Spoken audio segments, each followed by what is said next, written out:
What's up, Josie? How you doing? How's your day treating you?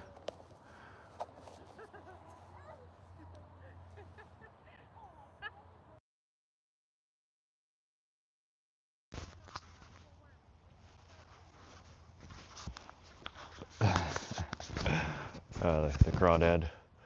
Yeah, that's fun. Normally they don't hold on that long.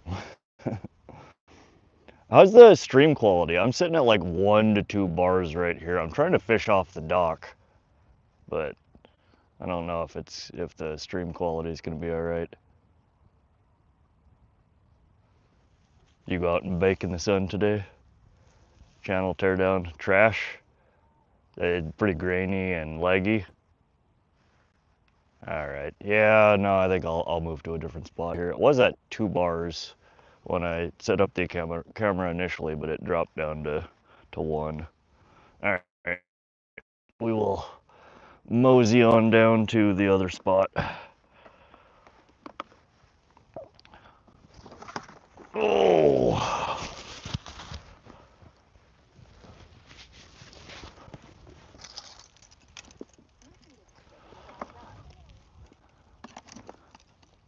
I really need to get me a Starlink.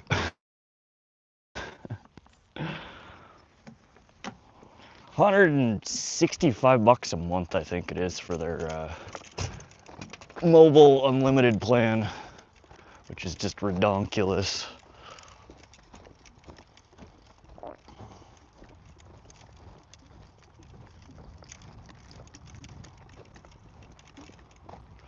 Bear with me for a minute here and we'll get to a spot that I know has a little bit better.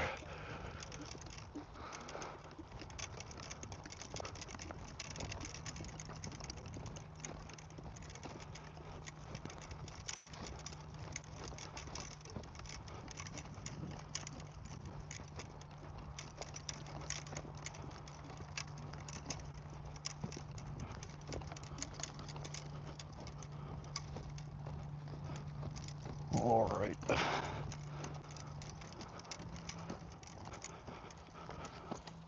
Sorry guys, just a minute while I get this camera set back up again.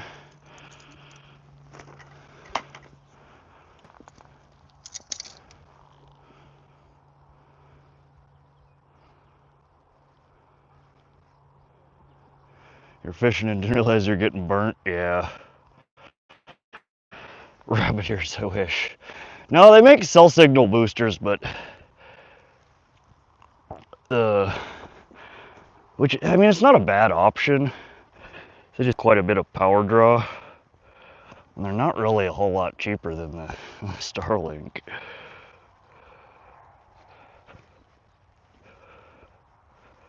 And plus, you have to have signal to be able to boost a signal. Whereas with Starlink, you can pick up a signal even if there isn't one.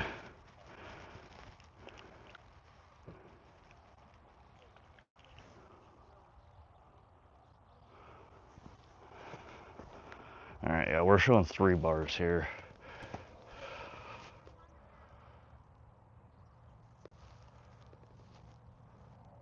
What's up, Adam? Welcome to the stream. How's everybody doing today?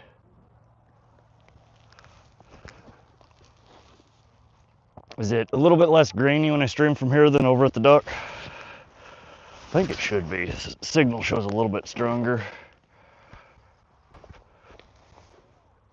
Looks better now? Okay, cool. Thank you. Yeah, it's easy to not realize how burnt you're getting until you're already crispy. Oh, the same way that I don't know, I streamed like a week ago from here and I didn't have my fishing shirt on. Just had my tank on and oh my god, I am still peeling and blistering and that's no fun.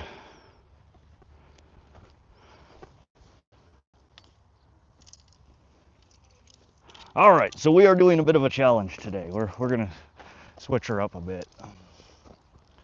Just getting set up, Sandy. Welcome to the live. Slime Boy, welcome to the live. How's everybody doing? We are just arriving here. I got set up at the at the dock and was gonna stream, but the signal's just one bar over there. It's not good enough to get a decent quality picture. So we moved over to the normal spot here. But we're gonna do a challenge today. We're gonna see how many species we can catch. So I think we're gonna knock out the easy ones first. We're gonna see if we can get a bluegill and maybe a pumpkinseed, maybe a perch, and then we'll move on and see if we can get the carp and the sucker to bite, and probably bass as well. We'll see. That's pretty high bar if we can get all those. But there's also yellow bullhead, black bullhead, golden shiners. There's all sorts of critters in this pond. Supposedly rainbow trout, brook trout. But we're gonna start with, I think actually I'm gonna throw in one line as usual with bread balls for carp. And we'll let that one soak while we try and cycle through and catch some of the other species in here. So,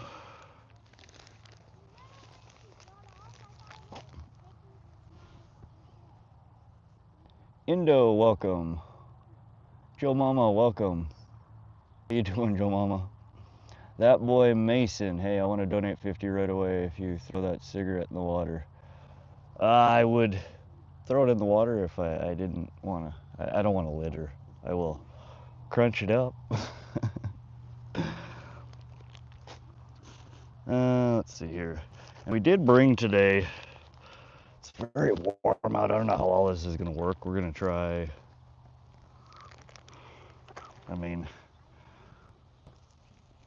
there we go. All gone. It's a terrible habit. I really wish I didn't smoke, and I tell everybody that. Don't ever start. It's the worst thing you'll ever do. Worst choice you'll ever make. So addictive. That's all right.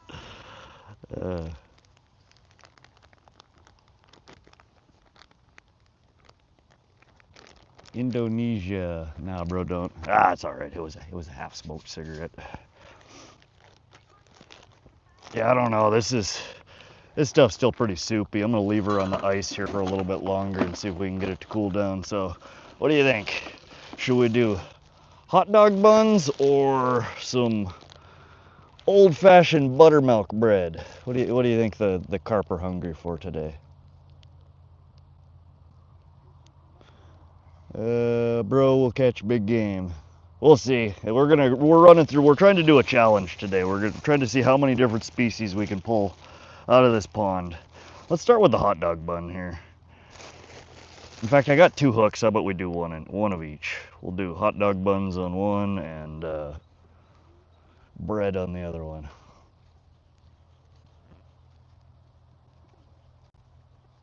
Yeah, I try not to litter. Every once in a while, a small piece will get away from me, but I try to take more trash with me than I bring. And I honestly wish more people would do the same.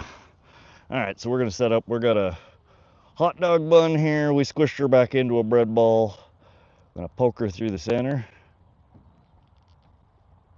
And we get her down. And we're using a longer bait hook here for this specific purpose. So once you make the ball, I usually squish it back down around the shank of the hook and it's kind of like a football shape.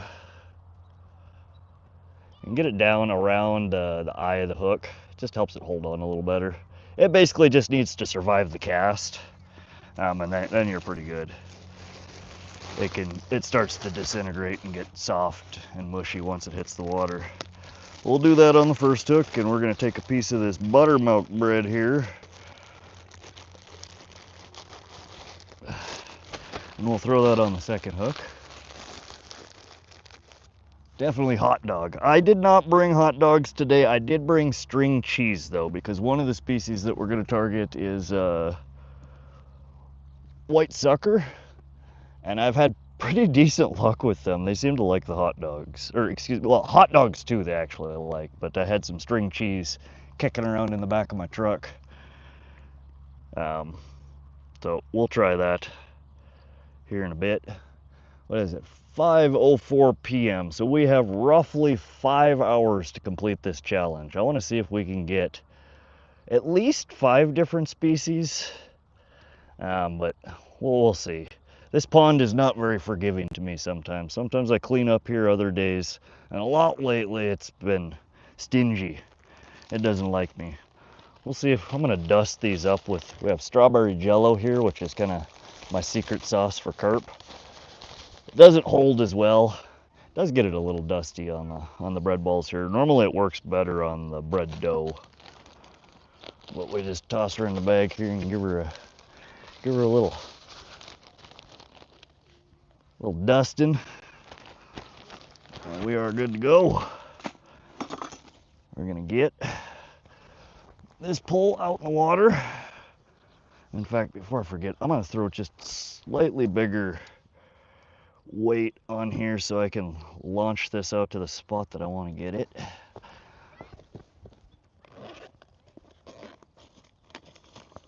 But yeah, so carp is going to be one of the species, common carp, that we're targeting today.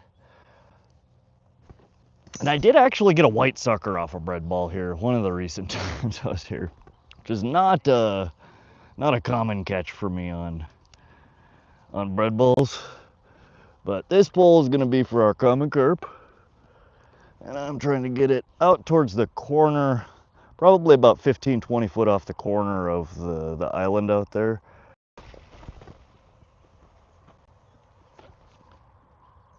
Not bad, not too shabby. Now the task is finding a soft spot to get our pole on the ground. Oh, look at that, first try. All right, so we're gonna loosen up our drag. Common carp get mean and they might take your pole out for a swim, so we don't want that. We're gonna loosen up our drag, and we're gonna throw a bell on there because we're gonna be actively fishing with our second pole. Oh, I need to be about 6 inches taller. Do you eat carp? No, I don't eat them. It's just catch and release. Hello from France, good fishing for you. Appreciate it, Eric. Welcome to the live. Raw Dog, welcome to the live. Some people eat carp. I've heard carp can be actually quite good to eat, depending on how it's prepared and how clean the water body is that it comes from. I've never tried it. I don't really have any desire to munch on carp, but lots of people do. All right, so we have a second pole we're gonna rig up here. And we're gonna start out with the easies. We're gonna throw a bobber and a micro hook on here, and we'll try worm or marshmallows, maybe corn. And we'll see if we can catch bluegill, pumpkinseed, maybe a perch. If I can remember where I put my micro hook. The channel name is based. Thanks, Bearded Viking. It was, I get mixed feedback from my channel name. But glad you like it. That was the intent, was to make people laugh. Some people think I'm a troll or that I'm a creeper because of the name, but no, I'm just trying to make people laugh. That, and it was quite the tedious task coming up with a YouTube name. Everything you can think of is taken.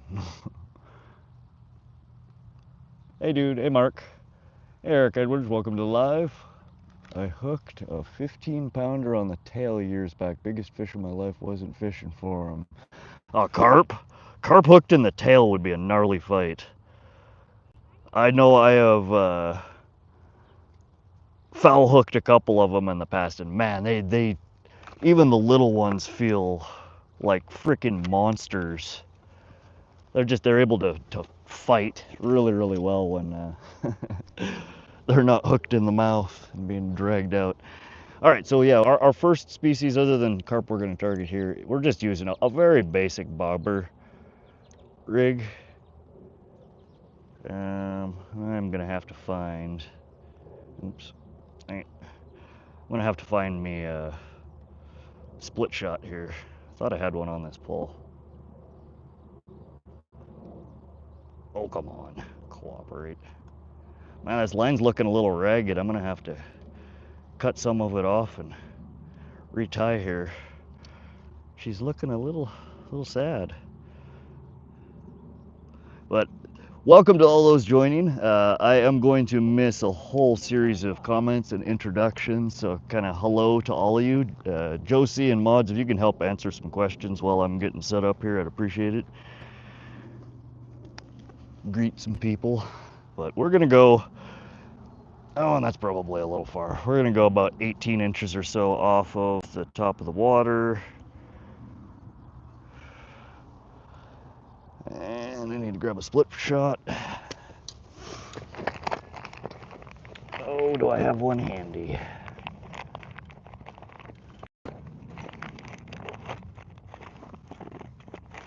Dang. Nope, I gotta get in the tackle bag. Figures. Alright guys, give me a moment here.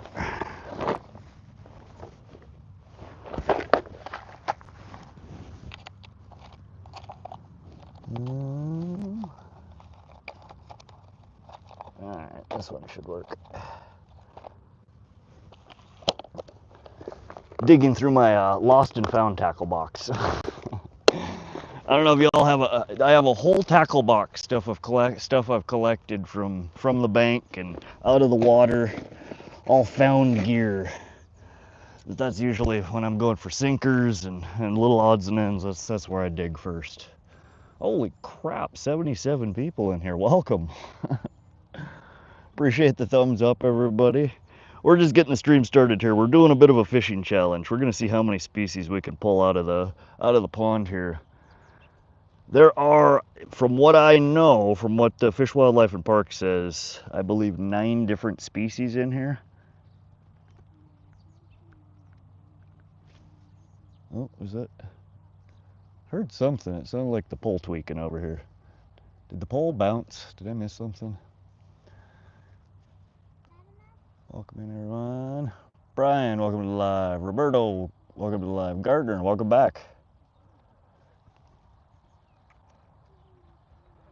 Oh, I should be using my pliers. Don't do what I'm doing right now. Don't use your teeth for a split shot. Bad idea. All right, what do you think I should start with first? Worm, corn. I've got this tail end of corn that I'm trying to get rid of. Let's start with a green colored corn. You got shoe peg fire corn. This stuff works pretty good. It falls off the hook. You basically have to rebait your hook almost every time you cast her out. But that's pretty much the case when you're fishing around bluegill in general, though. So, but that's what we're gonna try and knock off the list here real quick: is bluegill, pumpkinseed, and maybe yellow perch. We might catch a bass in the process.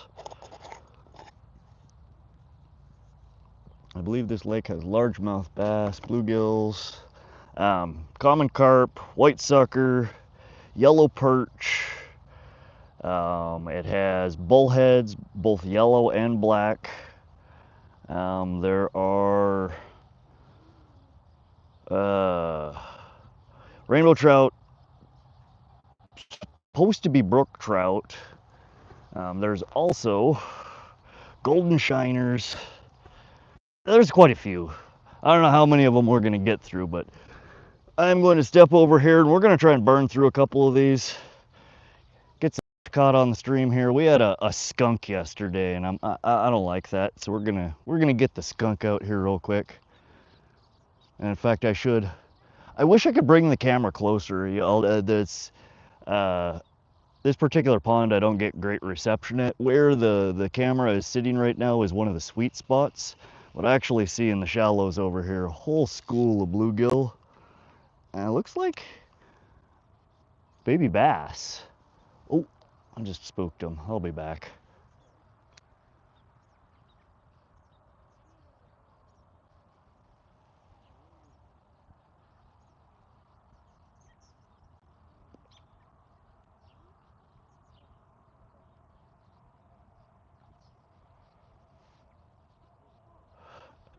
These ones are too small. I don't even think they can fit the piece of corn in their mouth.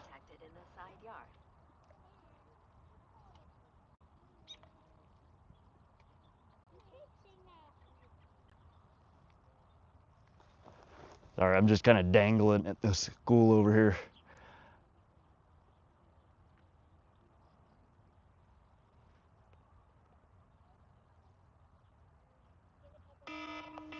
Oh, shut up, I'm fishing. Oh, these guys.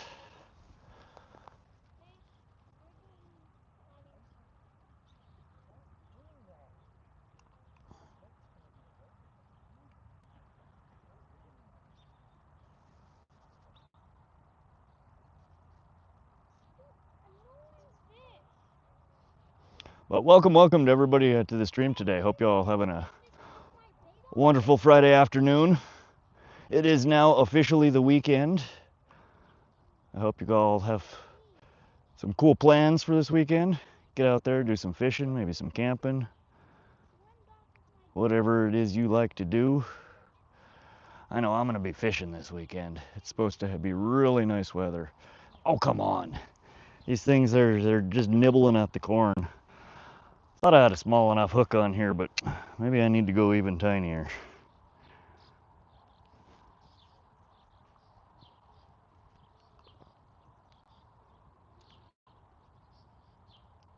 I'm just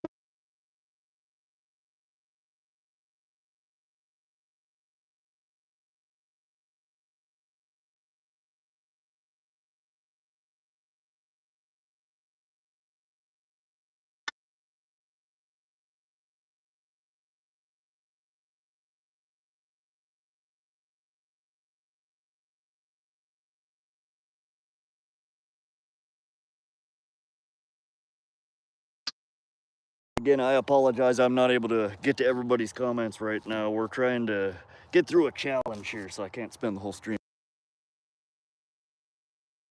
here occasionally to say hi to people and read a few comments. Got some great mods in here. Josie, she's wonderful. If you do like fishing and you just like generally cool people, go check out her channel. I don't think she's got a lot of content yet, but she does post some pictures of some really nice smallies that make me jealous.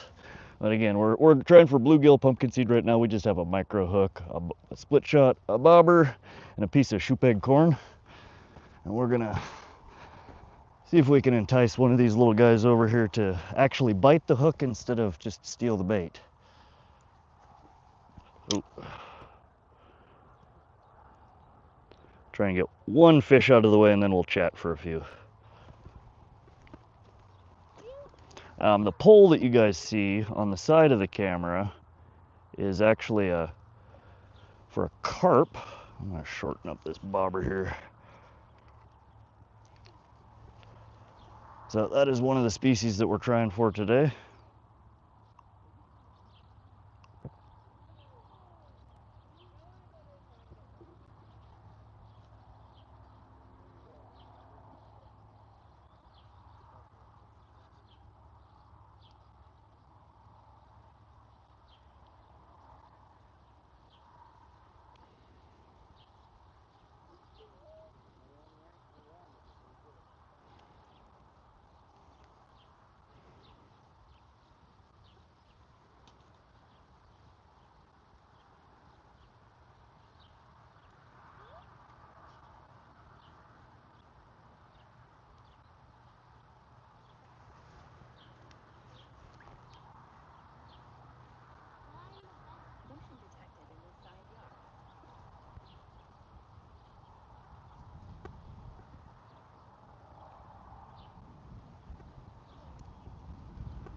Oh, I got the corn. All right, corn's not doing it. They're eating it, but they're getting, it's just too soft. They're peeling it off. That's me, not a fish. Oops. Then we'll try a little nub of a worm.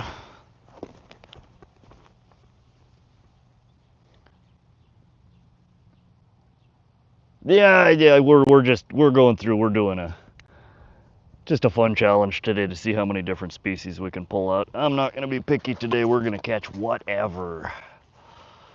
So the corn was really, they really like the corn, but they're not, I don't know. Oh. The hook is not the sharpest in the world. Again, this is a micro hook I pulled out of my found tackle bag. I have never purchased a micro hook in my life, because I normally don't fish for bluegill or, you know, itty bitties like this.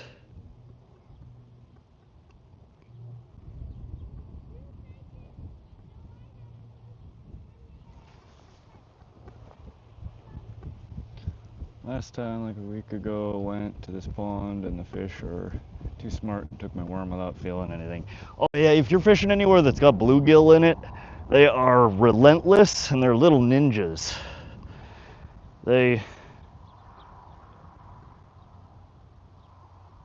You won't feel anything. They just swing along and steal it.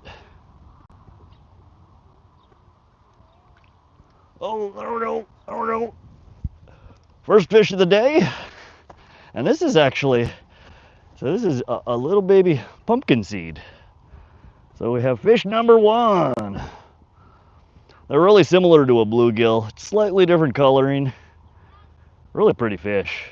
They get a little bit bigger than this in here, but not much. So we'll get this little guy off the hook.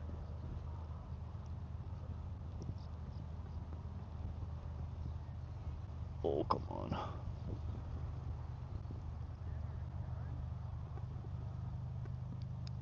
There we go. All right. Little baby pumpkinseed. Hey, Josie, can you do me a favor and keep track? Or I guess just answer for now. Once we get a few more, we'll put a comment and we'll pin it up at the top. But that's fish number one, species number one, pumpkinseed.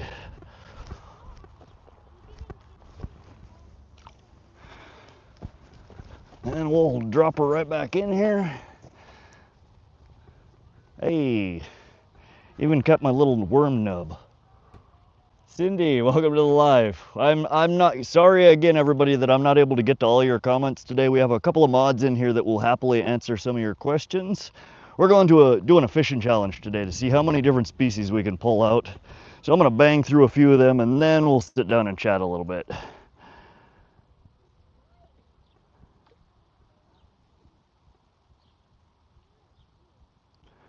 We just cleared out, oh, the first fish was a pumpkinseed, and I do see a bunch of little bluegill over here as well. There we are. Fish number two, species number two. So we're doing pretty good so far. This is a baby bluegill. Give me a sec here and I'll get them off the hook and give you guys a better look. There we go. All right, whoa. Oh, good Lord. Set the hook down before I catch myself. I am not on the species list today. So a cute little guy, really pretty little fish. This is a baby bluegill. Catch number two, species number two. We have another pole in the water we're trying to catch a common carp with. So that was very quick, very easy. We banged out two of them.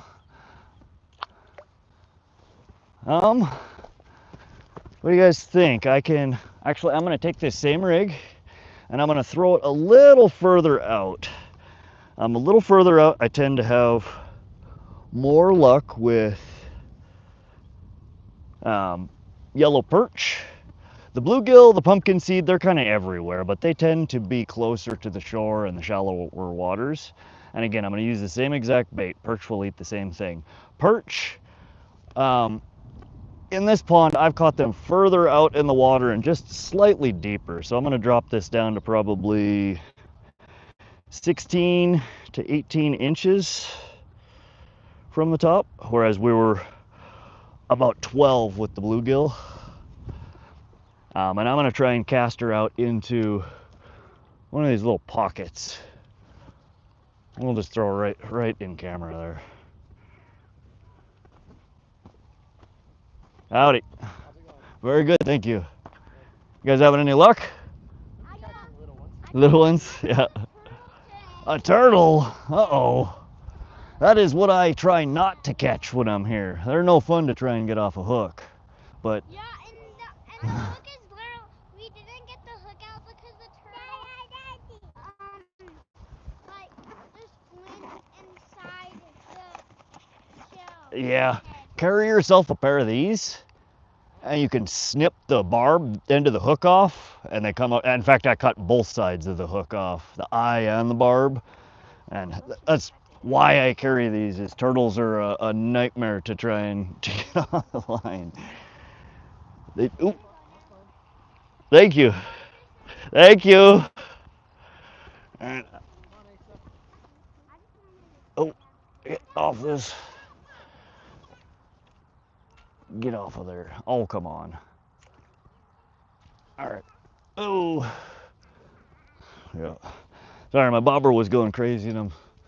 All right. How many times am I gonna do that? All right. We're gonna cast this back out one more time. I was talking to the nice people over there about the turtle they caught, and my bobber was going crazy. All right, so we have 2 species down. We've got bluegill, we've got pumpkinseed. We're trying for perch, maybe even a baby bass right now. I'm stuck on that stick again. You all see my bobber going crazy over there? Did we get it? And they're still playing with it.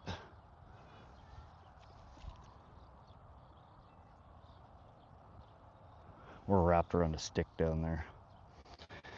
Creations, welcome. Roberto, welcome. Georgia Times, welcome. Georgia Times says for catfish. I don't know.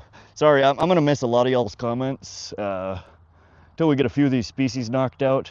I'm going to try and get the easy one. There we go. There's a fish. Try and get the easy ones knocked out here, and then we'll wait for the bottom feeders. All right, we have another bluegill. This one's a little bit bigger. God, I keep running into the pole. This one's definitely a little bit bigger than the last one, the last couple. Get this hook out of his mouth and we'll give you guys a closer look. Y'all, and here's your blue gigi. I don't do the whole blue gigi thing, but there she is. She's about, I don't know, 3.5, 4 inches. It's about as big as they get in here. They get a little bit bigger than that, but they're pretty stunted growth in this pond because it is so overridden. All right, we're still 3 catches, 2 species.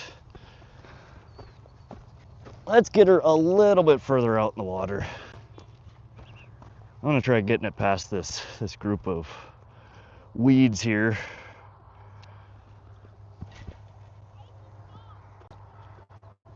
There we go. And we will see what's hanging out in the deeper water. Calvin said hi. Welcome to the stream, Calvin. Roberto left chat. Thanks for stopping by, Roberto. Appreciate it. Vrendra said hi. Welcome to the live, Vrendra.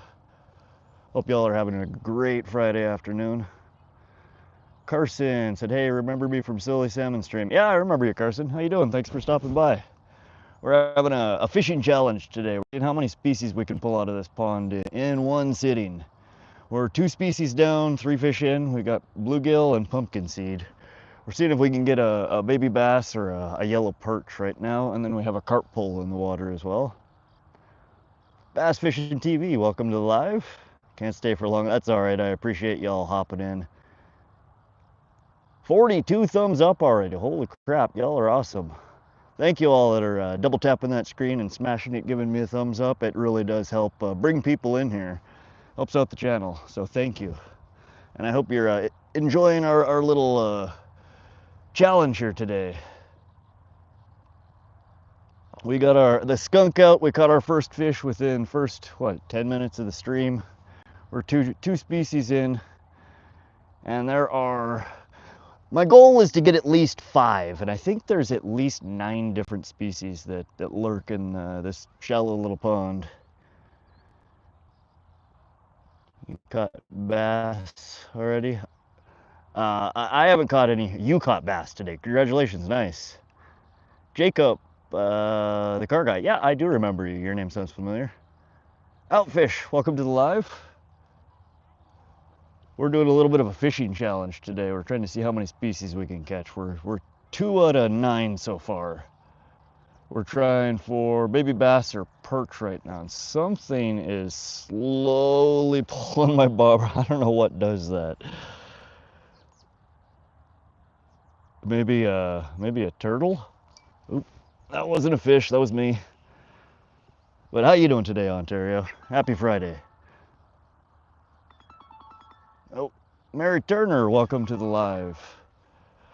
Somebody is calling me. Who's this?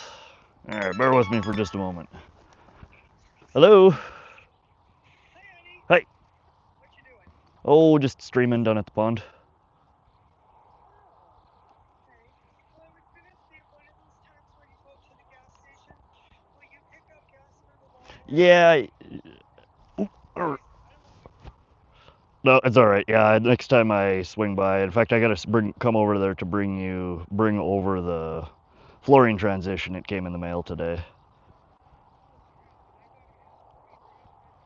Oh, I talked I talked to him. He said he doesn't have any, so I'm just gonna have to go bring the small piece that I have over to the flooring store and get him to match it. But anyways, I'm on stream. I'm gonna let you go so I can. okay. Sorry. Love you. Bye. All right, love you too. Bye. All right, bye. That was want to see my Rod's mom on the phone. She called to say hi.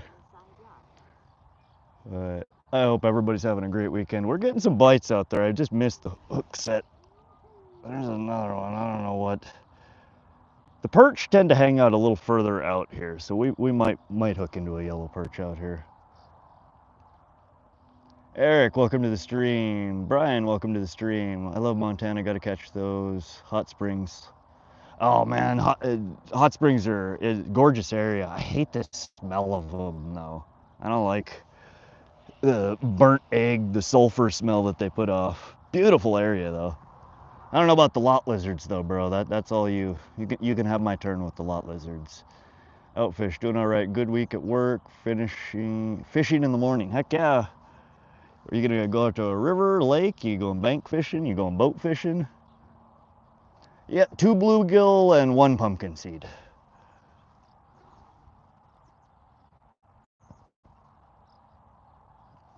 I'm hoping to take the boat out this weekend. I want to. I'm so conflicted on what I want to fish for this weekend. I've been absolutely killing it on pike and getting really good underwater footage, and I want to get some more underwater footage for the channel.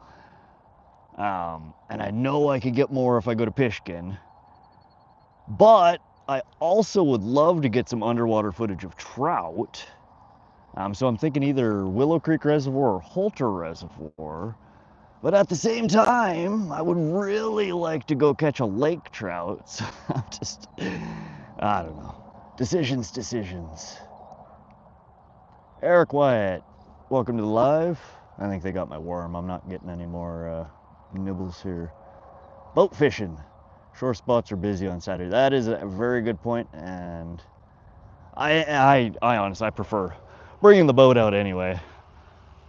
I don't mind shore fishing. I have fun when I'm out shore fishing, but my preference is the boat whenever possible. And we're just getting accosted by the weeds over here. All right, we still have our worm nub. Look at that. One more time, we're gonna throw her a bit further out there. 48 thumbs up. Thank you all. Smash that screen. Give it a thumbs up. Help get some more people in here. Let's see here. You ever thought about going proing a fish? Eric, I think that's a typo. I'm not quite sure what you're trying to say there. Do you mean go pro fishing? Like be a pro angler? Nobody would sponsor me. I've never done tournaments. I would like to. I was talking with a buddy last year about potentially doing some partner tournaments. But I don't know. I don't know if that would take the fun out of it or not. I don't know how I don't know how you would make fishing not fun. Put a GoPro on a fish. Oh, put a GoPro on a fish. That's an expensive experiment. Maybe if I had scuba gear and some way to GPS locate it. I've seen a couple of videos like that. People putting GoPros on carp, or bigger fish. It's neat as heck. But no, I don't swim very well, and I definitely don't scuba, so you will probably not see me putting a GoPro on a fish anytime soon. But I do have currently one underwater lure camera and another one on the way in the mail. So I do have currently some trolling footage of northern pike, as well as I couldn't with 100% certainty determine the species. It was either a rainbow trout or a kokanee salmon. They look really, really similar in murky water. But we're going to be getting a bunch more underwater footage on the channel here in the near future. Term, do you ever like to sit around with friends and talk about your driver's license? That's kind of an odd question. No, I've never sat around and chatted about my driver's license with my friends. I've made fun of a couple of people's driver's licenses. You always got to give people crap about their driver's license picture. DMV has paid the big bucks to take the worst possible picture they can of people. I'm convinced of it. Eric says, my buddy has a video of a GoPro on a tiger muskie. Interesting. What bait on the red one, and what are you fishing for the ribbon? So the pole that's got the bell on it that's sitting in the stand, the stationary pole, that was a decent bite. It is baited up for carp. We're using bread balls. I have hot dog buns on one hook and buttermilk bread on the other hook. We have caught so far bluegill and pumpkinseed. We're trying for perch right now and the carp. There's about 9 species that are supposed to be in this little pond. And we're trying to bang through. The goal is to get at least 5 of 9 today. But on the pole that I'm holding right here, we got just a very basic bobber, slip shot, and micro hook, and just a nub of a worm, which is kind of your universal bait for any fish in the water body. They're both red rods. It's the same rod. They're both ugly stick carbons. These are my favorite. It's a medium light fast action. These things are light as a feather, and I pair them with the Piscifun, what is it, the X2? Carbon X2, Piscifun Carbon X2. They're just a cheapo rod that you get off of you get off of Amazon, and they are amazing for the price. It is one of the nicest feeling rods I have ever fished with. Went from black to red like magic. Los Angeles Locos, what's crack-a-lackin', homie?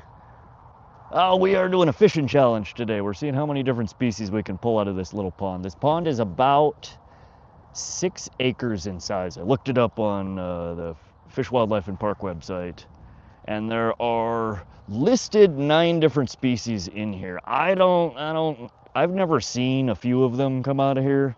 But FWP says they're in here, so we're gonna go for it. But we're trying to get at least 5 of the 9 species today. Low 905 says, I've used crab meat and made it into a ball around the hook, and it worked. I caught about 20 to 30 pound-ish muskie. Muskie off of crab meat, huh? That's one that's on my bucket list. I had one next to the boat last year, hooked up, and it was about a 30-incher, so not a monster, but good sized muskie. And it was thrashing around and spit the hook. I tried to get it into my net, which is not a infrequent occurrence when you fish alone. It's always nice to have somebody else manning the net while you're trying to bring it in. It's hard to land a 30-inch toothy fish without a net, and it's tricky to do it when you're by yourself. 51 likes, awesome, y'all. Appreciate the thumbs up there and everybody that came to hang out. It's the weekend, y'all. Hope y'all have some good plans. I'm fishing as much as possible. Eric says, all right, buddy, I'm gonna go catch monsters on Fishing Planet. Happy catching. Thanks for stopping by, Eric. Appreciate it. Y'all hop over, hit the subscribe button. I do stream quite a lot. I'm a fairly new streamer. I've been at it for about a month. But I do go live quite often, and I've been trying to post more content. Editing videos is not my forte, so I am I'm slowly getting the hang of it. But I'm mostly here for the live streams. Los Angeles says, I bet it's plenty of crappie in there. Actually, there are not. They're in the other pond about a quarter of a mile from here. They do have black crappie in there. This pond, there are no crappie in it.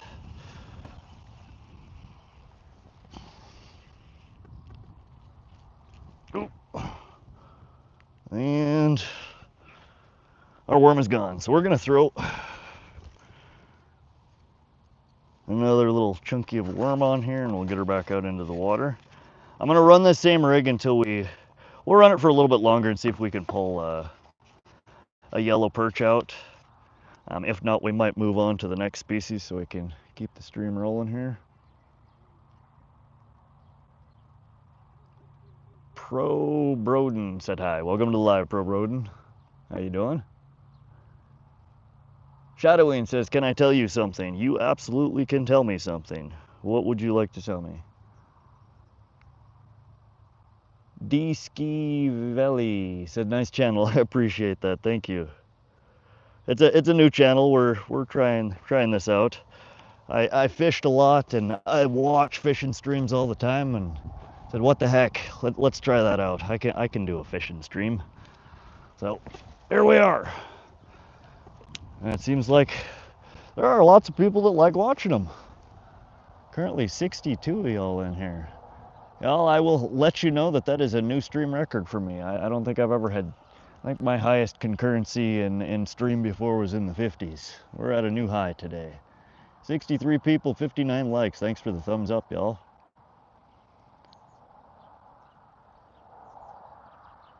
Low 90, and it's a 7-to-1 gear ratio. What reel are you talking about? I only went fishing once in my life and almost caught a catfish. Catfish is one of my favorite species to target. And there are a variety of catfish in this pond. They're called bullheads, yellow bullheads and black bullheads. They're mini catfish. Edmundo, welcome to the stream. I'm sorry, buddy. I only speak English. Hablas inglés? Shadowing, you should try it. It's very peaceful. Yeah, fishing is fun. Fishing is, it's very addictive though. It's an addictive hobby. I have a blast though. A TFS Cat Pro. Okay. Oop, I felt like a bite. All right, I'm gonna hop away from the, hold on a second. How did you come across my channel, Rod? Outfish, I think I literally was just searching, like oftentimes on YouTube, I watch live streams often over, published content, and I think I just had the live filter on and stumbled across your channel, and from your channel I ended up, I think I had found Skipjack Cindy, and then I found, the whole group of us that stream.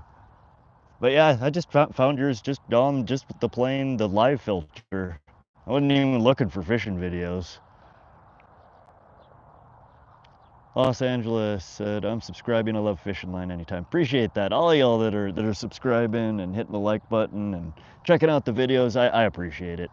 Just here to have fun. I'm not trying to make any money or anything. I know I'm never going to be a big YouTuber, but it's fun. It's cool sharing content and seeing that other people are enjoying it. Yeah, Fishy, honestly, you're one of the best fishing channels that I've found so far. I thoroughly enjoy your streams. And if y'all like fishing streams, go check out Outfish Ontario's channel. Hop over there, he's got a bunch of content posted. He catches all sorts of fish up there in Canada. He got nice walleyes, nice carp. I think he's got a few pike catches on his channel. All sorts of stuff. Travels with Travis, welcome. Or you've been in here, sorry. I'm losing my mind here. Too many comments. All right, but I'm gonna hop over here and we're gonna, I think, recast this over in this general direction. See if we can knock out another species here.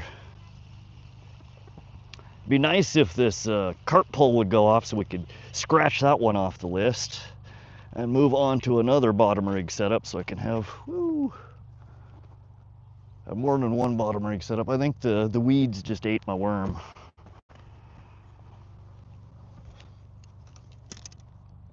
Yeah, I recognize the name Travels. I thought, I think I had already said hi to you a few minutes ago and then I said hi again. So I'm just... Travels with Travis, I've seen you in a bunch of the other lives as well. I think Skipjack Cindy's and Skeeters and maybe Outfishes. Yeah. Yeah, anytime, Outfish. All right, we're gonna toss this back out. I would like to get more than just 2 species here on our challenge. I think we can. I think we can hit 5 if we keep at it here. I just gotta stop gabbing at the screen here and do some fishing. Got some itty bitties jumping over there. That look like a baby bass. Something's got our sinker, our bobber out there already. Gonna wait for a nice hit on it before we try and set the hook.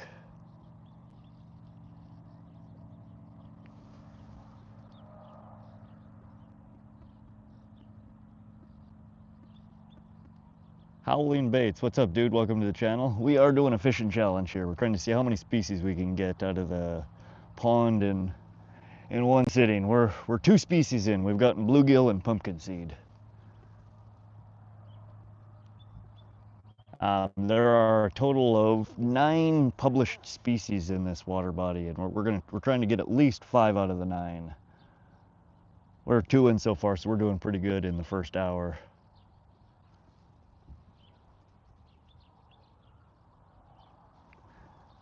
Josie or Outfish, could one of you guys just make a comment that says 2 bluegill, 1 pumpkinseed, so I can pin it, and we'll update that as we go. We have 1 pool in the water, howling for carp right now, bread balls of 2 different varieties, and on the other pool we're just using a bobber rig with a segment of a worm on it.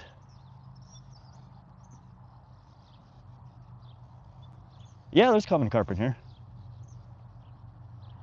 There's actually some fairly sizable ones. The biggest one that I've pulled out of here was about 8 pounds.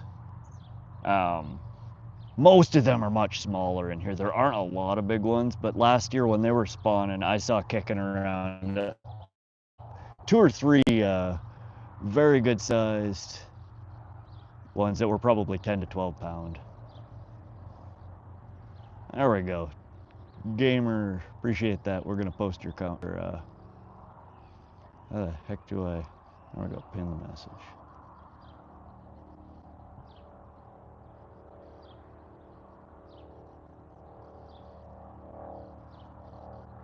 There we go. Thank you. And we'll update that as we go. Little big queso. I've been waiting for you all day. Oh, you're making me feel special. Thank you. I've been waiting to fish all day. I had to work. Work took a little bit longer than I anticipated today, so we've only been out on the water for about an hour now. But we have still about 4 hours to go. Minnows work great, and have you tried mealworms yet? Unfortunately, in central Montana fishing district, live bait is not allowed in anywhere except for 1 water body that I'm aware of. So we have to use artificial or worms. You can use minnows, but they have to be dead. Little big queso, yeah, I remember you. Oops.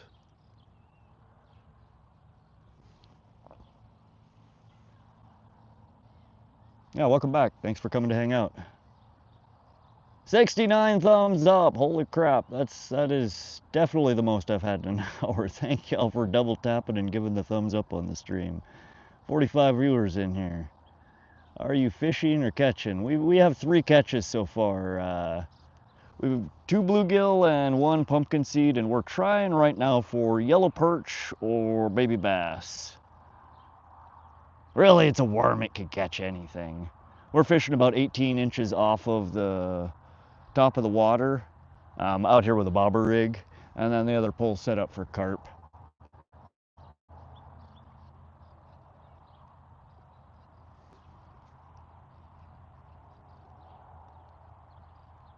We banged out the bluegill and the pumpkinseed within the first, what, 15 minutes? That was pretty quick. They're usually not a hard species to target. You could catch 100 of them in a sitting if you wanted to. And that looked like a little bit of a jingle on my pole there, I think. Let me hurry up and drink my soda so I can grab it if it hits. Something's nibbling at the bread balls under there. Gamer asks, what's your PB bass? I am not a big bass fisherman. I've caught in this pond, my biggest bass that came out of here was the largemouth, was just under 3 pounds. Decent sized, but not a monster. Y'all bass fishermen scoff at the 3-pounders and throw them back. You're looking for the monsters. I was pretty impressed. Smallmouth, my biggest, is about 2.5 pounds. But they don't have smallies in here. Do you have a rooster tail? Try one of those. They're pretty good. Yeah, I do have a rooster tail, and we might, after we knock out, I want to try and get either yellow perch or a baby bass, and after that we can try throwing a rooster tail. Do you eat them or just fish for fun? Out of this pond, everything is catch and release. There's just over to this side of the pond is a sewage lagoon. It's about 100 yards or 50 yards past the edge of the pond here, but all that stuff leaches into this pond, and no thanks. I don't need a zesty sewage fish. I do eat fish though. Usually the only species of fish, there's a couple of species that I keep. I like to eat northern pike. That's what my primary fish is that I eat. I will keep channel cat, small ones, if I catch them. Walleye every once in a while. And I do keep for my mom rainbow trout from time to time. But anything other than that, I don't really keep. 99% of the fishing I do is catch and release. Glenn McLover said hi. Welcome to the live, Glenn. Bassy Bait, welcome to the live. 200 IQ, have you caught anything? Yeah, we're 3 fishing. We've caught 2 bluegill and 1 pumpkinseed, so we're 2 species out of 9 so far. And we've been at it for about an hour. Do you eat me? I've never actually eaten a bass. I hear they're good eating, but like I said, I normally I don't target bass very often.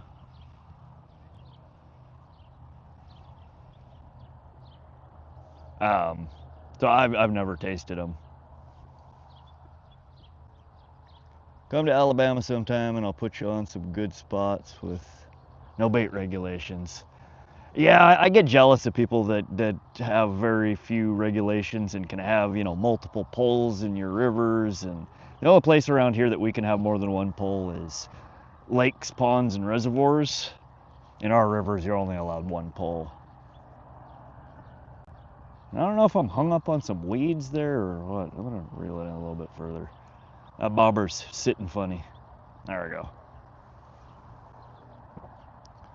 Biggest fish I've ever caught. 22.5 pound, 42-inch northern pike is my current PB.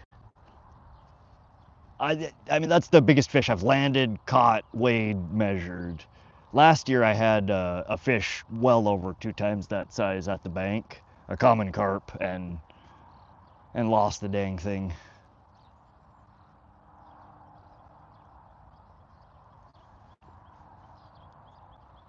But it was close, but it doesn't count. If you don't get it if you don't get it in a net or a picture or a weight or a measurement, it doesn't really count.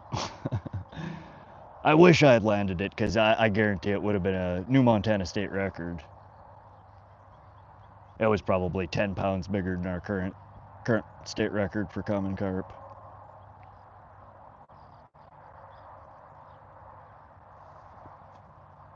But I know where it lives, and I do go back there from time to time looking for it. CJ's catfish punch bait crowded. You have to do is count to 3 and bang. Heck yeah. Now I normally, when I catfish around here, if I'm fishing for channel cats, I usually use cut bait. Though catfish are not a super picky species. You can catch catfish on dang near anything you throw out there. But I use cut bait. I like to use white sucker or lake chub or creek chub. I go fishing for a day or two before my catfishing trip and pull out a bunch of fish to cut up for bait. Shoot You says, it true you're supposed to reel in with your non-dominant hand, or is that just a preference? To me, it makes sense to hold your pole with your dominant hand. Again, that's where you're casting it with. I mean, it's like, do you bat with your dominant hand or do you bat with your non-dominant hand? I bat with my dominant hand. I hold my pole with my dominant hand. I reel with my non-dominant hand. A lot of people, though, and I've noticed it's more on the bait caster side. A lot of them will reel with the dominant hand. I don't know why that is. I don't know if it has to do with just how you hold the pole. I've never used a bait caster, but I've noticed a trend in videos that a lot of people that are bait casters do the opposite. They reel with their dominant hand, whereas I have always cast with my dominant hand and reeled with the non-dominant. Chicken liver is a really good bait for catfish as well. Harder to keep it on the hook, unless you're using like PVA bags, but very, very effective.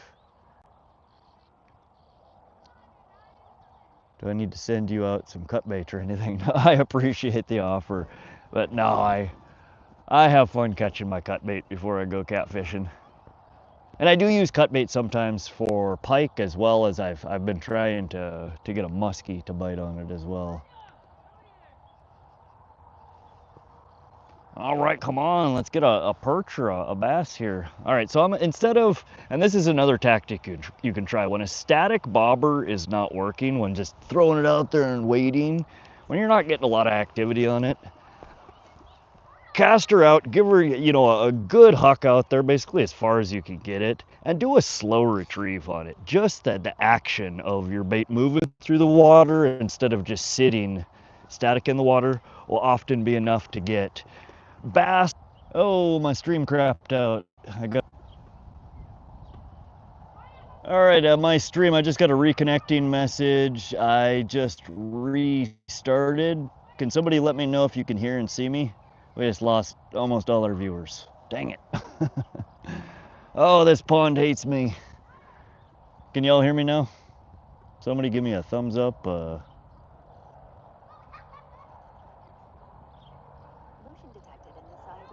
Cozy, howdy, welcome to the stream. Thanks, Outfish. Yeah, I got the dreaded reconnecting. I'm sitting at 3 bars right now. I'm pretty sure YouTube just hates me at this point.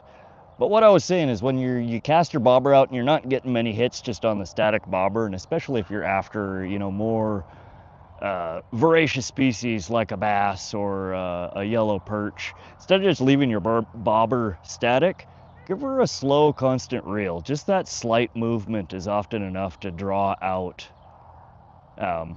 bass and perch to bite. Welcome those that are rejoining. I apologize, we had a slight blip there. YouTube does not like my connectivity at this spot. If that happens, if my stream freezes momentarily, somebody just comment, give me the loading icon, and I can hit the airplane mode and turn it on and off, and the stream usually comes right back.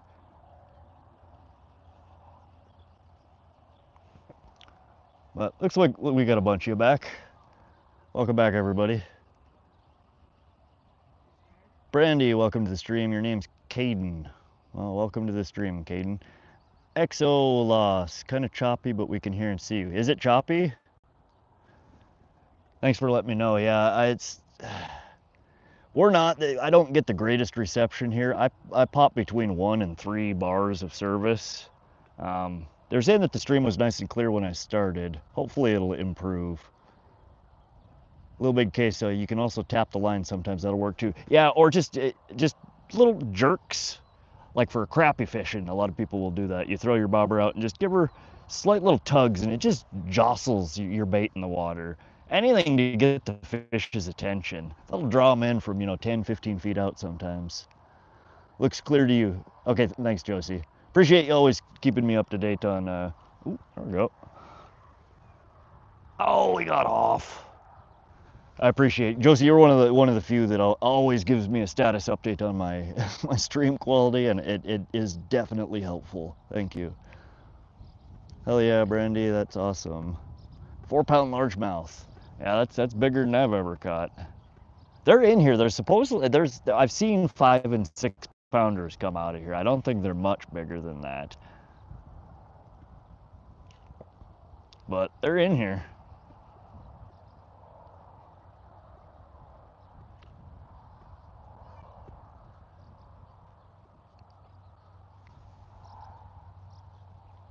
Outfish watering your tomatoes. I saw your garden, man. You got a nice little garden going there. You go tomatoes and peppers. Anything else in your garden?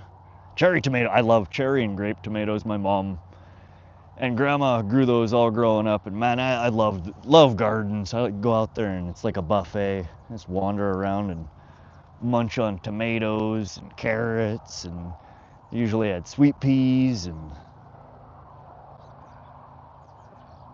So bigger than what you can see on the screen. It's about 6 acres. It's about twice as big as what you can see on the screen. What you see on the screen is kind of like the left half of it, and then there's a whole nother side. So you're seeing about 2 of the 6 acres right now, because there's a little bit off screen to your left as well.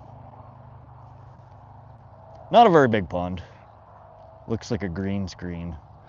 I promise it's not. You're not the first person that said that, though. Though the one day I was here, I did accidentally hit the green screen button, and nobody told me for about 15 minutes.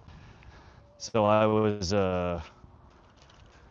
moving, and finally somebody said, like, I don't believe you're in front of a pond or something like that. Like, because the background isn't moving, and I stopped and looked at the screen, and sure shit, I accidentally had hit the green screen button and hit the thumbnail image that I had set as the green screen. So it looked exactly like what the camera was pointing at. It was just a snapshot, though, and the only movement was me wandering around in the static screen. Oops. My biggest striper on this picture I'm holding, 15.1. 15.1 pounds or inches? I assume you mean pounds. It's a good sized fish. Any fish that's, 15 pounds plus is a heck of a nice fish.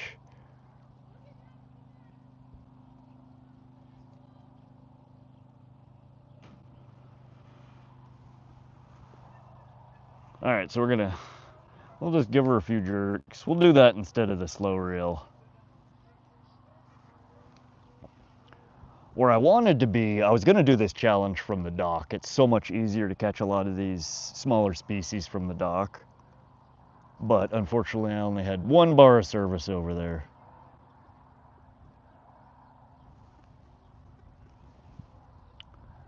All right, y'all, let's be nice to each other. I know you all are just playing around, but no name calling, no wedgies.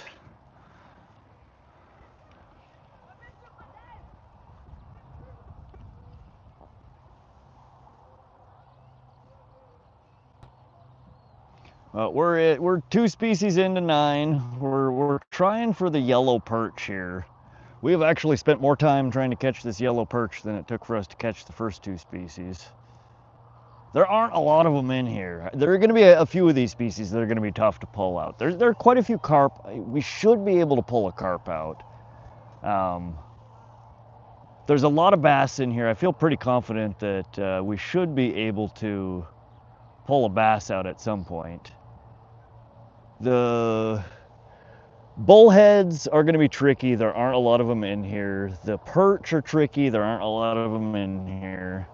The trouts are supposedly in here. I've never seen anyone pull any out. So that's 4 out of the 9 species right there that are going to be pretty difficult. And I'm trying to get at least one of those out before we move on to another easier one.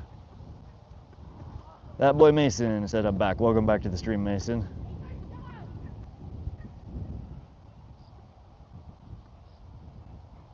Should use a whopper plopper. If we haven't caught a bass by the time the sun starts going down, when we start seeing topwater bites is when I usually will bust out the whopper plopper. If we haven't caught a bass by then, we'll try a whopper plopper, because I have had decent luck here with whopper, with the old plopper. Josie, when you hold a fish as far out as you can, it looks huge. That's why I always hold them against me, so you can actually know the size. That's no fun, Josie. You want every fish to look monstrous, don't you? There's this guy on Fish Brain that catches good-sized pike, but they always just look so much bigger than they actually are, and it drives me crazy. Because like my PB, my 42-incher, the 22.5 pound, that fish was an absolute pig. But I didn't do anything gimmicky to hold it out and make it look bigger than it was. And I wish I would have. Because I see these pictures of, fish half the size, 10, 12 pounders, that picture is 10 times more impressive than my fish that was twice its size. Trout really like rooster tails. I've caught a few trout off rooster tails. My best bait for trout is always, at least rainbow trout, has always just been worms. Bass Catcher says I'm catfishing right now. Right on. Having any luck? What kind of cats do you have over there? You have channel cats, flatheads, blues, bullheads. Motion detected in the side yard. Okay. I got our line fouled up here with weeds. What's your real name so I can respectfully call you out like hi? Most people here call me Rod or Vox. My actual name is Casey, though.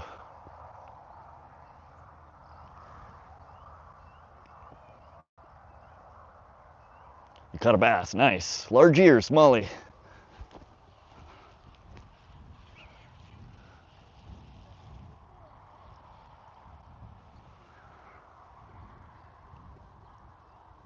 I should throw just a slightly larger hook on here. I still got the micro hook hooked up for the bluegill. Because the perch have tiny mouths, but I guess I shouldn't be too worried about the perch bite. I get perch that bite on lures twice their size.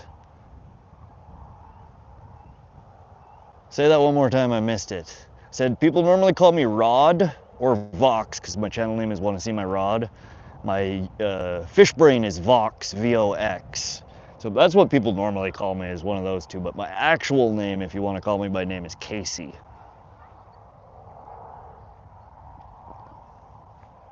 Nobody calls me that on my streams, though.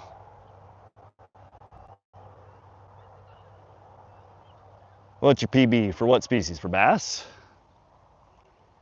Largemouth, just under 3 pounds, and smallie 2.5 pounds. I don't have very big PBs for bass.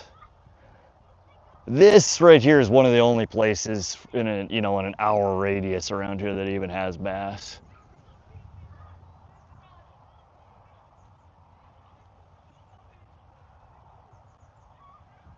Welcome, my friend. I am from Egypt, and I wish you a wonderful day and great fishing. I want to ask if there's a brand for an economical, unbreakable fishing rod. Amir, anytime anybody asks for a recommendation for a fishing rod, this right here, it is a great all-around, all-purpose. It's an ugly stick. An ugly stick are some of the toughest poles that have ever been made. I still have ugly sticks from when I was a teenager that are perfectly fine poles, but specifically the Ugly Stick Carbon. This one's a medium light fast action, super lightweight, and they're good. I mean, for ultralight fishing, for bluegill, crappie, all the way up. I mean, I have the other same pole that I rig up that I catch 20-pound carp off of. Not ideal for a 20-pound carp, but it'll handle big fish. Um, and they're reasonably priced too. I think these rods go for about 60 bucks, 60 to 100, depending on where you get them. You get deals sometimes on Amazon or Sportsman's Warehouse or your online retailers. I pick these ones up for I think 60 bucks a piece. And then I got a good deal on the reels that are on them, which are also super cheap. The Piscifun Carbon X2, again, super ultra lightweight. And that's this pole. I mean, I haven't put it on a scale, but it weighs less than a pound, way less than a pound. And if you're out there, especially if you're casting lures all day, I have a bad shoulder, and heavier poles, they bug me after a while. It hurts. And if it ain't the day that I'm throwing it, it's the next day. I get aches. So I like the super ultralight poles.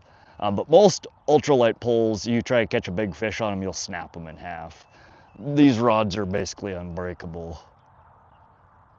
Do you pull out a bluegill live bait, or is it illegal? Yeah, we can't use. There's no live bait allowed, period, in Central Fishing District in Montana, other than Muddy Creek near Vaughn. Why they allow it there, I don't know. But bluegill also is not allowed at all for bait here. You can't use what are considered game fish, and bluegill here is considered a game fish as bait. I do, Adam. I have a ugly stick GX2 as well. Very nice pole.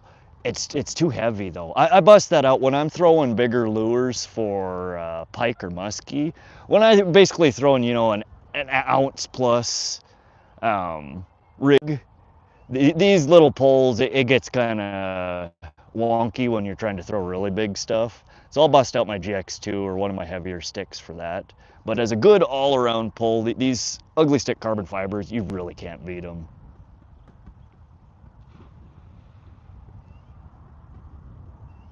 Do you ever go on road trips? I haven't in quite a while. That used to be one of my favorite things to do when I was younger. We'd go on road trips and hit live concerts. I haven't in quite a while though.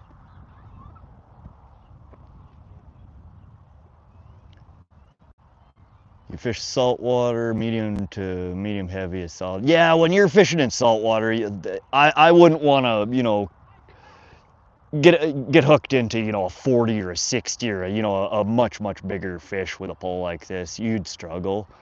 But in most freshwater scenarios, you're not catching fish that big, and a pole like this is all you need. 90 thumbs up. Wow, that's quick. Thank you guys for smashing that screen and double tapping and giving me some thumbs up there. That's awesome.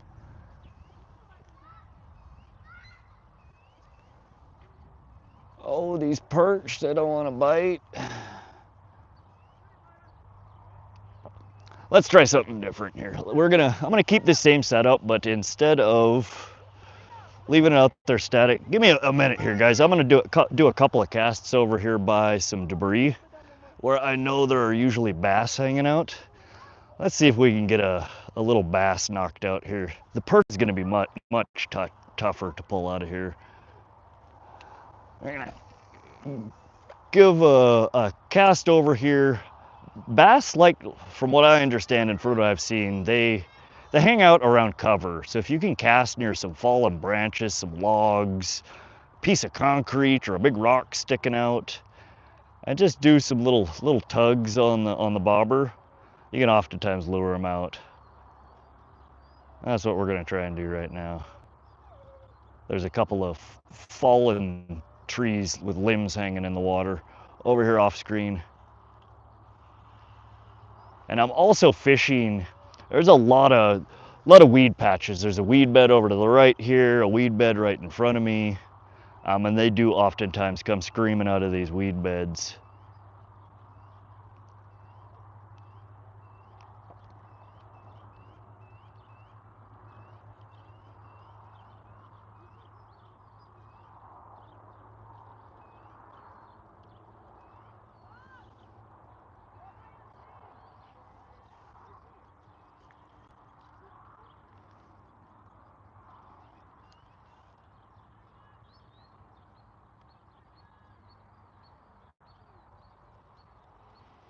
Oh, I forgot I had way so much line out. My bad.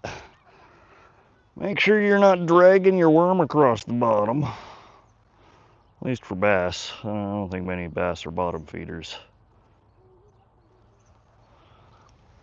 Alright, let's try this a couple more casts. Ooh, almost right into the tree.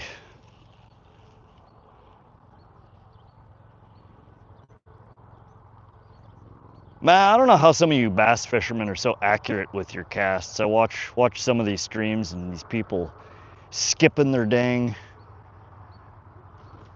bait into in between branches and just all sorts of crazy stuff.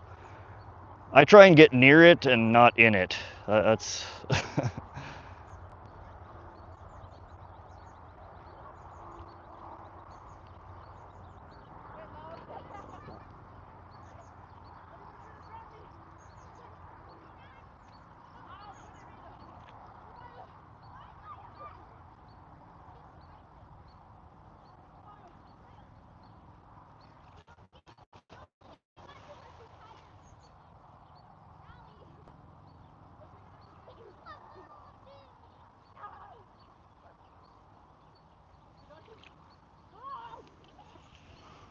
well, it looked like a bass chasing it. Oh, you got my worm. Dang it. All right, we lost our worm finally.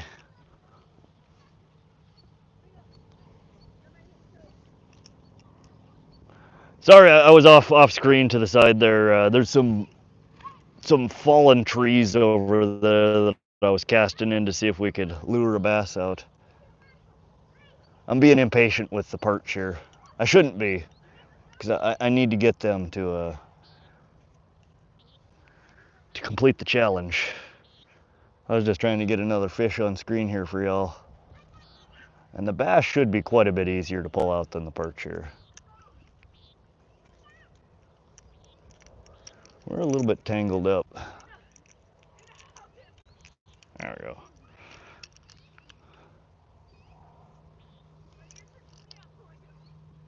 And I'm using a way oversized bobber for the purpose here.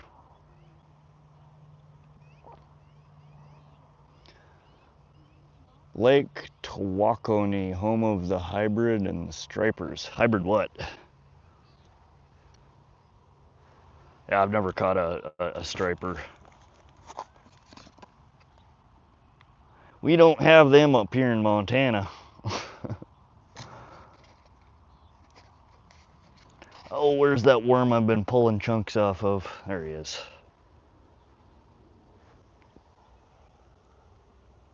I got a bite? No, I think that's just the wind. When a carp hits that, you're gonna hear a big jingle on the line, and if it's a good-sized carp, that pole will bend in half. Saltwater fishing, way better facts. Y'all definitely have a heck of a lot more options in saltwater. It's exciting to saltwater fish, but I don't need to catch fish big enough to eat me. Like, I'm good. Y'all can do that.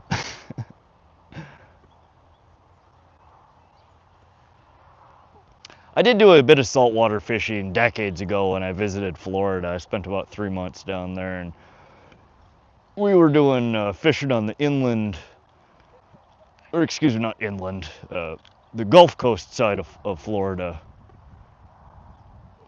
And man, we caught some crazy stuff. I caught like a 4-inch stingray and 2 or 3 different kinds of puffer fish. We were catching a few different kinds of catfish. I don't know, it seemed like every time you pull the pole out of the water, it's something different. So it was definitely exciting, but I don't think I need to go out and like tuna fish or swordfish or any of that crazy stuff.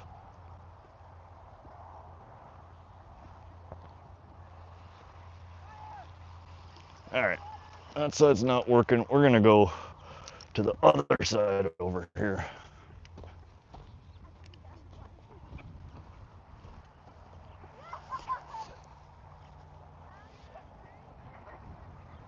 Gonna try and get it in one of these pockets out here.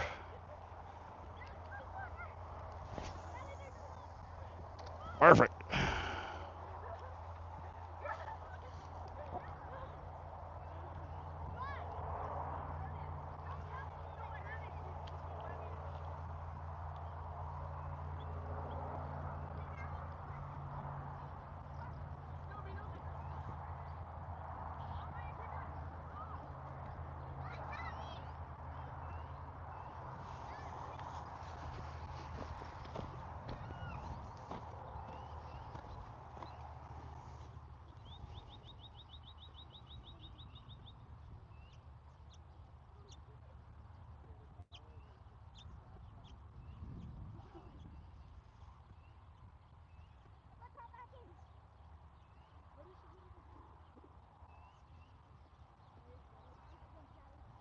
Come on, fishy, fishy.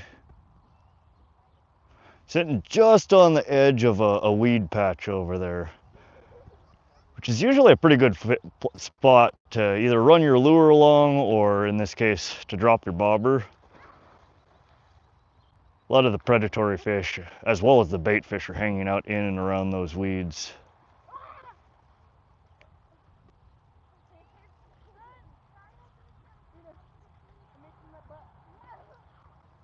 I think the wind is blowing me into the weed bed though, which is not gonna work.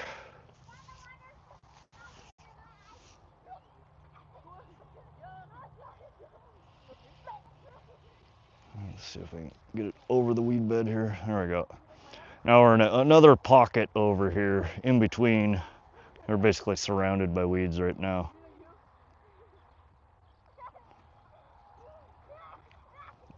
That outside, so there's a deeper hole over here, which is why I kind of keep casting over there. A lot of the bigger fish tend to hang out in the deeper areas or on the border of the deeper areas.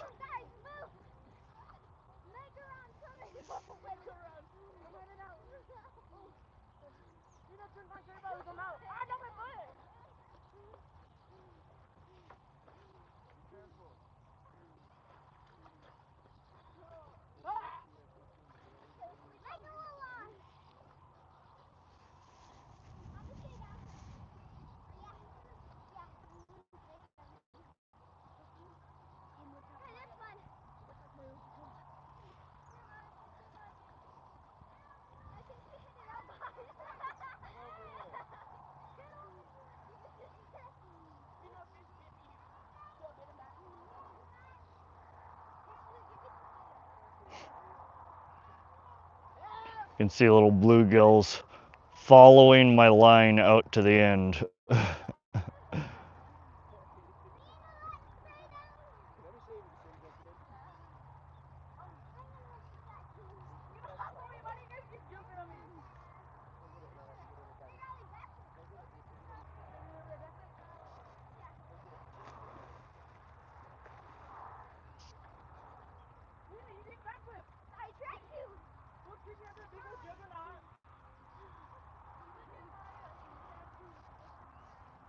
I just heard something jump. I don't see where it was though.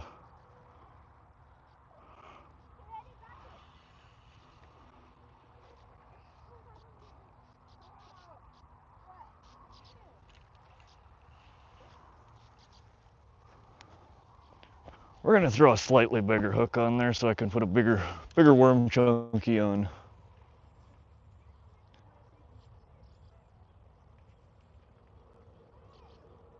That boy Mason, I'm gonna head out. Thanks for swinging by, Mason. Have a wonderful rest of your day. The Florida Keys is the best fish, and it's only an hour away from one down there 2 weeks back with my dad. Caught hella fish. Yeah, I've never been down to the Keys. I was in the Cape Coral, Fort Myers area, which is on the Gulf Coast side.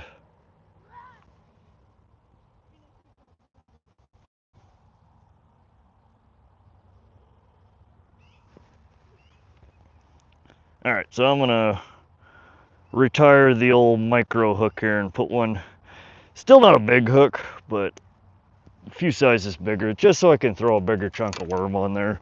This little guy's a little hard to see in the murky water here, unless you're in the right shallows. So I think I have one that's probably 2-3 sizes bigger here.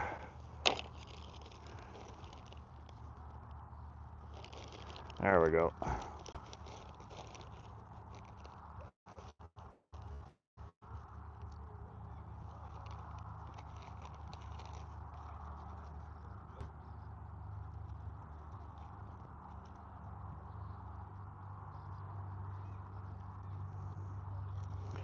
If I can get it untangled here.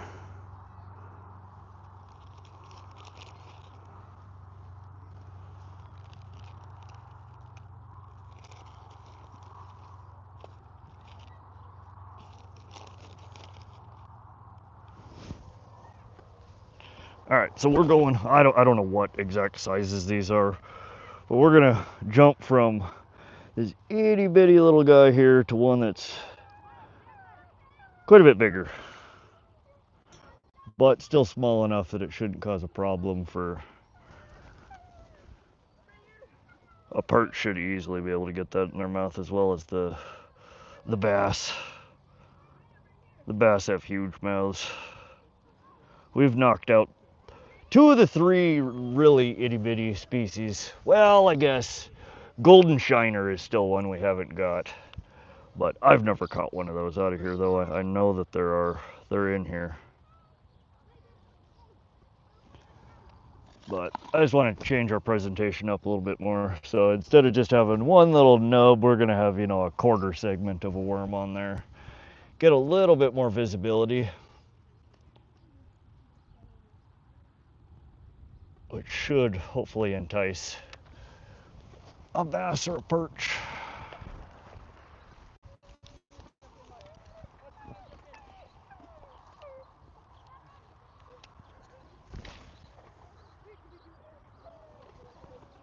All right, we are over a good spot there. If our line will stay, I'm just a few feet off the shore on the other side, which is right over where it goes down to be about 8 foot or so.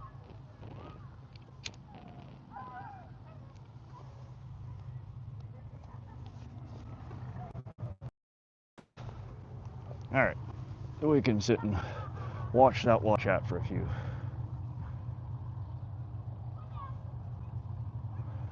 Wheezy says, just got back from fishing. Welcome to the live, Wheezy. Do you have any luck fishing? GFit asks, what reel do you have? We're running the Fiscafun Carbon X2. It's and I have the 1000 series and then the 2000 series. I prefer the 1000 series. It's much smoother casting, a little bit lighter weight. They're just a cheapo reel you can get off of Amazon, and they actually are wonderful feeling. Super lightweight, really nice, smooth action. I've been fishing off these for, I think, 3 years now, 2.5,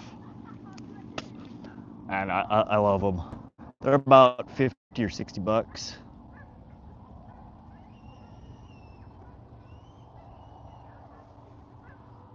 So really decent price. I have a couple of, you know, 100, 150, $200 reels, and these ones that I fish these over the more expensive ones all the time.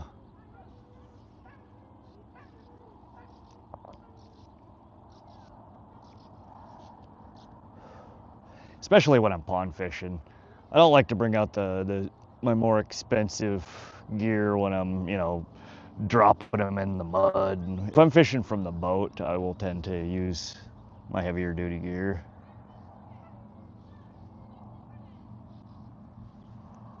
But honestly, I prefer these ones. They're cheapo reels, but they feel really nice compared to a lot of the more expensive ones. And I beat the crap out of them, and they still work wonderfully.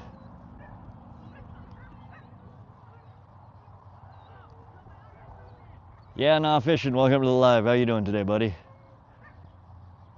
I'm having a good day. We're doing a bit of a fishing challenge today. We are seeing how many different species we can pull out of this pond in one go. We're 2 species down. We got bluegill and pumpkinseed out of the way. We have a carp pull in the water, and we are currently trying to get either yellow perch or a largemouth bass. We're just used a bobber rig with a little chunk of a worm on the end. But we've had pretty good luck so far. We've knocked out 2. There's supposedly about 9 different species in this water, and our goal is to get at least 5 of the 9. We're an hour and a half into the stream here, and we have 2 of the 9 so far. So we had a really good start. It's been slow for the last hour, though. Once I switched away from the bluegill and the pumpkinseed, it gets a little bit harder.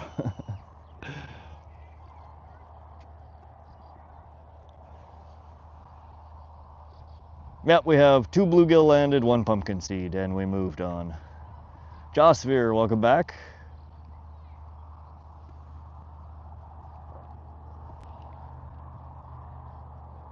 Yeah, we've got 3 fish so far and 2 species. We're working on fish 4 and species 3.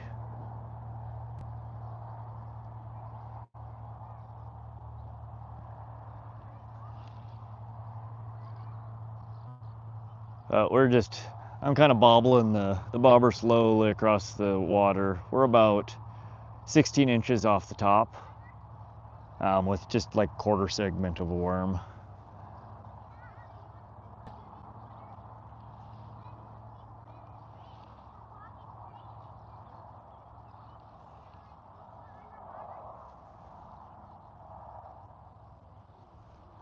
"97 likes. We are 3 likes away from 100. Y'all double tap that screen, smash it, get us up to 100. And thank you for those that have already given the thumbs up. And everybody that's hanging out on their Friday evening. Anybody else have plans to go fishing this weekend?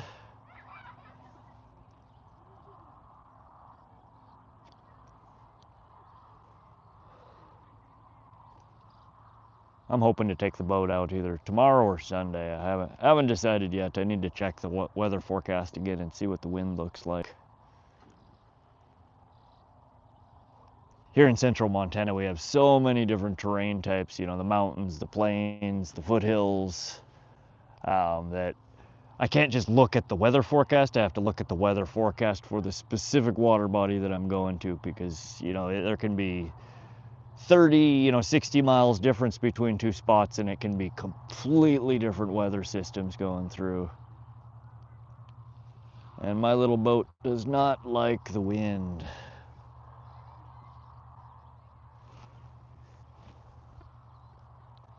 John Machine says, "I wish I could." Ah, you can't go out fishing.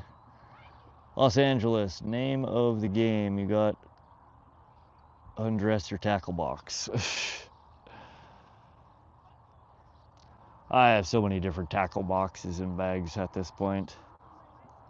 I try and keep enough stuff in my tackle bag, my go bag, that I can fish almost anything, but it never fails. I go out and there's always something that it's either in my boat or, you know, one of my other tackle boxes or bags.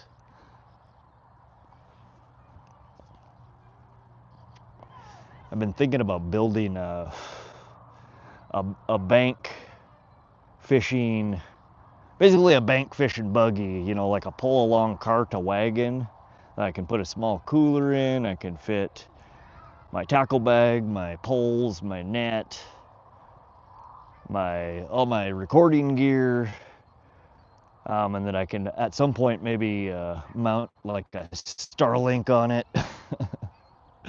So I can just pull around instead of lugging around, you know, 50 to 80 pounds of gear.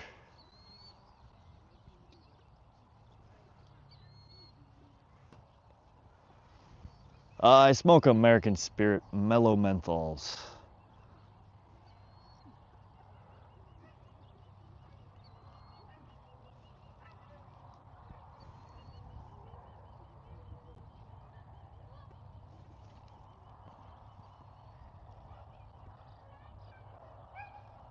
Felt a bite there. I missed it though. Ooh, there's a jingle on her. If y'all saw that, we might have species 3 here. Come on, carp. Take it. Hit it. I'm not seeing shit right. That just moved, didn't it? I think it did.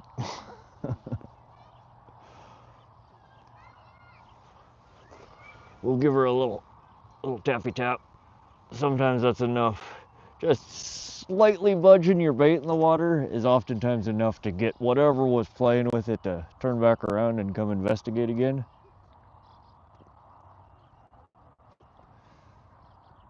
That's the second nibble we've had on the pole so far. Nothing has actually taken the bait yet though. Okay, I thought so. Maurus, check it out, Fishing and Stuff. It's a DIY channel. I have, in fact, I was watching that channel earlier today, watching a couple of their videos.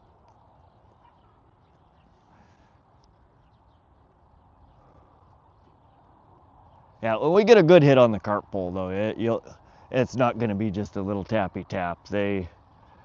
These medium action or medium light fast action poles, I mean, I've had them bend and almost touch the ground.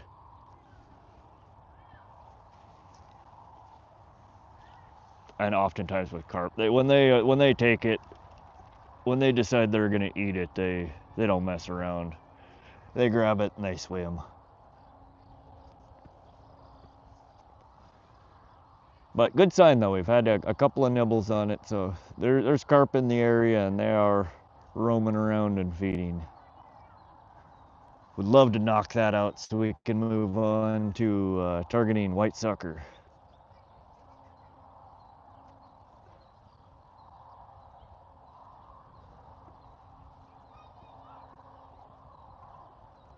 Oh heck yeah, we hit the 100 likes. Thank y'all.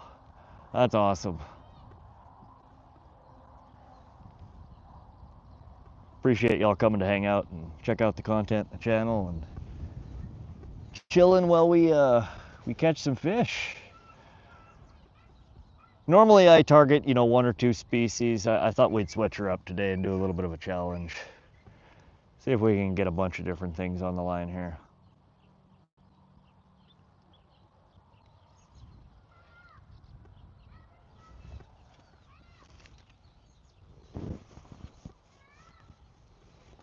Anyone else here from Pacific Northwest or Montana? Gets people from so many different places in the stream.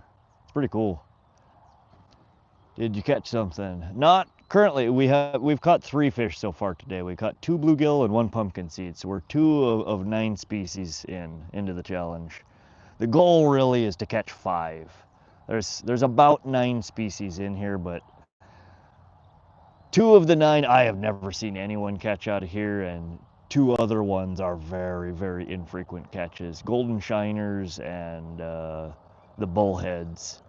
Not very often you catch them in here, but they're in here.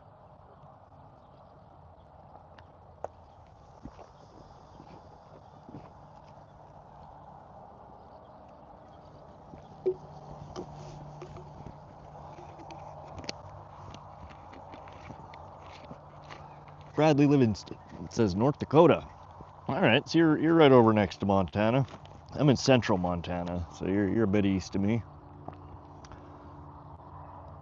I've been through North Dakota. How's the fishing over there? I've never stopped there for anything except to get gas. Get gas, take a leak, maybe grab a pack of smokes and some snacks, and on the road we go.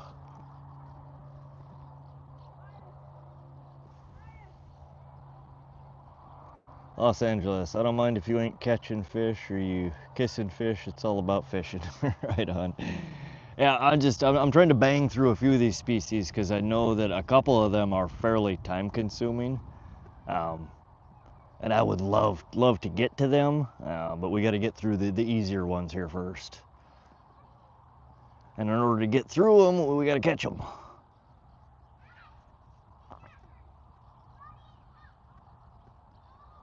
Motion detected in the side yard.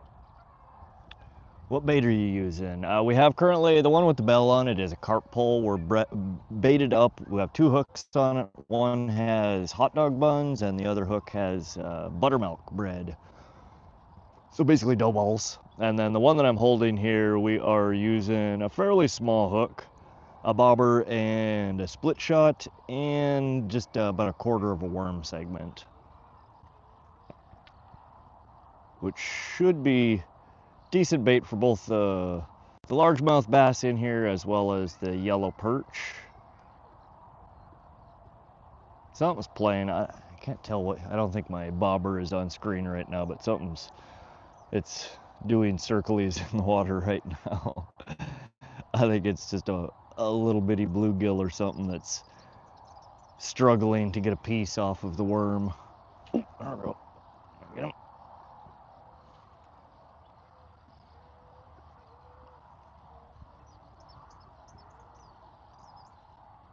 No, we missed it.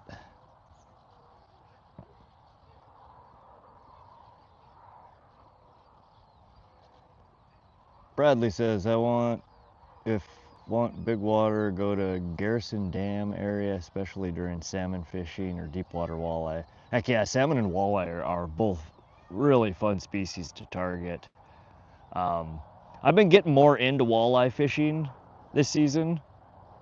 I've only caught a couple of walleye. Ooh, that was a decent bite. That one felt like a bass. We missed it.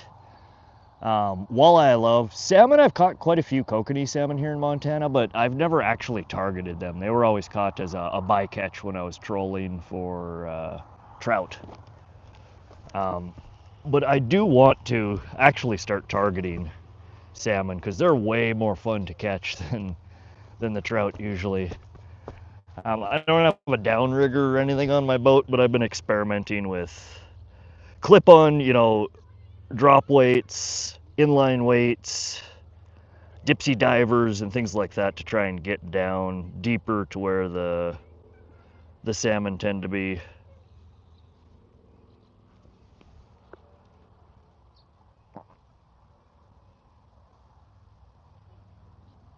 Path, Monster Mike said hi. Welcome to the live, Path.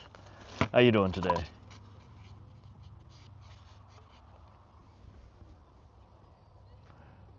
Rip its frickin' lip off. See, I do that when I'm used to fishing for big fish. What I target mostly is northern pike and carp, and both of those are very solid, bulky fish. So I'm used to giving a good, nice hook set, and I forget when I'm fishing for these other things. The perch, the bluegills, stuff like that they are quite a bit more fragile.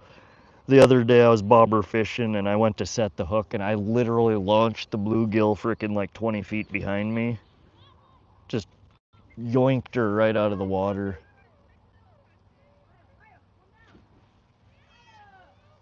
Paddle fishing up by Little Missouri. We have monster paddlefish here in Montana. I've never been paddle fishing. I don't like that style of fishing. They're a fish that they don't bite on bait. You're out there just trying to snag them with treble hooks, and that's not my idea of fishing. They are cool fish though, don't get me wrong. A buddy of mine goes every year and they've had pretty decent luck. I think he had a 80 pounder last year and like a 60 pounder this year. Motion detected in the side yard. I have sunglasses on, there's just a glare. Well, I have prescription glasses, I should say, that are transition lenses. So they get dark when the sun comes out, but they do not have polarization.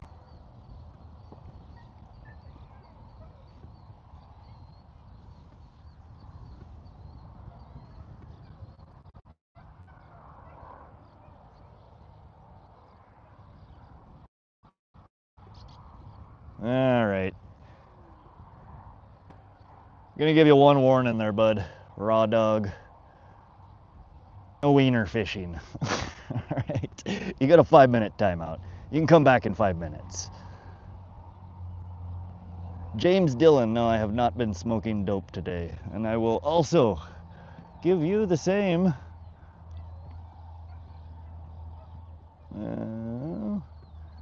You can get a 5-minute timeout there, buddy. We have a friendly and a nice chat here. We're not trying to troll people. You want to hang out here, be nice.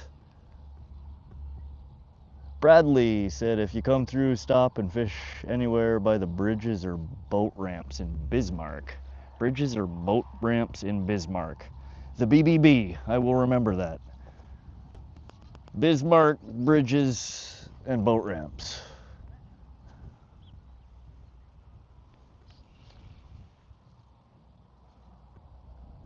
Motion detected in the side yard.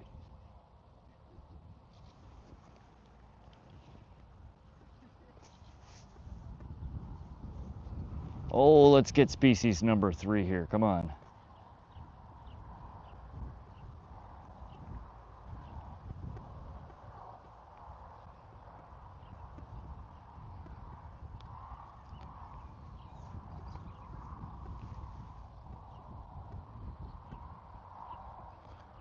Zachary Mendez, welcome to the live. We are fishing. We have We're doing a fishing challenge today. So we're trying, there's about 9 different species that are in this pond. We have caught 2 species so far, bluegill and pumpkinseed.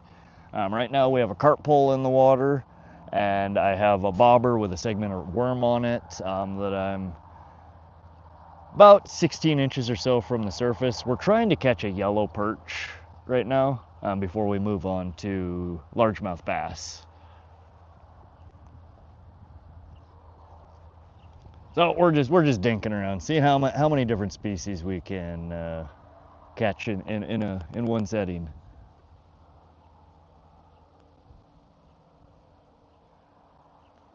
Thank you, Mary. The real LA Kelly, what carp bait you using? I usually will always, not always, but typically I'll use a bread balls of some kind. Right now we have on the pole over here 2 hooks. One of them has hot dog buns, and the other hook has buttermilk bread.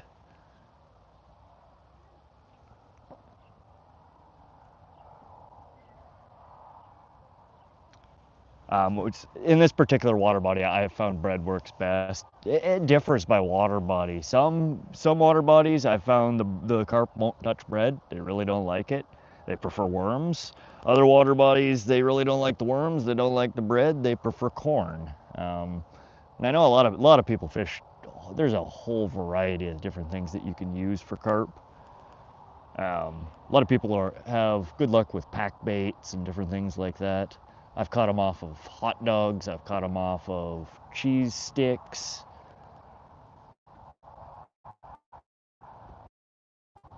All right, staying off the grid, you have earned yourself the ban. Go ahead, Mary. Get him out of here.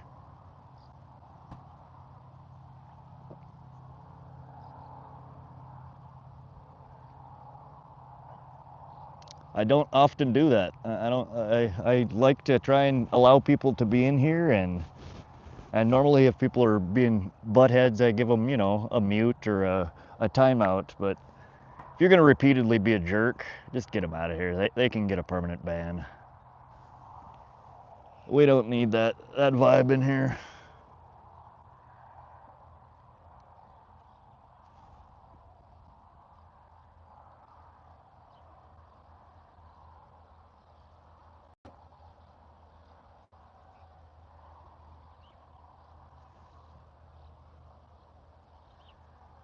Adele, welcome to the live. So what bait and hook setup are you using? So on the carp rod here, I fish with what's called a high-low rig. If you guys are all any familiar with a crappie rig, it's essentially a leader that's got 2 metal standoffs on it, like a T, that keeps your hook off the line. And then from each of those standoffs, you run a short leader and a hook. And then at the bottom of it, there's a third spot that you throw a sinker. So it's essentially a bottom rig. So on this one, we're running high-low rig with bread balls for carp. On the pole that I'm holding right here, we're just running a very standard bobber rig. It's a clip-on bobber, not a slip bobber. Split shot weight, just heavy enough to, you know, keep your hook down in the water, and a hook and a segment of a worm. It depends on where I'm fishing, Zachary. This particular water body, I tried the first year that I fished here, I tried chumming for the carp. And while it did definitely bring a lot more carp in, I was catching turtles, you know, every 3rd catch, which I really do not like to catch turtles, so I stopped chumming. They're such a pain in the butt to get off without hurting them. I don't want to hurt the turtles, so I stopped chumming. It does work really well though if you use bread or corn or dog food or cat food. So many different things. If you can just spread your area, and oftentimes if you do it a couple hours before you're ready to fish, that way it just brings the fish in the area. They've had a chance to clean up and eat a lot of what you've chummed out there, and they're still out there searching for more treasure. They're hanging out. Bradley says, I heard about Wheaties and soda down in Louisiana. Man, people have some really interesting combinations that they use for carp baits and catfish bait. I haven't heard of that though. Somebody was telling me pour beer on your bait. The last stream I had said that the carp like it. I'd never heard of that before.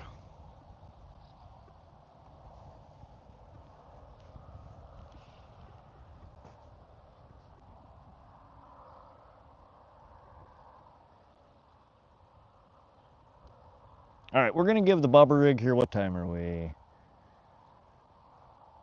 6:51. We're gonna give the bobber rig 9 more minutes here. At 7 o'clock, we're gonna switch over to a worm rig on the bottom rather than on the top of the water. And see if we can lure out a white sucker, a bullhead. Perch do eat off the bottom too, so we would actually be targeting 3 different species if we switch to bottom. And I did just have a good bite there. That's why I switched to the micro hook at the beginning of the stream for the bluegill and the pumpkinseed. They are so small in this water body that unless you're using absolute minute, you know, like a size 22 hook or whatever it is, they're really hard to set the hook on.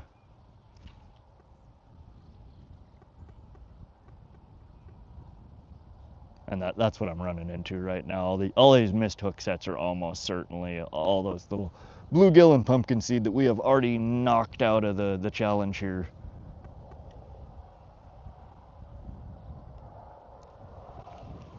We might have another one on the line here.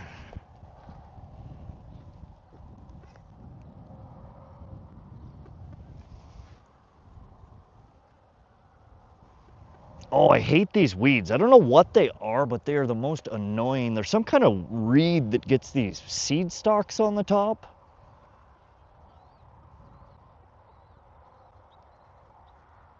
And your line gets in the bunch of them and you pull it up and it always gets caught on these seeds on the top. Such a pain in the butt. All right, we're in the weeds. Did they get my worm?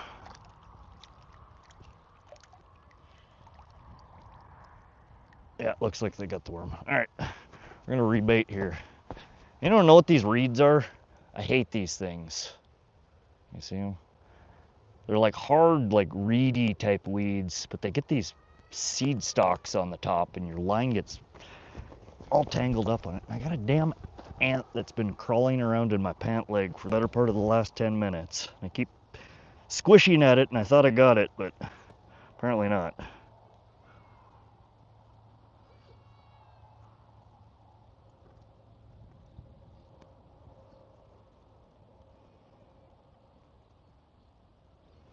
All right, so probably one more cast with the bobber before we switch over to a bottom rig here.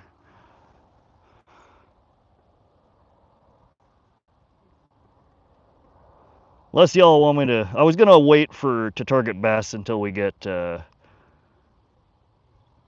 action on the top water. I was hoping we could get a top water catch with a whopper plopper or something. Dang, did I bring my whopper plopper? Shoot. See, I told you, I pack everything in my bag that I think I'm gonna need for the trip, and I think I forgot my top water. Well, that's gonna mess up my game plan. I'll have to dig through my tackle box and see what we can come up with. Wheaties and cherry soda. The soda can just be the cheap brand, but the Wheaties need to be the real deal. My comment was in response to the real Kelly's response. Bradley, I think I missed your response. Oh, okay. Triple Threat Gamer, sup? Welcome to the stream, Triple Threat. We're doing a fishing challenge today. We've got 2 species so far out of the nine that are advertised in this water body. We're working on Yellow Perch or Largemouth Bass right now, and we have a pull in the water for carp. Carp or white sucker. I've had white sucker oddly will eat red balls too. Only ever had that happen one time though.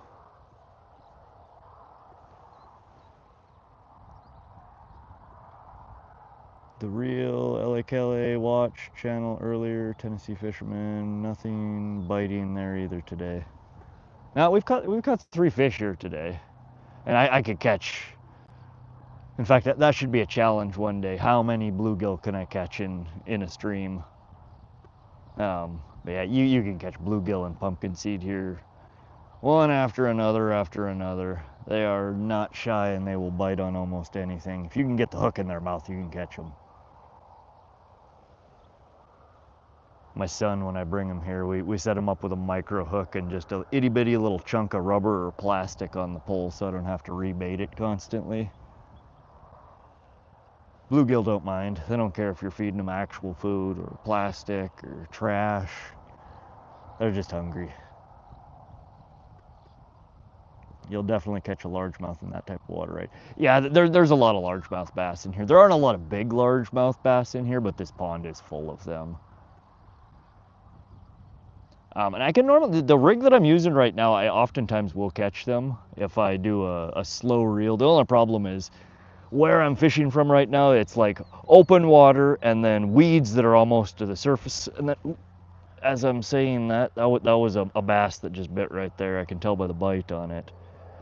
But there's open water, really tall weeds, open water, really tall weeds. And the methodology that I normally use for bass here when I'm bobber fishing is get about 12 inches or so hanging below the water and then just do a really slow reel. The problem is with the weeds almost to the surface of the water, I snag up on the weeds constantly and foul up the bait. That works much better when you're fishing from like a dock and you do it laterally with the shoreline. So go onto the dock and go, 5 foot out from the edge of the bank and then cast straight out. And then just slowly reel your bobber in and you'll catch bass all day doing that. But unfortunately, it's tough for me to do that here because I get into weed patches constantly. So I'm kind of just doing little jerks and letting it float. But we just missed a bass right there. That was a good hit.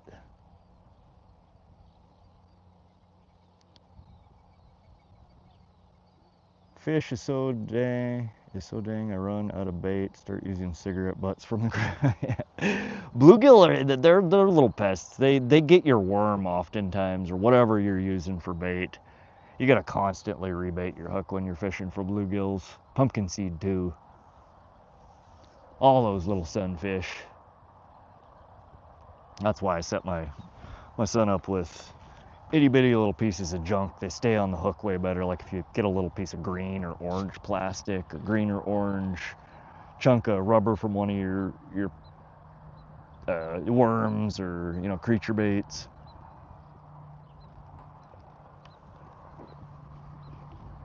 It's just enough of a color or something that the bluegill will taste it to see if it's food.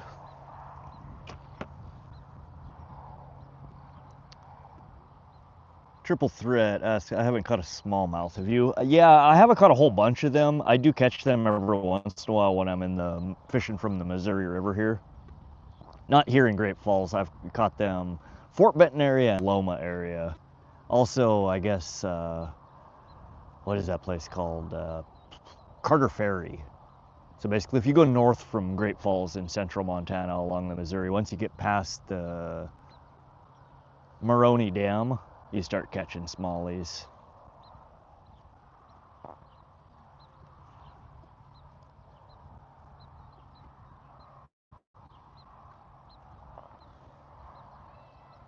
I've never caught a really big one though. I think I got my new PB last month when I was fishing in Fort Benton, and it was like 2.5 pounds. Nice little smallie, but nothing like a lot of y'all are catching. But again, it's not a species I've ever really targeted. There were bycatches. Or like I'm doing right now, you fish with a worm, you're targeting fish. You never know what's going to be on the line when you pull it in.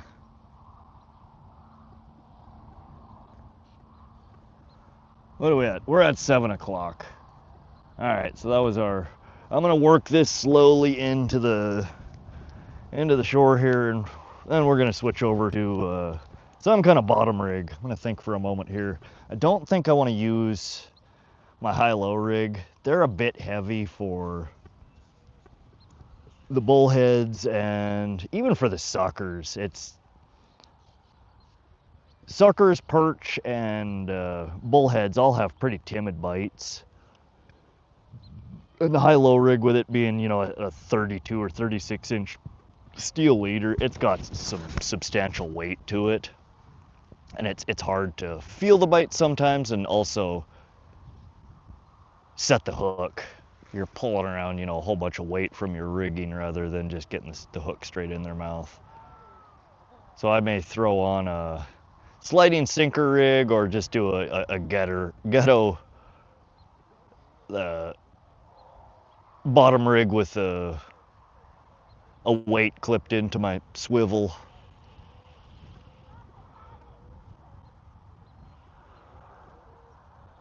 Oh, I got my bait already. All right, so perfect time to switch over.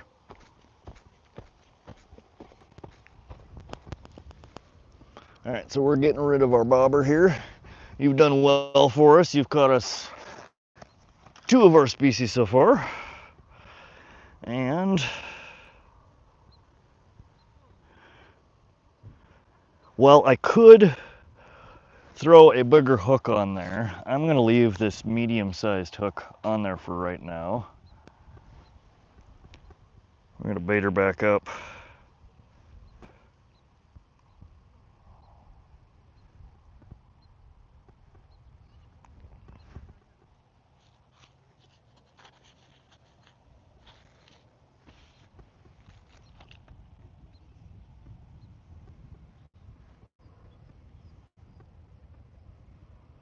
All right, actually, I'm gonna do something slightly different here.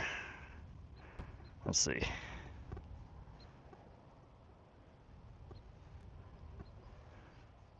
Give me a moment here off camera, guys. I'm getting some rigging set up.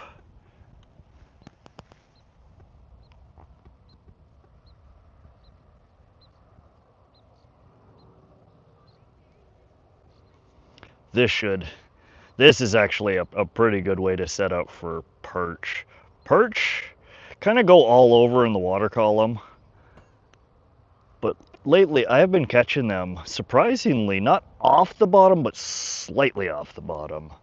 And this is a pretty short leader for this. I don't know if it's gonna work, but we're gonna try it.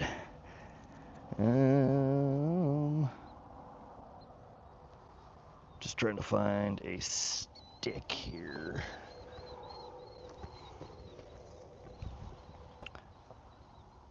Oh, come on, I'm on the edge of a pond. Why can't I find a little chunk of a stick? There we go, that should be perfect. All right, so what I'm using here is, again, that same medium-sized hook, and I threw on there, it's called a little corky, and they're floaters. These are oftentimes used by drift fishermen when you're drifting in the river. In fact, this stick is too big. You take your little corky and you peg it, not that kind of pegging, y'all. You peg it. They say 3 fingers up from your hook is ideal. And you can do this with a stop. What I usually use is just little twigs, sticks, toothpicks work great. But you basically jam her in there, and it prevents this from sliding. And what this does is, when you have a bottom rig in there, you throw a sinker there or off, you know, a drop on there, and instead of your bait laying right on the bottom, it floats it up slightly. So you have your little thing, and so you're floating your bait just a little bit off the bottom. So what I'm going to do here is grab another little leader and a sinker and clip it on. Should give us a little bit more distance for this to float up.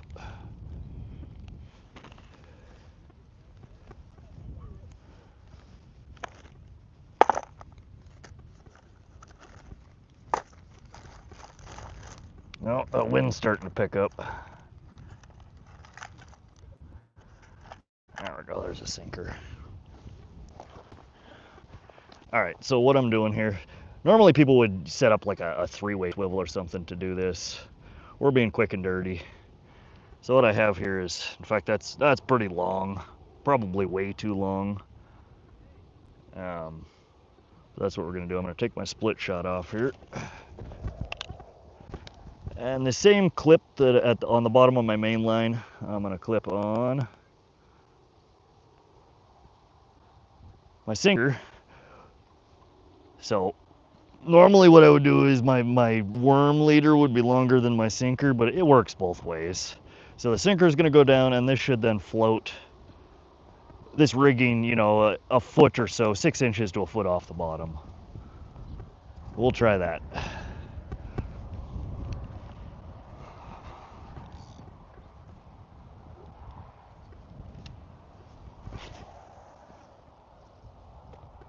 Perfect, and we should be where I just hit right there is right at the edge of where I believe the drop off is in this pond, or on this side of the pond.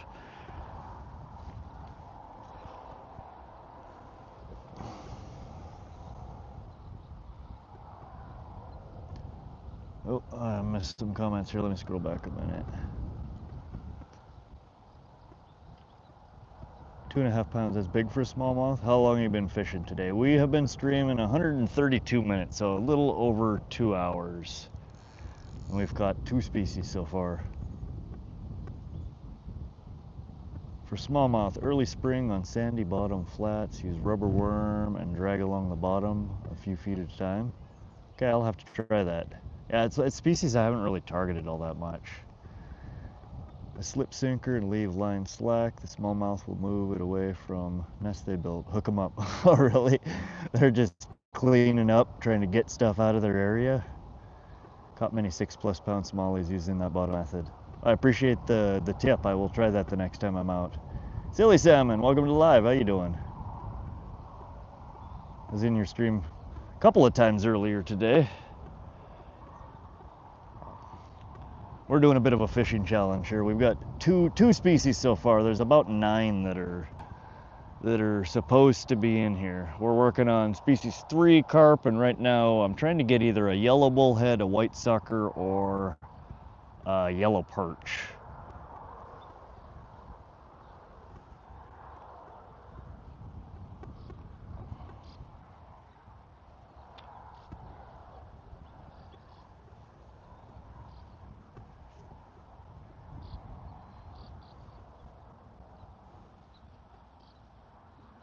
That's a nice day out today. It was about 85 or 87, the thermometer in my truck said when I was on the drive over here.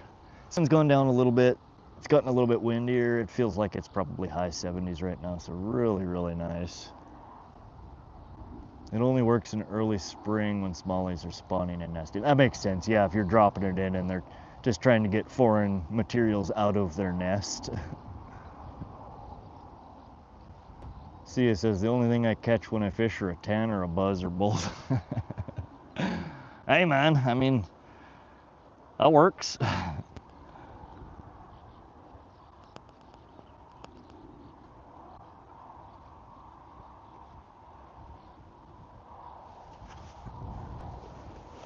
Do you drink when you fish? If I'm out camping, I will. I don't if I'm just day fishing, you know, out somewhere, because I'm always the one driving. And I definitely do not promote drinking and driving, so. But yeah, if I'm out camping, I'll have a few. I'm not a big drinker in general.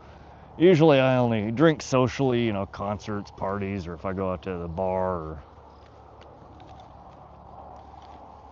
or I'm out camping, sitting around the campfire, hanging out with buddies. I'll have a few brews.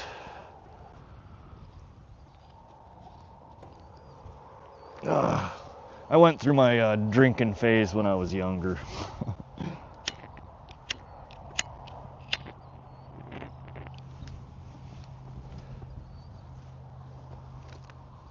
Doesn't quite have the appeal it used to.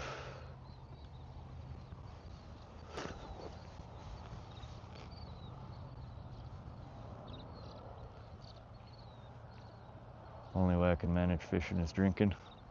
I mean, different strokes for different folks. You do whatever works for you.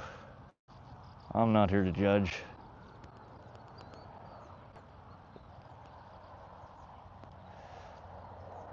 Just sitting out here next to the water chilling with the chance of catching a fish is more than enough for me to have fun.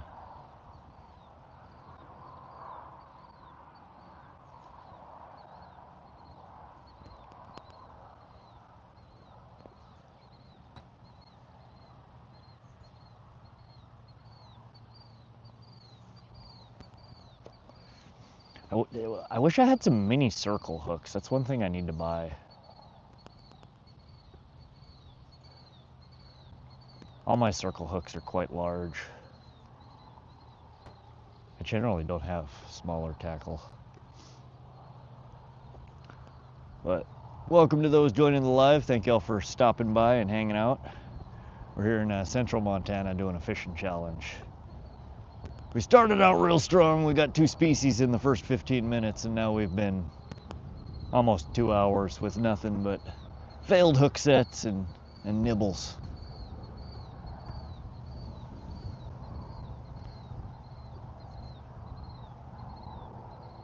I used to get into fights when I drank, so I started drinking alone. Now I kick my ass. Now, I've never been an aggressive drunk. People tell me I get really talkative when I'm drunk. Oh, that was a nibble.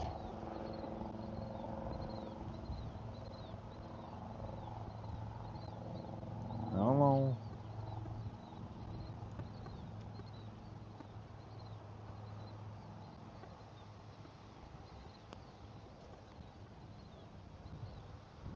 Nah, dang it. That was like the most delayed reaction there. My brain took way too long to process that one.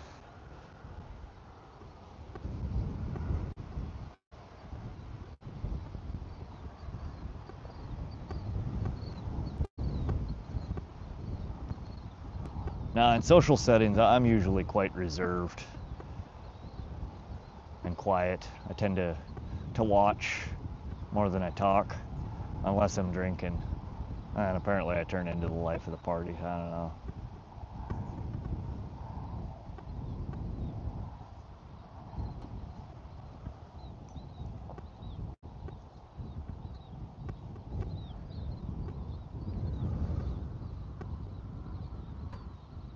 My guess is somebody else, one of the other bigger fisher streamers, started a stream. We got Cindy or Outfish or Thunderstruck streaming right now. Half my viewers left.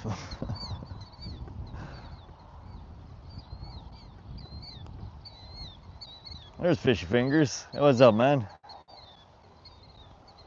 How's your Friday treating you? Matthew, welcome to the stream. How you doing, buddy? We're doing a fishing challenge today, just dinking around. We've got 2 bluegill and 1 pumpkinseed. We're trying to knock out carp, and we're working on a bottom rig here for either bullheads, perch, or maybe sucker. Doing well, having a great day. It's Friday. I have the whole weekend to screw around. And I'm fishing. Anytime I'm fishing, you can ask me, it doesn't matter. I'm having a good day.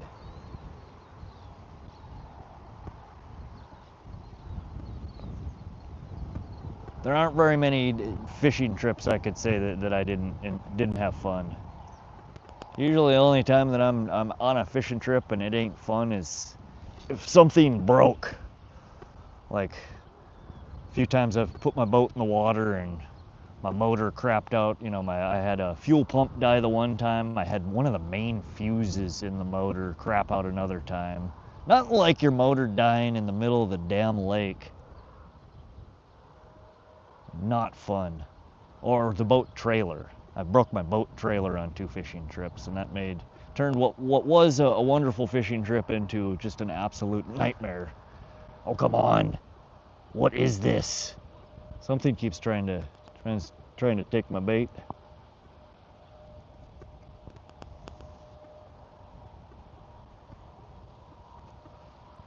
Come on.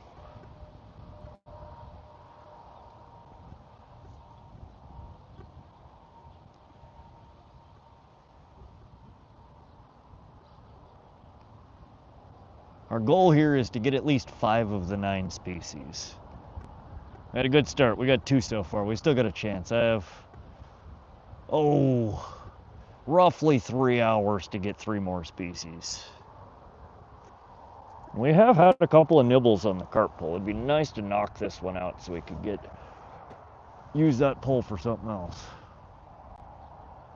What's your channel name? Want to see my rod? Yep. I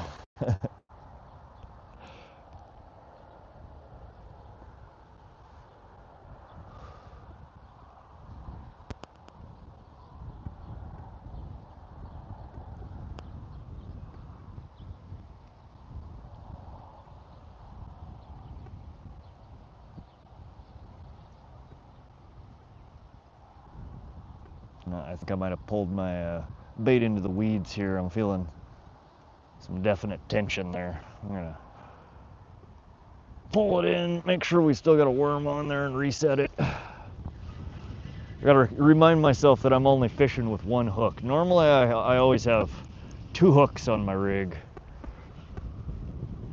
which allows you to, no, we still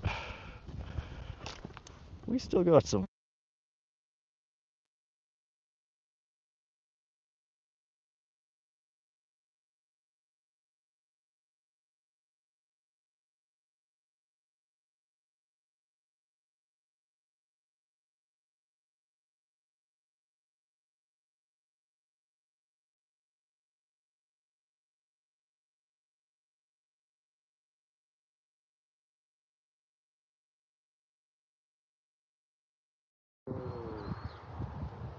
She laughed though, so she got it.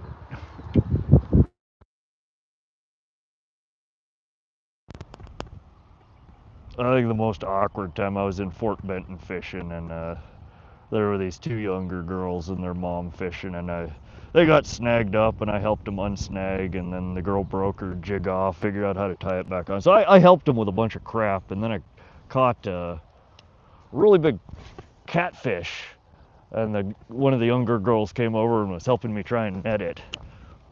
And after we got it in and weighed, and I was showing it to the camera to post on YouTube, the mom asked me what the channel name was.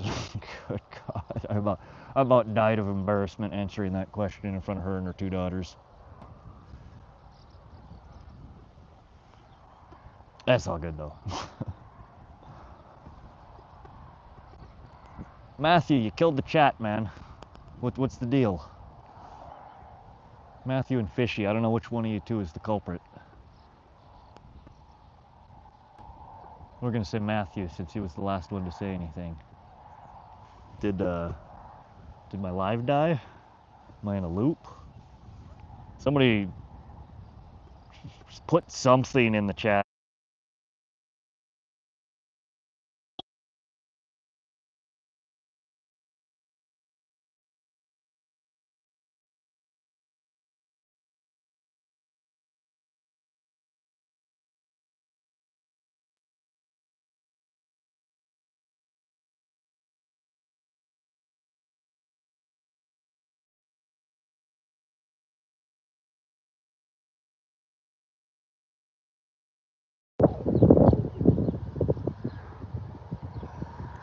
B-Boy said hi. Welcome to the live, B-Boy. Bradley Livingston says all good. I don't know how many times I've been streaming and I look up and there's 0 people, or there's a bunch of comments saying, hey, the chat froze, or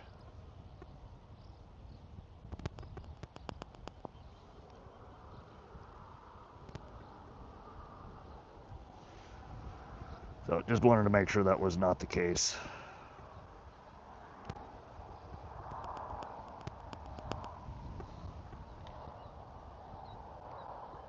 Mary, you're still in here. Howdy.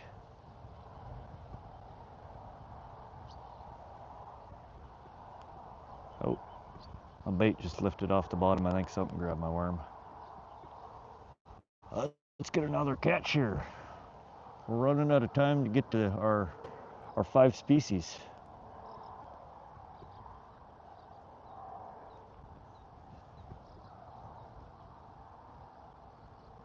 Oh yeah, my chat froze and I didn't realize. Oh. Now, I don't know, YouTube Live seems to be fairly buggy. I always just assumed it was my poor cell reception, but it seems like it's just buggy. Like, I'm sure my poor cell reception doesn't help, but it seems like it's more than just my poor cell reception. I think YouTube Live, the chats just spaz out sometimes.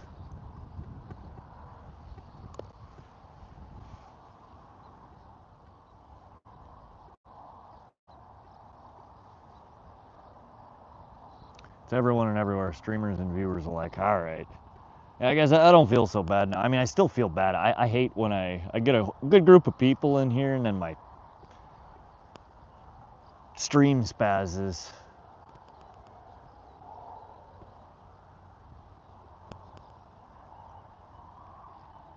Got some decent sized fish jumping out there. Probably a little bass. We have probably another half hour, 45 minutes before we start seeing the real topwater action here, and then I will. I need to dig through my bag. Unfortunately, I think I forgot my whopper. I might have one stashed in the one of the doors in my truck. I'm gonna have to go look. We got to get another 1 or 2 species here, though. Again, the goal is 5 of 9. We'll see if we can reach that.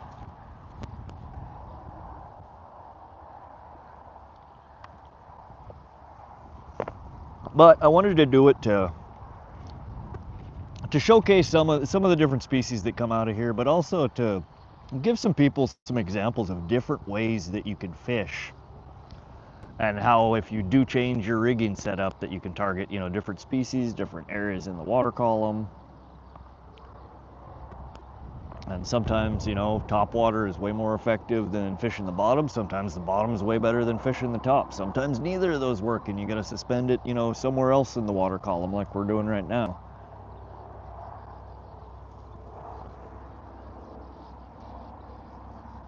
That, and I needed to get the skunk out. We had a 8.5 hour stream yesterday. All I managed to catch was a crawdad. Pulled my line in and he's hanging on with one claw, you know, hanging onto the hook and picking away at the worm. He held on the whole way in. I was hanging him in front of the camera for a good 30 seconds before he decided to finally let go.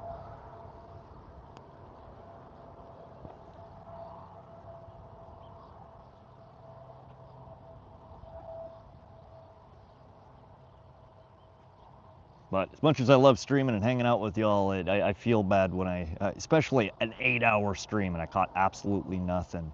And it was the best stream I've ever had. I didn't post it, but I had 11,000 viewers, which is insane. It's well over twice my biggest stream previously.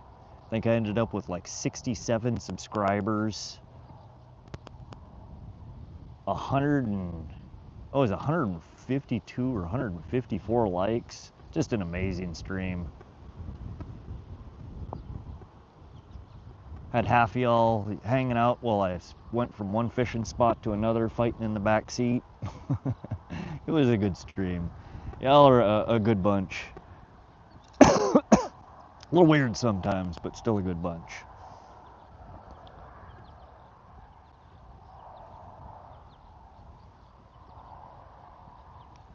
Mary says it was an awesome stream. I appreciate that, Mary. It means a lot when you guys hang out, and definitely more so when it seems like you guys are enjoying yourself. I'm not always the most entertaining person, but y'all seem to entertain each other.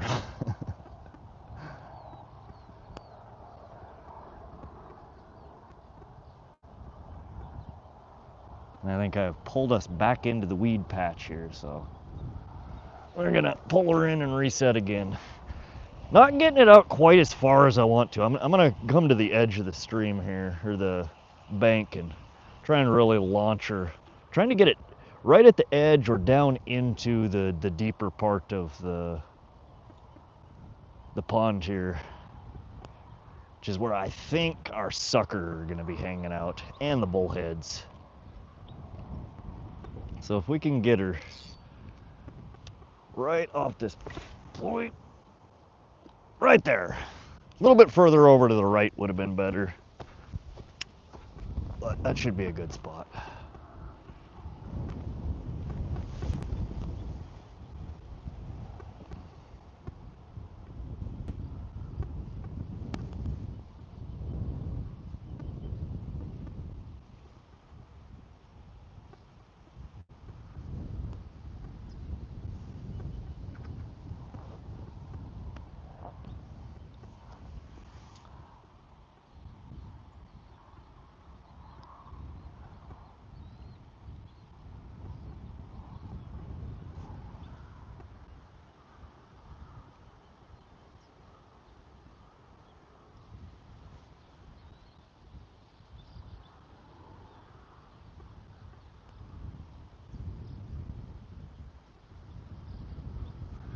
Maxwell Shang said hi. Welcome to the stream, Maxwell.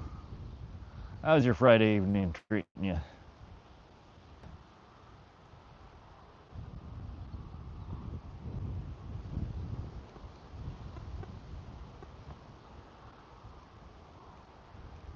I'm having a great Friday. We kicked off from work a little bit early. I finished up my stuff around 4 p.m. or so. Swung by the gas station and picked up some ice and some snacks, and we've been at the fishing hole since. Miss Shahara, historian traveler, said hi and good luck. Appreciate that, Shahara. Welcome to the stream here. What's the target? We are actually having a fishing challenge. We're trying to get at least 5 of the 9 species that are in this water body. And we have hooked up on 2 different species so far. We've got bluegill and we've got pumpkinseed. We have a pole in the water here targeting a common carp with red balls. And I am bottom fishing right now with worms, trying to see if I can pull out either a white sucker, a yellow perch, or a bullhead. Maybe a trout. Trout are a species that are supposedly in here, but that's why I say 5 and 9. I've never caught a trout here. I've never seen anyone catch a trout here. So 9 out of 9 I don't think is feasible, because I think 2 of the 9 species aren't actually in here anymore. But I think we have a good chance of pulling out at least 5 of the 9, maybe 6. We've got about 2.5 hours left to accomplish that, though. Time is fleeting.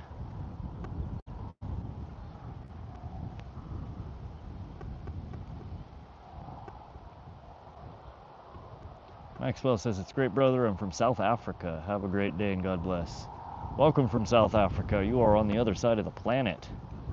And it is probably the middle of the night right now. What are you doing watching fishing streams during the middle of the night? But thanks for stopping by. Appreciate the company. If y'all are enjoying the content, do me a favor and double tap that screen. Give me a thumbs up. Helps the algorithm bring some more people into the chat here. And if you don't like the stream, I mean, you can hit the thumbs down, but I'd prefer a thumbs up. Thumbs up help, thumbs down, not as much. Raw Dog Randy, welcome to the live. Never get big, Unk. Peace out. Oh, I will always be me. I appreciate that, though. Thanks for stopping by.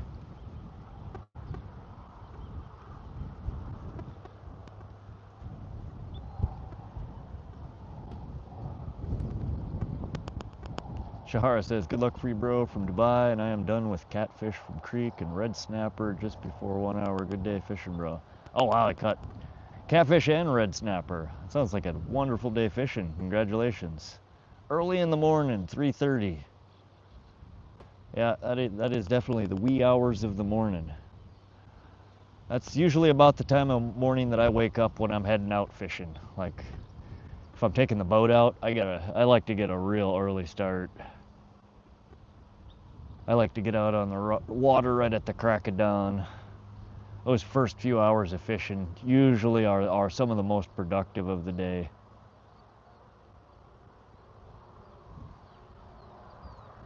Ashley B says, "What's up, my want to see my rod?" How you doing, Ashley B? Thanks for swinging through. I missed. I saw that you streamed yesterday or the day before. I saw it in my feed, but I saw it after you had already gone off live. But I try and make it in everybody's live that I can. I don't always make it though. But thanks for swinging by and hanging out in mine for a little bit. How's your Friday treating you?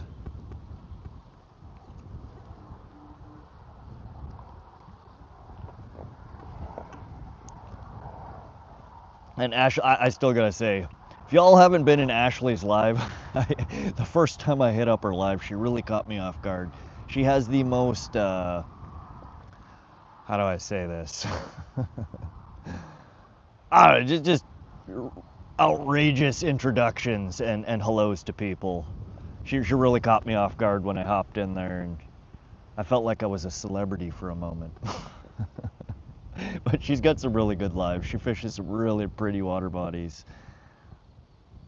So if you like live streaming, go ahead, check out, give her a like and a follow over there and check out her streams. Big chillin' after work, that's how to do it. Same here. I'm big chillin' at the pond trying to catch some fish. We're doing a fishing challenge today. Jeffrey Figueroa, hello sir. Welcome to the live, Jeffrey. Ashley is amazing, so welcoming and kind. Yeah, that's probably a better way of saying. She was very welcoming when I joined her live. I thought you sounded familiar. Skipjack Cindy live chats. Yeah, a lot of us that are in my live, including myself, all hang out in Skipjack Cindy's, Outfish Ontario's, Thunderstruck, SoCal Outdoors. Oh God, there's so many. Fishy Fingers. It's the list is ever growing, and I feel bad for leaving some people out, but there are a lot of awesome fishing streams on YouTube. A whole bunch of really frickin' friendly people. Jeffrey says, I was at the river, tried to catch my dinner. Oh, tried, huh? No luck?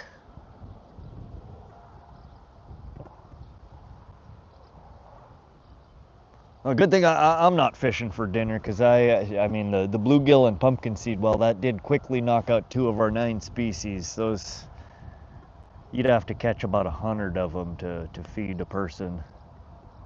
Forgot how to fish. No luck, but I had fun. That's the name of the game. I know it's cliche, but that is why they call it fishing and not catching. Some days we're feeding the wildlife, or I like to tell people I'm catching bait. I've caught a lot of bait today. We're drowning worms, feeding the homeless. We've had good luck though. We caught 2 of the 5 species targeted within the first 15 minutes of the stream, and then nothing since. I haven't given up hope though. We've had a couple of nibbles on the carp pole here, and our bottom rig is getting nibbled to crap too. I just haven't set the hook yet.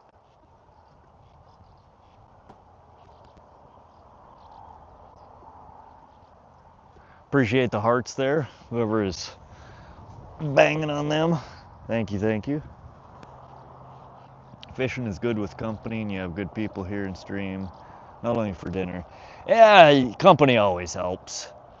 I have fished. I bring people out fishing with me sometimes. Sometimes Miyazaki, my girlfriend, will come out. My son comes out occasionally. I got a couple of friends that I fish with sometimes, but 99% of the time it's me by myself. I fish too long and too often. Most people that I fish with, they're all right going out for a few hours and then they're done. I will fish from daybreak to sunset, and I'm still not done. But yeah, it definitely helps having all these nice people in the chat room. They keep me company and entertain me, and Been learning a lot from people about different types of fish that I, haven't targeted a lot or that we simply don't have around here. Ashley B says, beautiful spot. It is a really pretty spot. It's a local pond. This is like 5 minutes from my house, which is why I stream from here so often.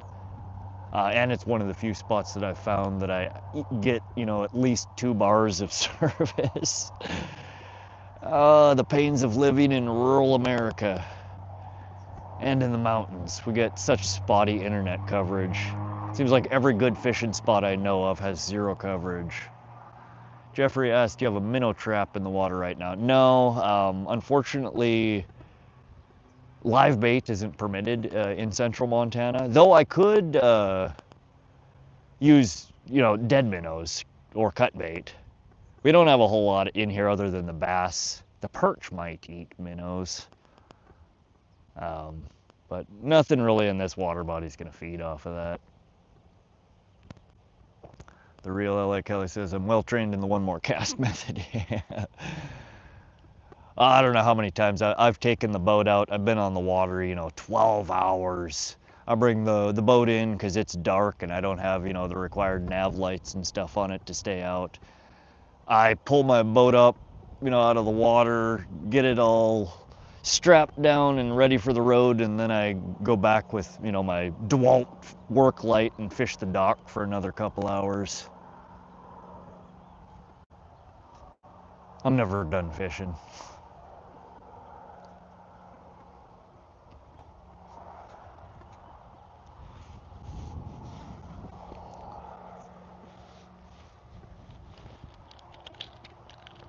But I do have a minnow trap, but I don't use it often.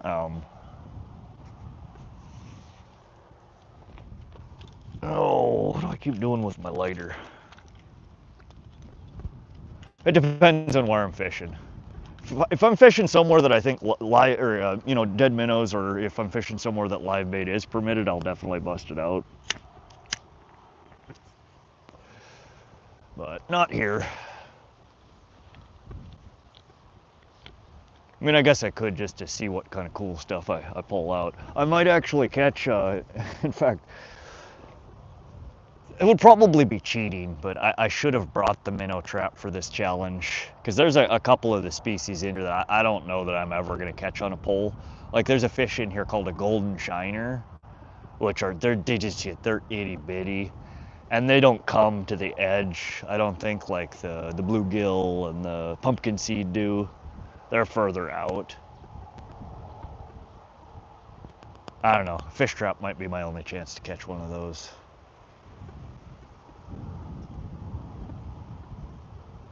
Kelly says, I have family in Hungry Horse, Montana. Right on. Montana's a big state. I've heard of Hungry Horse. Off the top of my head, I don't know what exactly that is by. Deer Lodge? Maybe? We tried using corn. Yeah, we did use the first 2 species that I was targeting, the bluegill and the pumpkinseed. That's actually the first thing that I put on the hook was corn. And they kept stealing them, so I switched over to worm segments, and then I caught both of them.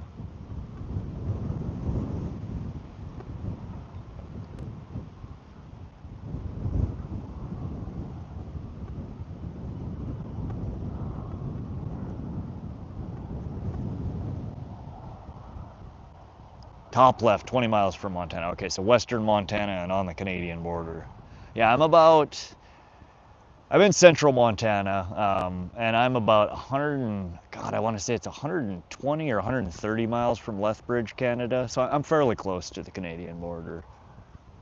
But to get to the western Montana, it's still, another 4 or 5 hours drive.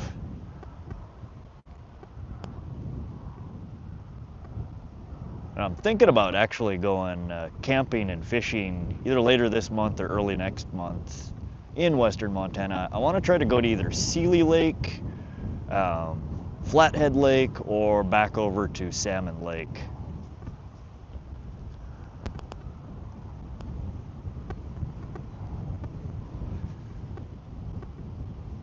Yeah, wind's really starting to pick up. Did the same thing to us yesterday.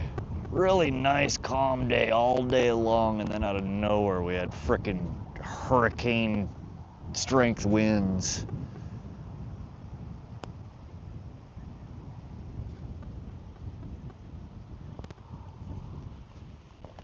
All right. Thought that was gonna be the spot, but I'm gonna make sure we still have a worm. Nope, I stole my worm. Stole my worm and treated me a bunch of weeds. Yeah, western Montana is absolutely gorgeous. You get into the Rocky Mountains, the Continental Divide, Kootenai Valley. Oh, it's absolutely gorgeous over that way.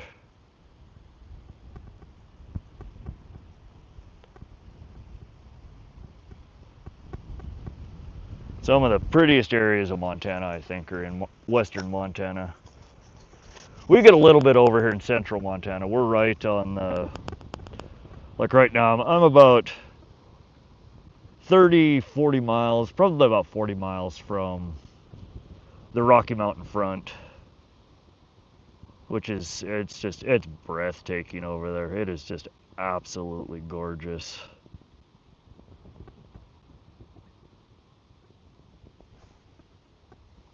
All right, so we're set up on, on a bottom rig. We're gonna toss her back out. And of course the wind is blowing in my face right now. We're gonna try and get it closer to the corner here. Nope, and I cast it basically in the exact same spot I just pulled it out of. Good job. Accuracy 1 of 10. Not where I was intending.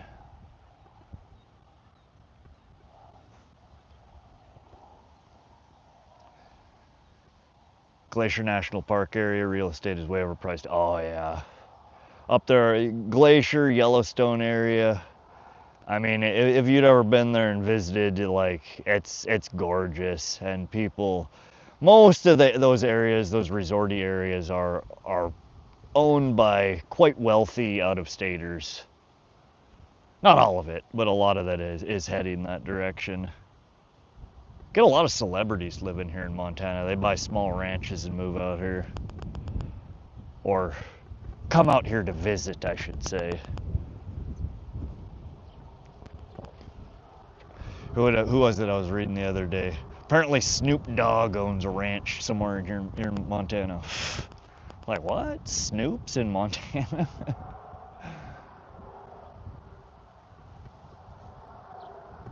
I like the plains, the sunshine on you, and the grass just feels great. Yeah. We get like, here in central Montana, it's kind of a mix of different terrains. We have, you know, the Rocky Mountains to our west. We're kind of right in the middle of the Belt Mountains, the Highwood Range, the Cascade Mountains. There's a lot of plains. We get, you know, all the different types of terrain around here. I'm getting some nibbles on this pole, which you can't see. I'm trying to hold it at an angle that I can set the hook with one hand.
Kelly says, we lived in Oregon on the north side of Mount Hood, snowboarded the entire Pacific Northwest from South Oregon to North Washington State. Hell yeah.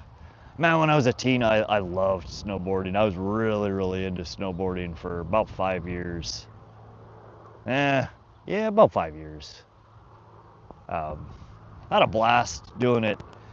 I hurt myself so often doing it though. I still to this day struggle with some of my old snowboarding injuries. The one year I was practicing on the terrain park and really screwed up my shoulder.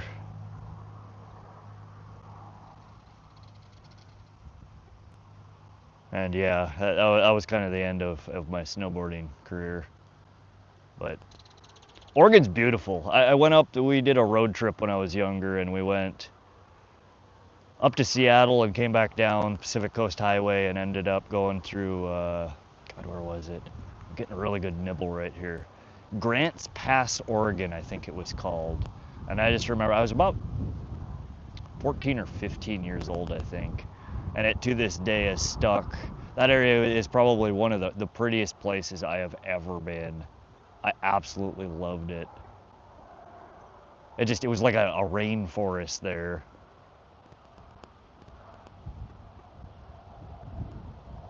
I always said one of these days I was going to make a trip back over that way. I have not yet managed to do it though.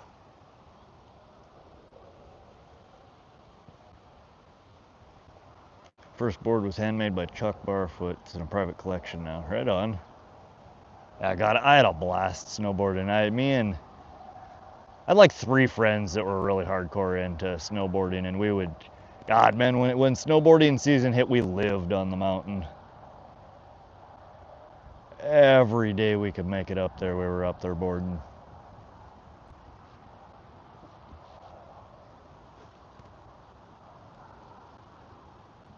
It's been a long time since I've been though. I did a couple of times after that I rented a board and went up. God, I want to say the last time I went to Mammoth when I was living in Cali. Had fun. Got sore as hell, fell on my butt a whole bunch of times.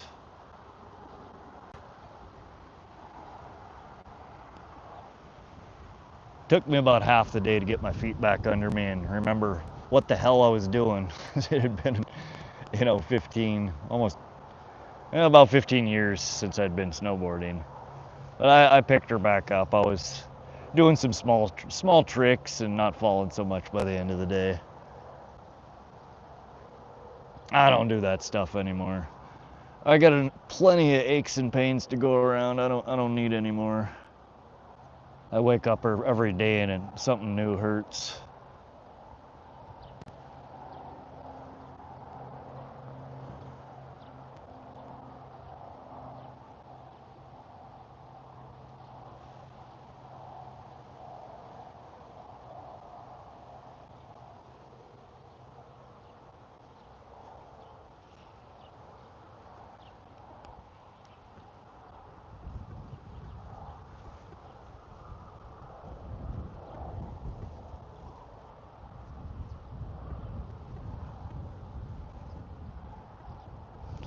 Welcome to those joining the stream. We are currently doing a fishing challenge. We're trying to see how many different species we can pull out of this pond in a single session. Fishing's really slowed down. We had 2 right off the bat within the first 15 minutes, and we've been struggling since then to try and get one of the other 7 species that are in here. We're fishing right now. We got a carp rig in the water, and I am fishing a bottom rig net right now with a worm, trying to see if we can either pull out a yellow perch, a white sucker, or a bullhead. And I've been having tons of nibbles, but have not yet managed to land one of them. Oh, that was... I think we got something playing. We might have a carp mouthing our bait over here. I think that was a nibble, not the wind. There was a shudder to it. Not a good hit. Normally carp they hit and they'll fling the frickin' bell off. You've separated your shoulders, sprained both ankles. That was a downhill or high-speed launches off of ridges and love to ride the trees at night. Yeah, I when I was practicing that day, I dislocated my shoulder, tore my rotator cuff all up. I really thrashed my shoulder. I was never so much into speed. I like doing tricks. Aerials, what I was practicing was an inverted aerial. And I had landed on my head the previous 2 runs, which is all right. But that the 3rd time that I went down, I over-rotated and landed just on the tip of my shoulder and forced my shoulder out of the socket. And I've been paying the price ever since. Call Lloyd. Is that Colonel Lloyd? Lloyd, welcome to the stream. So it looks nice there. It is. This is Largent Bend Pond. We're in central Montana. It's about a 6-acre pond just outside of Vaughn, Montana. Most people come here to fish for bass. I'm normally here for carp and sucker.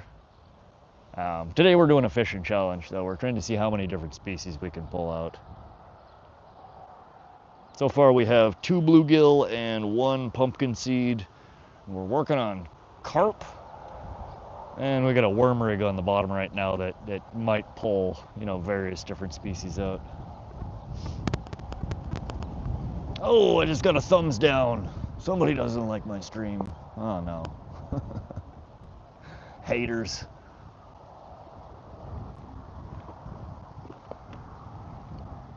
What I don't know is who clicks on a fishing stream, watching somebody fishing, and then gives them a thumbs down. What's not to like about a fishing stream? I mean, is my audio crappy? Is my picture grainy? Do you not like how I look?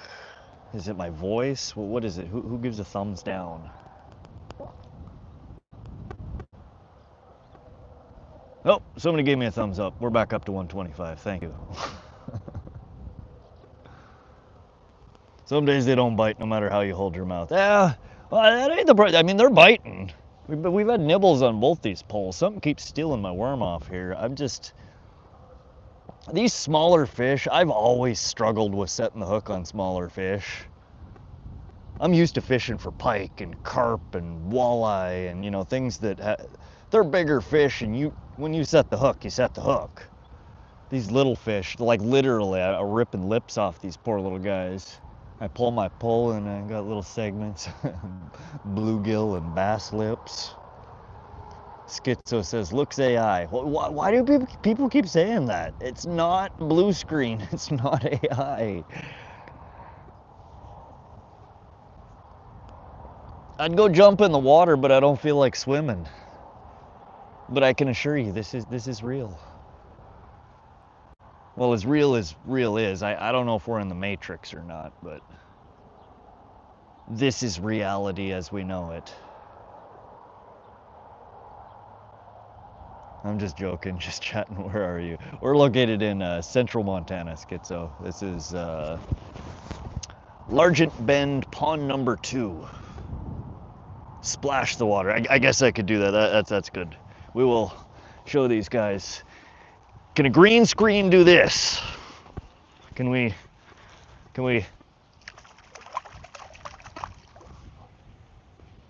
It's real, I promise. Oh, you tangled my line. I blame you, Schizo. All right, we're back. See, it's real.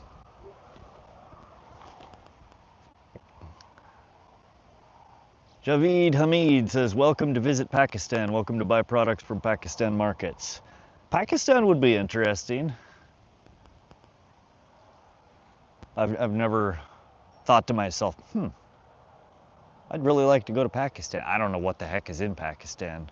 Other than I know a lot of the products we buy here in America have the made in Pakistan label on them. So y'all make a lot of stuff that we use here in the United States. Schizo says, okay, I'm in PA. You're off camera. Oh shit, did y'all not see me? Did I really just splash the water off camera? Hold on.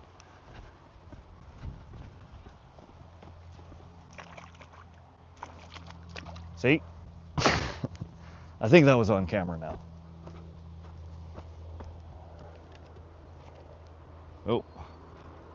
I'm tangling up my pole again. Again, all your fault, Schizo.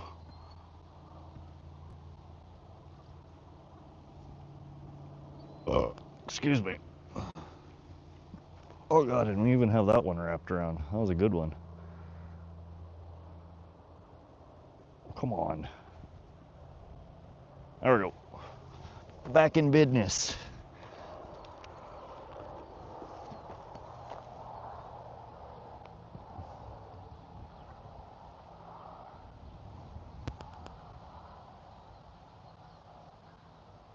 Honestly, I wish I was you, buddy. You need that chicken liver. I mean, we might catch bullheads off chicken liver in here. You might catch suckers off of chicken liver in here. The only thing I've ever used chicken liver for was for channel cat fishing around here. Schizo says, I subbed and liked. Appreciate that, Schizo. Thank you to all that are subbing to the channel and hitting the thumbs up there.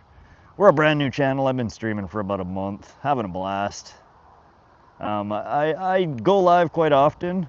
I haven't posted a whole lot of content yet, but I have started posting what I think are really cool videos. Some underwater footage. Have some lure cameras that I use to troll and cast with. And I've been catching some really cool shots of some northern pike striking at lures and following the lures. So if you guys are into underwater content, give my channel a once over and check out some of the shorts. Some really neat content, and I'm hopefully going to be getting a whole lot more content like that. I think that's what I'm going to focus the channel on is a lot of underwater content and live streams.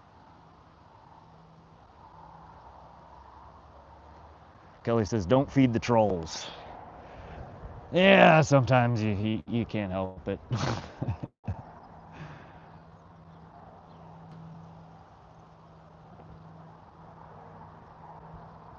Chicken liver is a channel cat killer. Yeah, it does pretty well with channel cats around here.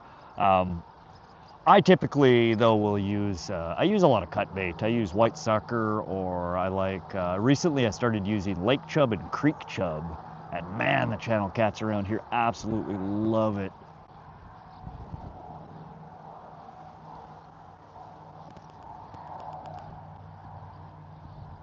David, yeah, Pakistan has some cool products. Definitely.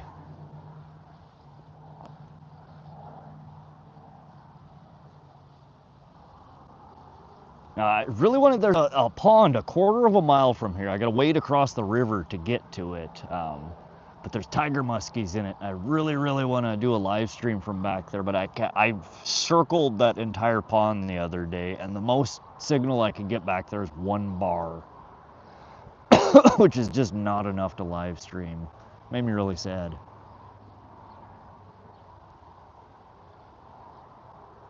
Our waters in Pittsburgh, you kind of don't want to eat unless it's a trout area. Okay, so you're from Pittsburgh. I've been to Pittsburgh. I spent 3 months in Pittsburgh when I was about 25. And I had some interesting experiences in Pittsburgh, to say the least. There's a lot of bridges there, a lot of water. I don't know what river it is that runs through Pittsburgh there. I forget the name of it. But you're right, it didn't look all that clean. I know that you guys have a lot of, or historically have had a lot of industrial manufacturing in that area, iron, whatever it is. But there were a couple of very memorable things from Pittsburgh. I've mentioned it a couple of times here in chat. When I was in Pittsburgh, I stayed on, I think it was called the South Hill, like towards, I think it was called Mount Washington or something like that. But anyways, I lived at like the bottom of the hill, and the house was set like, oh Jesus, whatever it was, I just pulled the dang fish out of the water. I don't know if you guys saw that, but the fish came up with the little corky. But anyways, I lived on the south side on a steep hill. The road like wrapped up, and it went up to Mount Washington or whatever the hell it was called. But in the backyard, urban area, y'all have some of the biggest, gnarliest, meanest turkeys I have ever seen in my frickin' life. right in the urban area. I'd go out on the back porch to smoke a cigarette, and a gang of like 6, 7 turkeys would come up all fluffing up and standing up trying to pick a goddamn fight with me.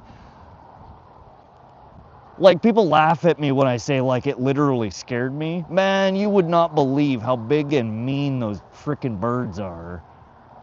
Now, that's one thing I wish I would have got videotape of it. But yeah, y'all have gangs of frickin' wild, mean-ass turkeys right in the urban area frickin' of Pittsburgh. So that's the first memory that sticks out.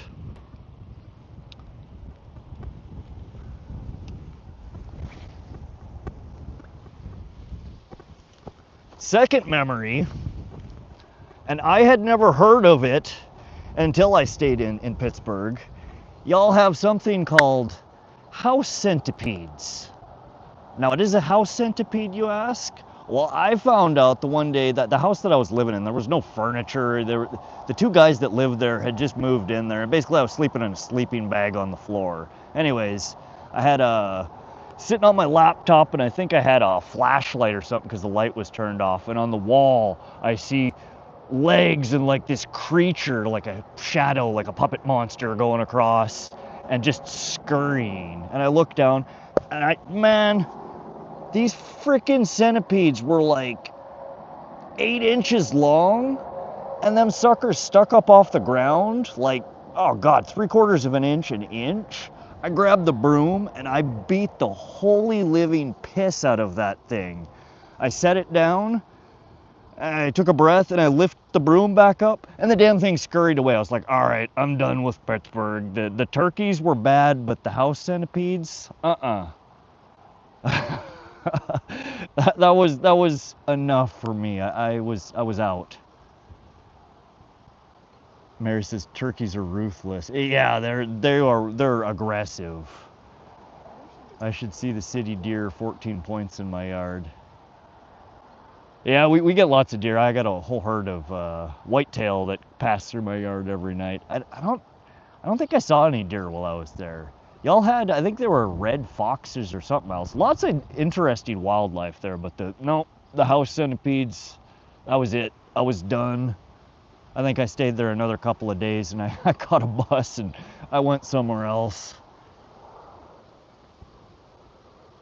I live where you stayed in Pittsburgh. I can't remember the name of the road. What's the busy street on the south side there where all the bars are? There's like 15 bars, in like a half-mile stretch. I know that I had to walk down the hill from there through a few neighborhoods, and then it was like, what street was it called? But the road that I was on, it was like a winding road that kind of went up the hill, and at the top was Mount Washington. Carson Street, yes. MJZ Fisher says, ugly stick carbons are arguably the best fishing rods. I 100% agree with you. Anytime somebody asks for a recommendation on a rod, I cannot say enough good things. The only problem, and I hate to even bring it up, but I use heavy braided line. The only problem that I've had with these rods is the top eyelet in them. It's fairly soft. I mean, these aren't rated for a lot of weight or big lures, and I fish them for everything. And over time, you will gradually, if you're using heavy braided line, it sandpapers and you'll get little ridges in the top eyelet of your pole. Easily fixed though. You can take, clear fingernail polish, wax, various different things that you can use to kind of fill the holes back in. But man, these rods are super lightweight, and I catch anywhere from, the itty bitty little bluegills to, I caught a 18.5-pound carp on this rod a few weeks ago, and it handled it just fine. Jeremy Williams, welcome to the rod. Priya Tampon, welcome to the rod. Focus on your stick, maybe big tuna, eat your lure. Yeah, I'm over here focusing on chat, and I need to focus on the fish here. We're running out of, we got 2 hours left to get 3 more species to complete my challenge. Now, they got me started on my memories of Pittsburgh. One other memory of Pittsburgh, which is not pleasant. I don't know what it is about people who live on the south side. I don't know if it's like that everywhere in Pittsburgh. I didn't travel all over, but holy crap, man. Have y'all never heard of a fucking trash can? Like you drive up the mountain and it's like people open their back doors and shove the appliances and mattresses, and it's just like the hillsides were littered with trash. One of the dirtiest cities I think I've ever been to. A lot of cool people though. I met some really nice people there. Thomas Staples asks, just joined, which pole? Oh, the Ugly Stick carbon fiber. They're, and this is a medium light fast action pole. They make them in all different actions and weights, but specifically I use the medium light fast action. One of the best all around versatile rods on the market. And you can get them when they're on sale, they're about 60 bucks. Full price, I think they're about $100 now. But well worth it. I have 2 of them currently, and I've honestly been thinking about going and picking up another couple of them. I have a loose speed spool tournament MP on mine. You got fish finder out there? Fish finder? No. What is that? I'm streaming on YouTube right now. Oh, gotcha. Yeah. Okay, cool. That's it. No, there's this new technology where like you can you can cast something out. I have one right here in my bag. Oh, you got that? Yeah, I don't use it very often, but yeah, castable fish finder. They're really handy. So I was curious, so. No, we're streaming on YouTube right now. Cool. Right on, man. Yeah, Garmin. Good product. Nice. How are they biting today? It depends on what you're fishing for. The bluegill and the pumpkinseed eaten all day, every day. Bass, I've seen a couple of people pull in bass. I haven't been able to pull one yet. Right on. Awesome. Good luck, guys. The ones we get here are technically millipedes, not centipedes. Centipedes are freakier and bigger. Yeah, the millipedes, I've never been weirded out by them as much. They're bulkier, they have shorter legs, and they're much slower. These house centipedes, like they would just dart across the floor. And apparently they bite too. Like they're highly aggressive. And yeah, it was a big no from me. Normally bugs don't bother me much, but man, when I lifted that broom up and after beating the crap out of him, he just up and ran away. I was like, that's enough. I don't need any of that in my life. Oh, but MJZ Fisher, what I was gonna say is I use a Piscafun Carbon X2, I think it's called. Yeah, the Carbon X2, which is another carbon. They're super lightweight. I have both 1000 series, and then on this rod I have the 2000 series. I generally use the 2000 for my stationary rod that I'm targeting the bigger fish on. And then the one that I'm casting with, I like the 1000 series. Casts a little bit further, it's a little bit smoother action. It doesn't have as strong of a drag as the 2000, but it's a smoother reel. And these are super economy cheap. They're like 40-50 bucks. A really good budget pole for, if you can find them on sale, you can get this setup for about 100 bucks. And I mean, I have reels that cost 200 bucks, poles that cost 200 bucks, and I'll fish this all day, every day over those, unless I'm throwing really heavy lures. That's about the only thing that I struggle with this. If I get anything over, an ounce or so that I'm throwing out there, it gets a little questionable. I mean, I've a couple of times, because there's so much give in the rod when you're throwing weight like that, I've whipped it and snapped my lure off and sent it flying.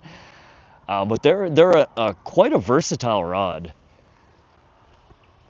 And I beat the crap out of these things. I mean, they ride around in the back of my truck constantly. They're in and out of my back seat. I come to the fishing spot, they go on the ground. I've stepped on them. I don't know how many times I've bent these eyes over and bent it back. And I mean, these ugly sticks have always been a really durable rod.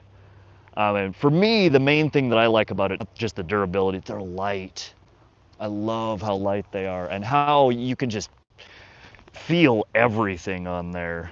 I've always used over the years heavier rods, thinking that, you know, I'm targeting bigger fish, I need a bigger rod. And I was absolutely blown away on, you know, just how much more sensitive these were, how much better you can feel everything. You know, you can feel the bottom when you're dragging it across. You can feel all those itty bitty little bites. My problem with them though is because they are so sensitive and you can feel so much, I prematurely set the hook sometimes. It's hard to let things get a good bite on it sometimes when you can feel everything.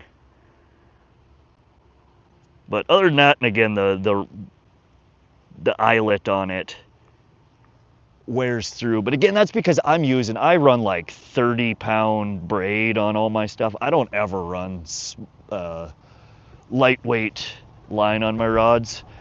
And again, I'm casting 3/4 ounce to ounce lures constantly with it, but you can see there's kind of some small ridges in there. Just over time, the braided line kind of sandpapers into it. They're not bad.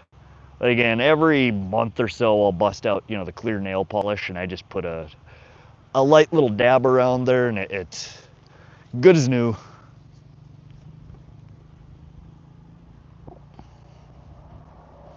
Yeah, if any of y'all are looking for a good all-purpose lightweight rod that targets anywhere from, you know, small to medium, and even, you know, the smaller side of large fish, these rods are perfect. A buddy of mine that streams on here has a really similar rod, a Berkeley Lightning, I think it is, that he raves about. That looks like they're probably built in the same damn plant. They're green, but it looks like almost an identical rod.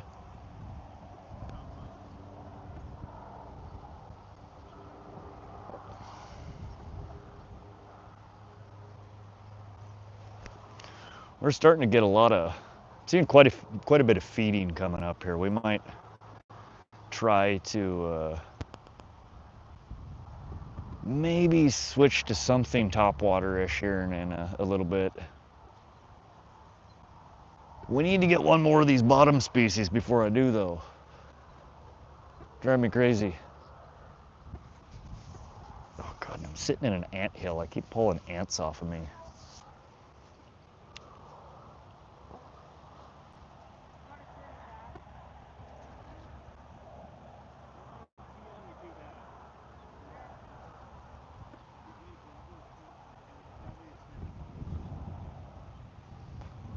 I should have went with a sliding weight instead of the fixed weight.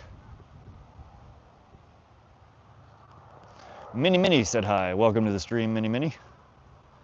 How was your Friday evening treating you?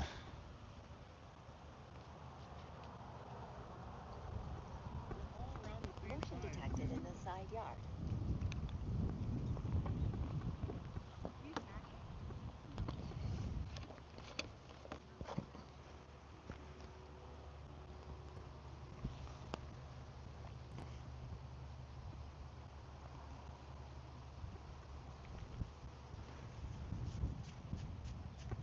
A freaking ant that's crawling around in my beard here somewhere. I keep feeling him touching my face, and then he goes back into my beard.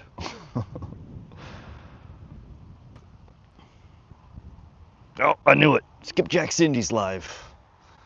Somebody hop over and tell Skipjack Cindy I said hi, but then come back.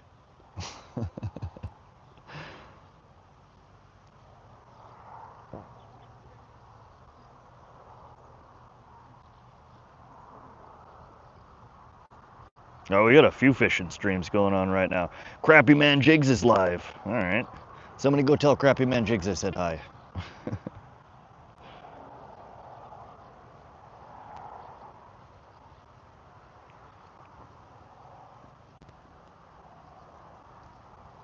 Hmm?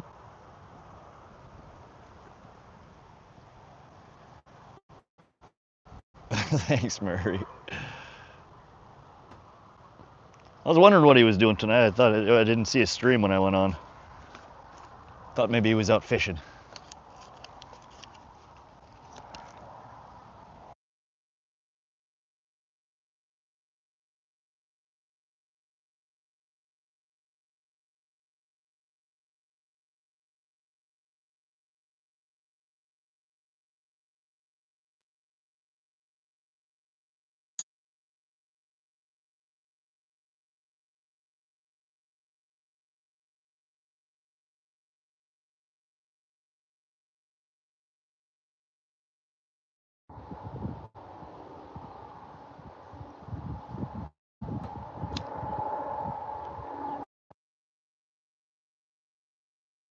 All right, this is gonna be it. This is species number 3.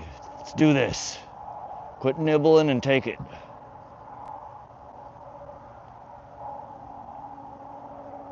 Come on, buddy.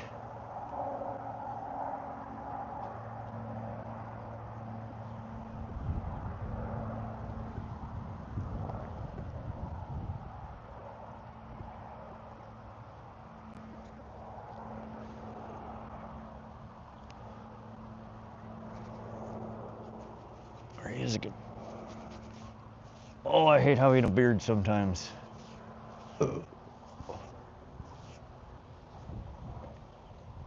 Welcome to those joining. How's your Friday evening treating you?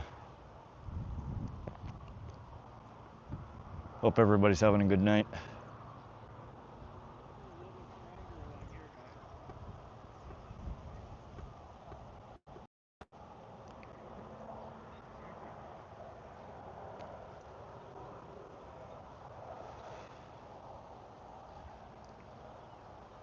We've got about 2 hours left in the stream here tonight. We are up to 2 of the 9 possible species.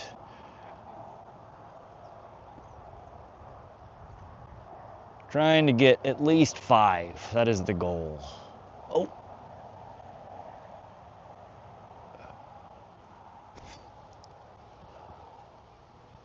Oh, come on.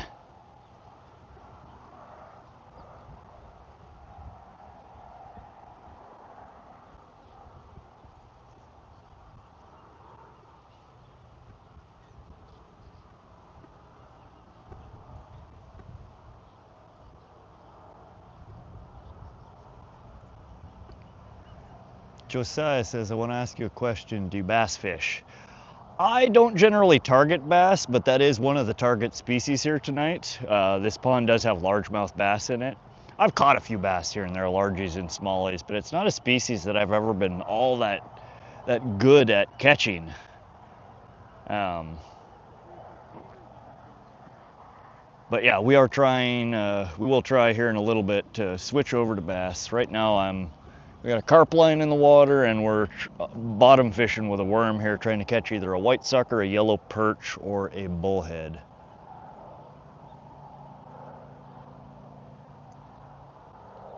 Schizo says, holy, I clicked off, watched some clips, and I'm back. Maybe that's a sign. Welcome back, Schizo. Mary said, Cindy appreciates the hi. Thank you, Mary. You're awesome. Did she, did it look like she was having any luck over there? I just saw her stream while I was scrolling through, and it looks like it's dark over there already.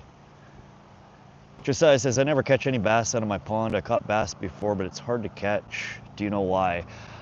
Again, I'm not a huge bass fisherman. I know bass can be really finicky sometimes. Sometimes they just don't bite. What are you fishing with? I honestly, I've caught bass on so many different things, but I've always struggled. Like, so I will throw out, for example, chatterbait, and I'll catch one on the first cast. You know, the moment it hits the water, I can throw the chatterbait for the next 3 hours straight and not get another single bite off of it. I switch over to, you know, like a wacky rig, and I'll get one first or second cast, and then I can throw it for 3-4 hours and I won't get a single one off of it. The best luck that I've had consistently catching bass is with a worm and a bobber, if you can believe it. You throw, you know, about 12 to 16 inches of line below the bobber and a little chunk of a worm. Toss her out there and, you know, either do a slow retrieve on it or a slow retrieve and a jerk and let it sit a little while, give it another jerk, but just a worm and a bobber. If you don't want to do that, again, switch up your lures. Throw something for 20 minutes, a half hour. If it ain't hitting, move or pick another lure. And that's another thing. Bass are, you're not going to catch them if you're not throwing where the bass are. Find cover. Find, you know, fallen trees, sticks, you know, branches sticking up out of the water, a log, a dock. They like to hang around cover. Some of these other people in here are more bass fishermen. They can maybe give you some different tips. Daniel, you can see my face, my ugly mug. Schizo says you don't want the chat. That's the wrong kind of chatterbait, my friend. Just I use lures sometimes. I use soft plastics, but most of the time I use lures like in crankbait, spinnerbait, swim baits. Yeah, there again, I've with crankbaits, spinnerbaits, you know, chatterbaits, buzz baits, things like that. I've caught bass off of all of them, but I've never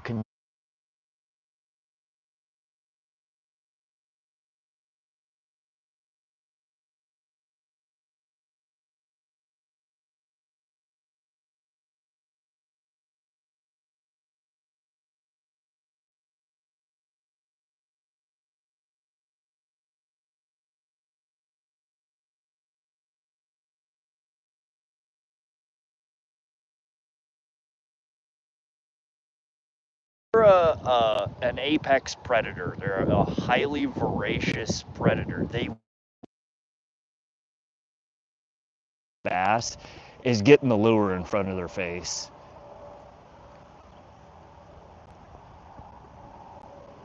Can't hear me. My mic turn off? This thing on?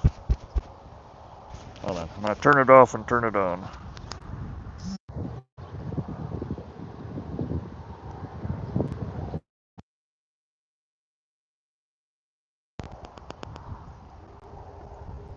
Yeah, I just got the pop-up for the Bluetooth connection. It should be back on.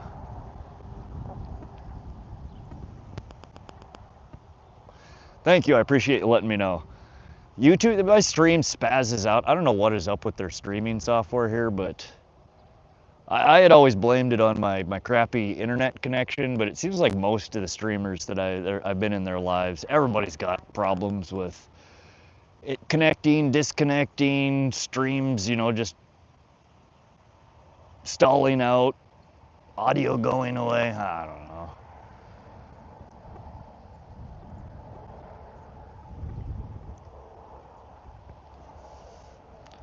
Oh, I missed that. El Dios Tagos. Tiger said, hello, hello. Welcome to the stream. Ay Dios. No luck for them either. Somebody break the skunk.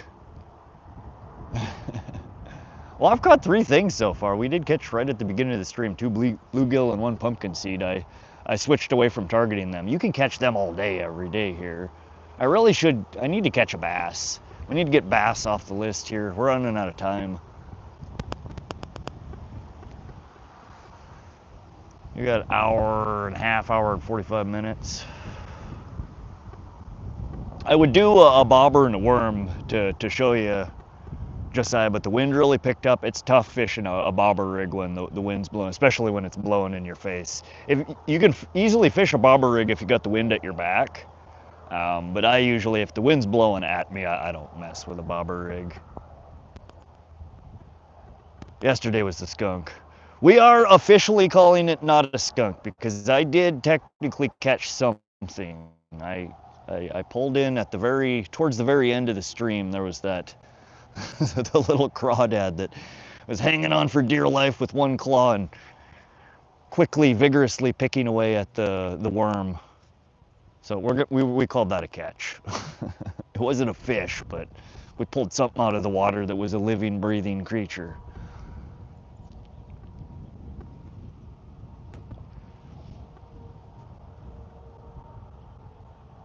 How big of a bobber?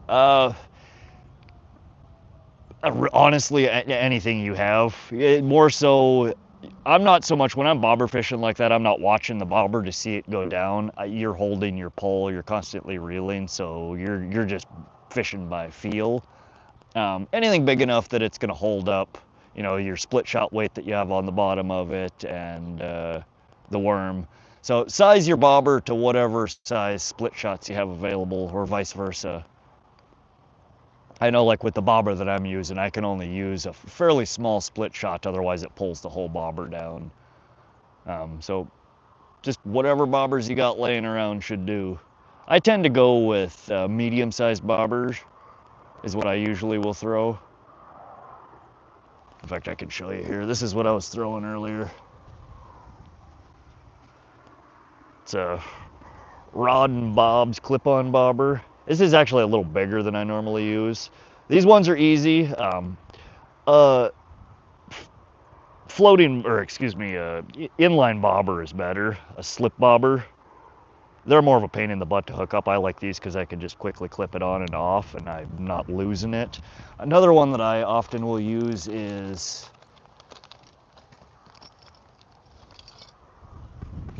these guys. This one's a weighted bobber, so you don't necessarily need the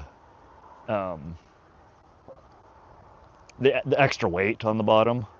You just clip it on top, clip it on the bottom. It's just like the regular, the red and white round ones. This one's just a little foam one. I really like these ones though. I keep losing them though. I think that's the only one I got left.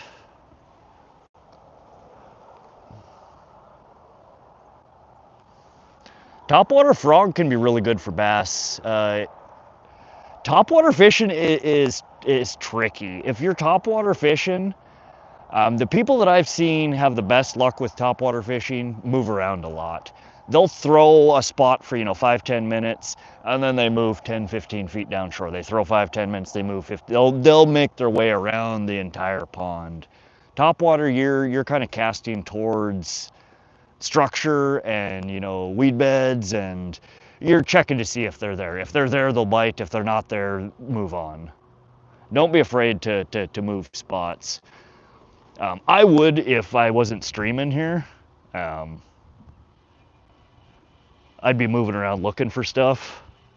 Ooh, looks like we caught somebody else's line here. Is there going to be a fish on the other end of it? That'd be cool. Grab this.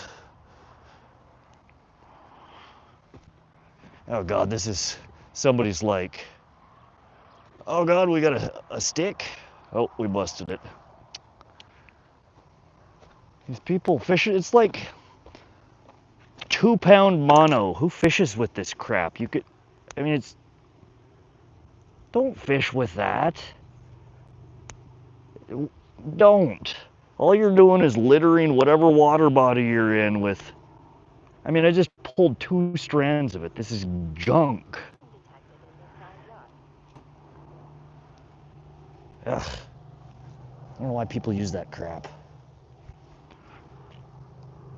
All right, I thought our little corky was going to be the number here. We're moving on. We're running out of time. It's 8:30. We got to switch to a different rig here. Let's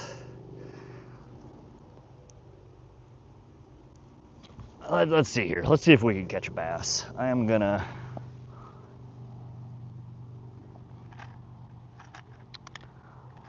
Oh, we're just gonna grab.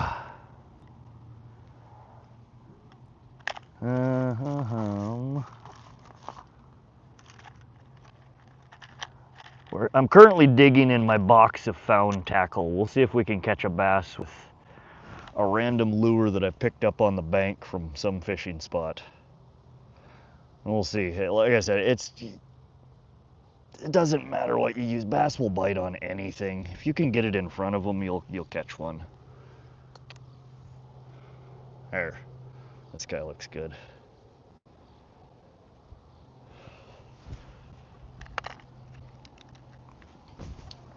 So we're gonna throw this lure looks like it's seen better days. It's bent. The spoon is all warped. We'll give her a little tweak here and see if we can. No, I think I just made it worse. That's another challenge I should do. The found lure challenge. What can we catch with crap we found on the side of the riverbank? So I'm gonna take, this is a Mepps Comet number 3. We got chartreuse and red, and it's been stomped on and spit out a couple of times. And we are going to, just to give her a little more appeal here, we're gonna tip it with just a chunk of a worm here. And we'll see if we can pull in a bass off this.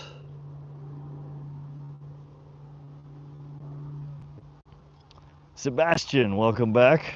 We're doing a fishing challenge here today. We're trying to see how many species we can catch. We busted out, we caught 2 species in the first 15 minutes, and we've been struggling ever since to catch anything else. But it's about time that the bass they're starting to surface around here. So I'm gonna see if we can yoink one out and move on to a different species. I would prefer to be doing this challenge from the dock, but I tried setting up the stream there earlier today, and I just did not get enough signal. I'm gonna start fishing a spot for 5 or 10 minutes, and then I'm gonna go to a different spot. Yeah, for bass, especially if you're throwing topwater, I think that's a good idea, hopping from spot to spot. Go look for the fish. If you're doing bottom fishing, like for carp or sucker, I mean, your rig is just out there soaking. You can sit stationary. Bass, though, I think you're probably better off, especially with topwater, hopping around, throwing to different parts of the pond. Oh, and we are in the weeds here. I should honestly throw some kind of weedless rig here. There's so many weeds over at this part of the pond. We'll throw this for a few minutes though.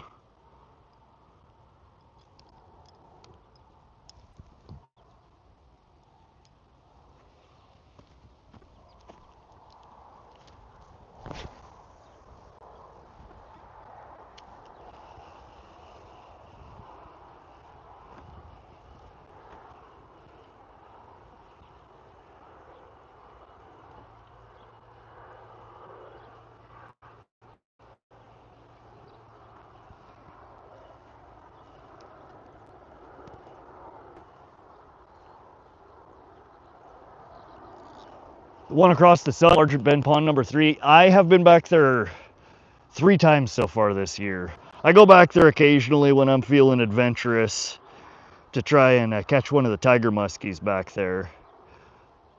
I keep telling myself I'm gonna buy a cheap pair of hip or chest waders so I don't have to get all soggy going back over there. But I do hit it up every once in a while. The only thing I've ever caught out of there is bullheads, some quite nice bullheads actually, and some quite nice perch. There's supposedly black crappie back there. I've seen the bluegill, I've seen carp. They have big carp back there. But I always go back there targeting the tiger muskies. I had one solid hit last year that I know was a tiger muskie, but it was on my line for all of about 2 seconds and I lost it. Bob asks, have you caught anything? Yeah, we have. Oh, Mary just answered you. Just, I'll be using a Senko. Do you think I should use big sinkhole or one of my small singles? Your big what? I'm sorry, I think maybe you have a... Are you talking about Senkos? You said 2 different things, sinkhole and singles. I'm not sure what you're talking about there. See, it says worm and fish. That is the idea, although we are no longer fishing with a worm.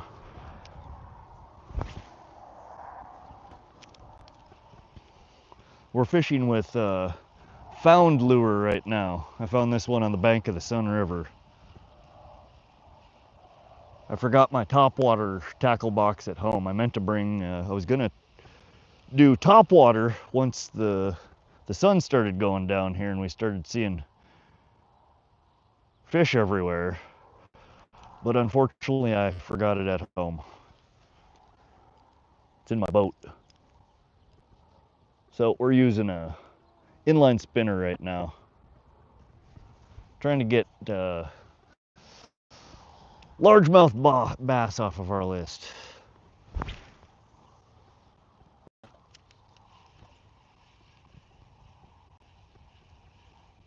And I know I'm slightly off camera here, guys. I'm casting over towards some fallen trees here.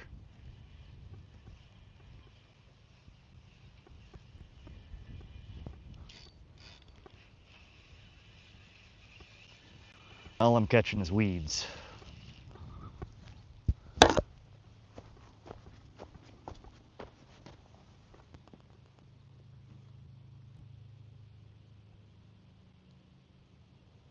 Oh, that's what you're going to be using for the bobber. I'd start small and see where that works. I generally, for smaller species like that, I use smaller. Though honestly, bass are kind of like perch and a lot of aggressive fish. You would be amazed at how big of things they will strike at.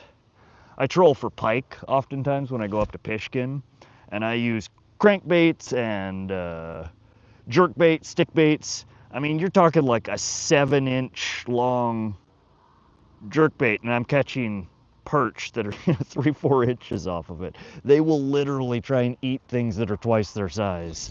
Bass are the same way.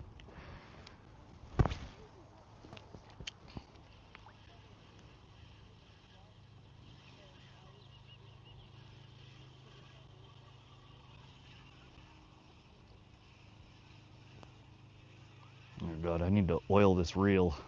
She's a little dirty.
Oh.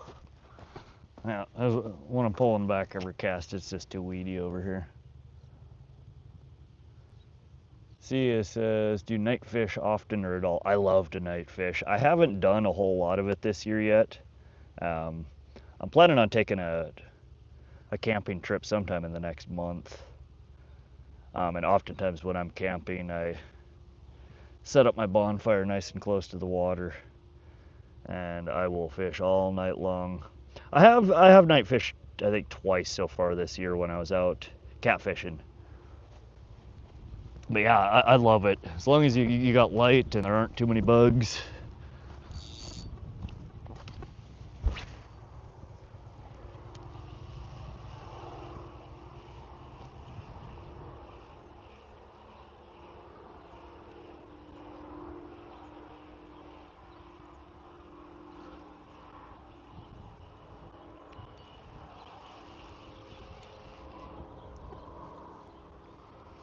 And sorry guys, I'm off camera here. I'm trying to cast to a couple of spots here that aren't quite so weedy.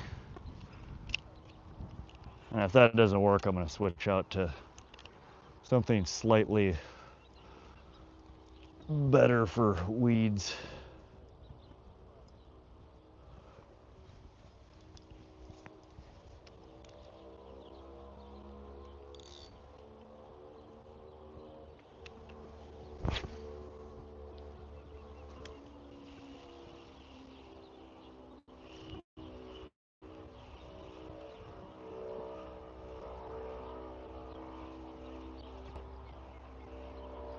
Now, what I've really been looking forward to doing is I need to get the wiring finished on my boat so I can do some fishing from the boat from night, or fishing from the boat at night. I don't have the required navigation lights wired up yet.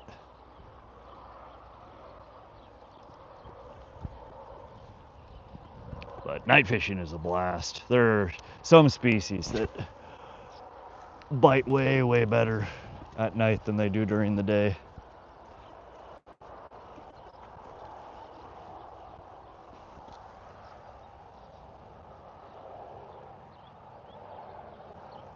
How deep? 12, 16 inches. Doesn't even need to be too long. Put a long enough leader to where they're not going to get super spooked by the bobber floating across the surface.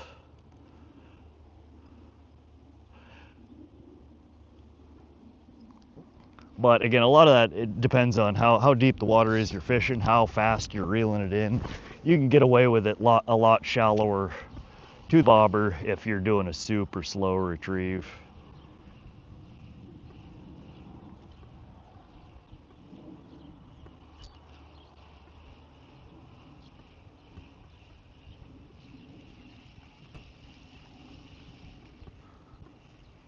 All right.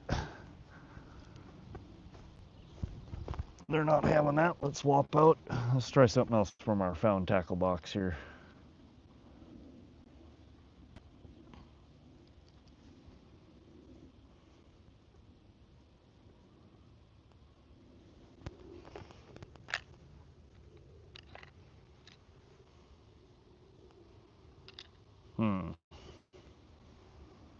We could do a little mottled sculpin who is missing missing a fin. These are good jig heads. I have a whole bunch of these in my tackle box. I found this guy though. He's seen better days. Something bit its tail off. Something bit its little finny off. We'll try this.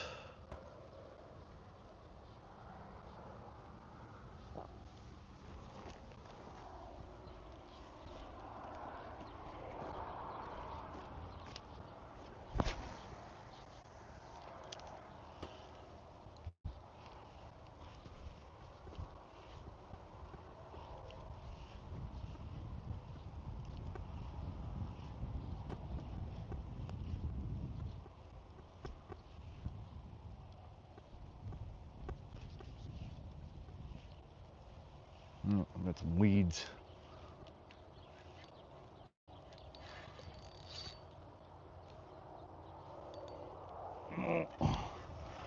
Weeds. I don't think that's a fish. No, just weeds.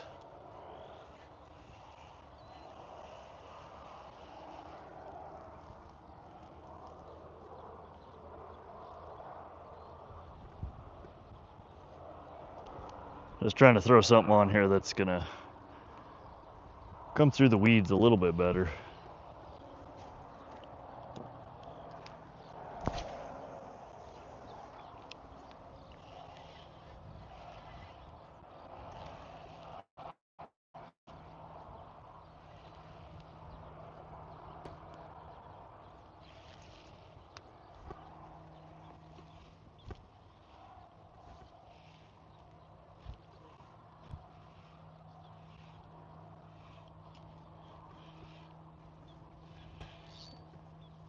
Oh, there's the weeds again.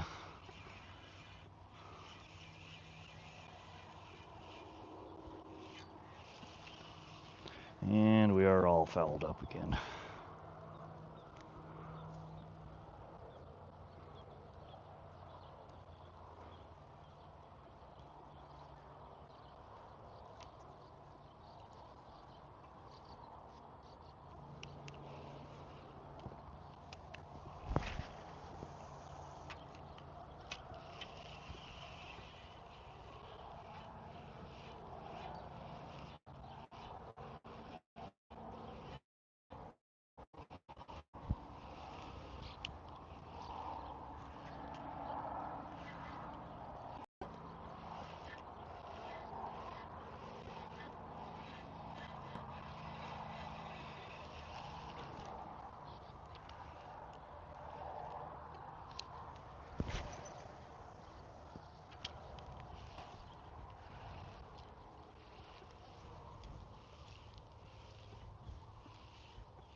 So how's everybody doing tonight? Anybody else going fishing tomorrow? Can't decide if I want to bring the boat out tomorrow or wait until Sunday.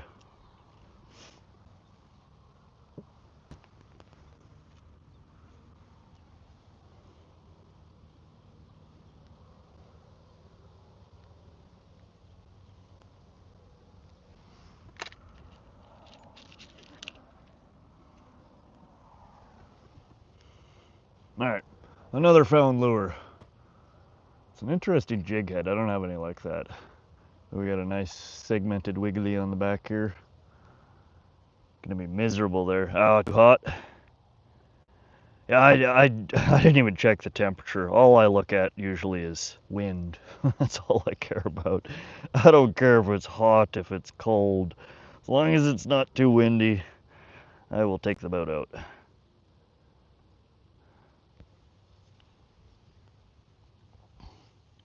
I don't know. If you were a bass, would you eat that? I think I would. Looks nice and tempting.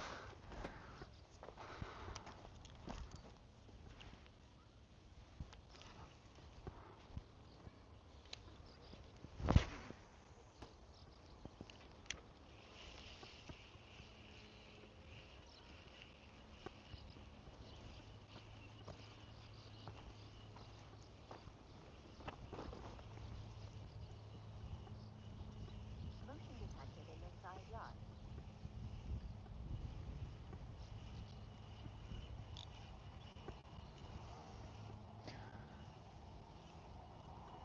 Josiah says, how deep should I put the bobber?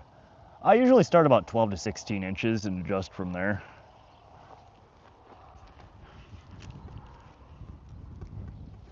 Like I was saying before, it really depends on how deep the water is, how deep the weeds are. You basically, you don't want to be dragging it into the weeds. You want to be above weeds if possible.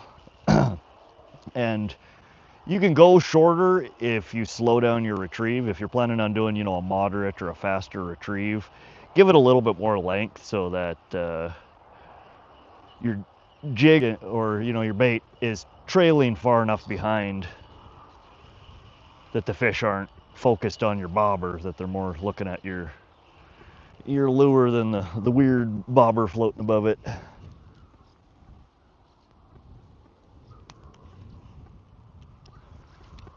But 12 to 16 inches is usually a pretty good spot to start.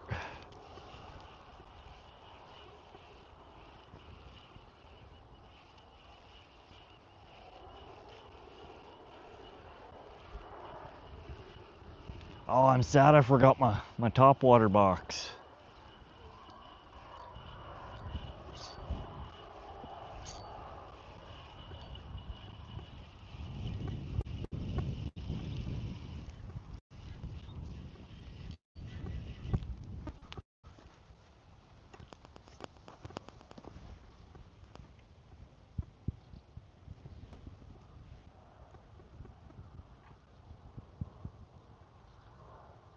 Okay, yeah, either of those are good bobbers to use. Like I said, any bobber will do. All you're doing is using it to keep your bait presentation near the top of the water. Oh, I just cast right over my line. Dang it.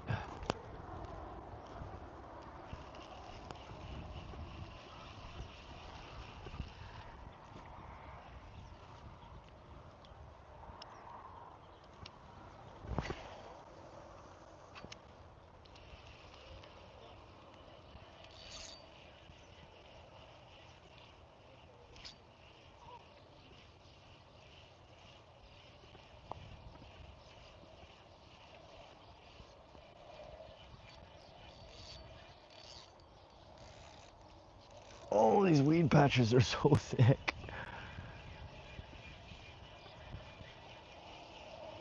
Yeah, that's what I struggle with in ponds like this. There's so many weedy spots. So when I'm going for bass here, I like to fish oftentimes off the dock, so I can fish parallel with the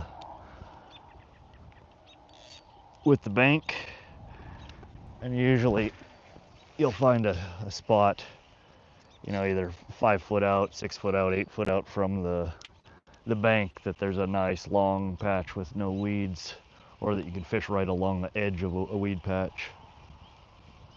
Right now I'm pulling it through 2-3 big patches of weed, and it just fouls up your presentation.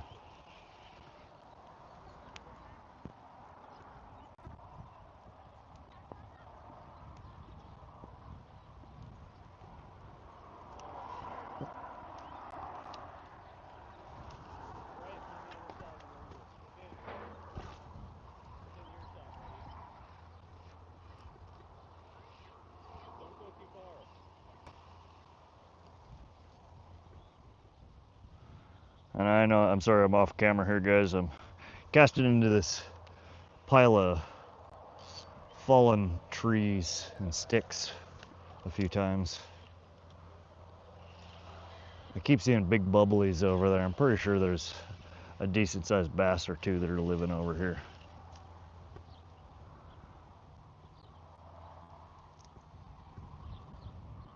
I don't know, what's y'all's favorite lure to use for bass when it's, you have a whole bunch of submerged weed beds and you're casting from shore?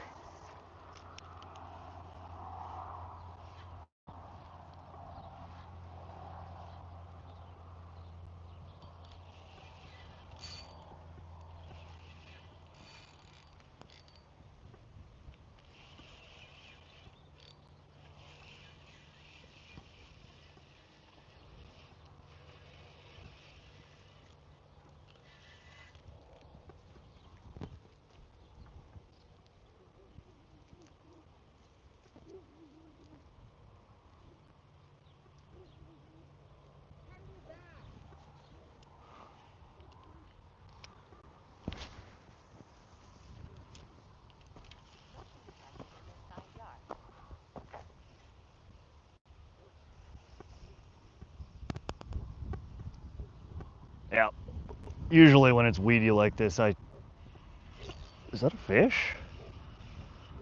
Or is that weeds? Can't tell. No, just weeds.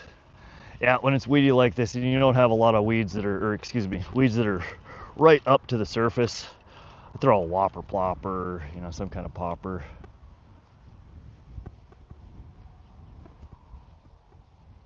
Oh, is that still in my bag? Hold on a second. Hold on.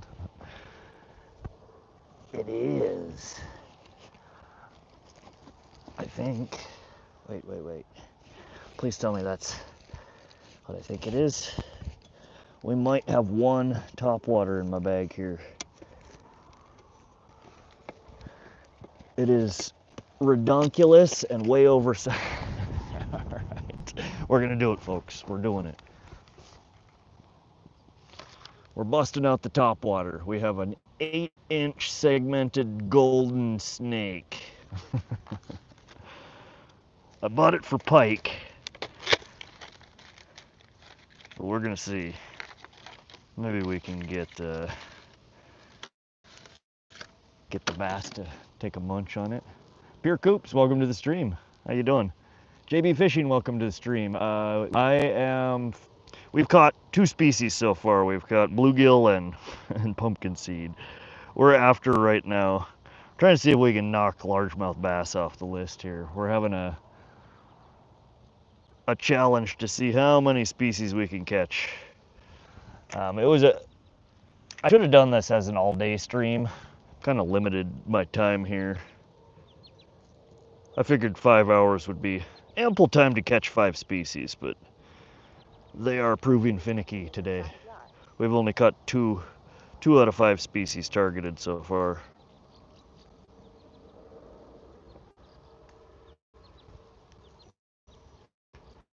I like 10 whopper ploppers, but they're all in my tackle box in my boat. I forgot them.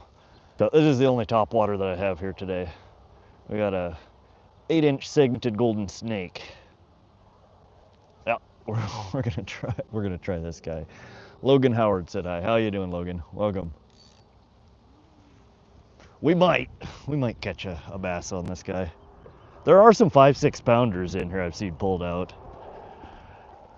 This is way bigger than what I would normally throw for a bass for top water, but we'll see.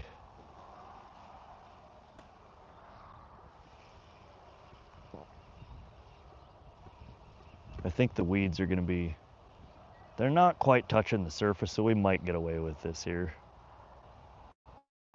Oh yeah, all right. Game on. We have our top water.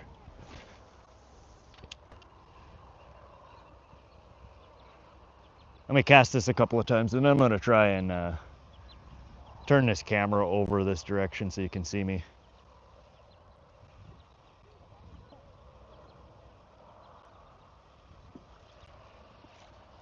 It is way too big for this challenge. There are bass in here that would probably eat this. There aren't that many.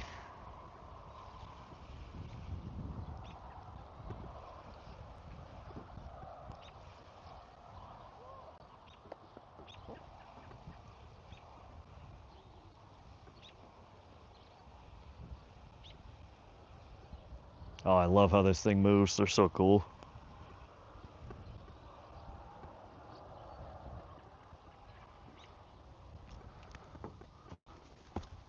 All right, let me see if we can.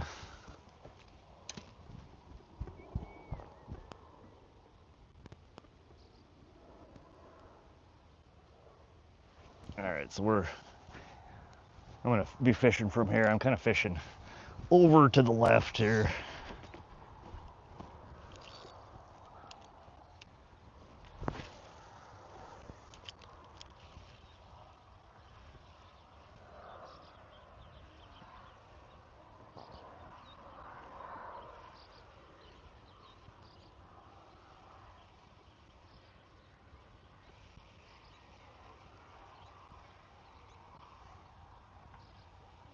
Yeah, the movement on these lures is so neat.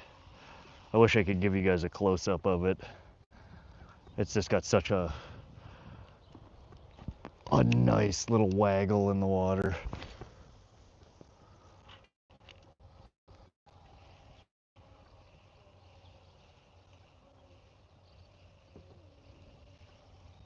We're trying to pull it along. There's some submerged, some falling over trees.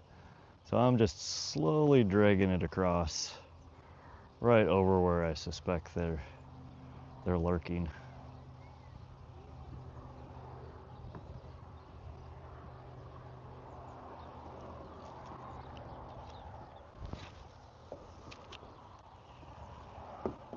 Homie over here's got a canoe and is over. I wish I could go over there and fish. That's the way to do it. Water bodies like this, if you can get to where people aren't generally fishing from, I think you'll have much better luck. Ponds like this are so overpressured. It's one of the only bass spots, you know, for an hour drive in any direction. So getting somewhere where fishermen usually are not, I think it give you definitely an advantage.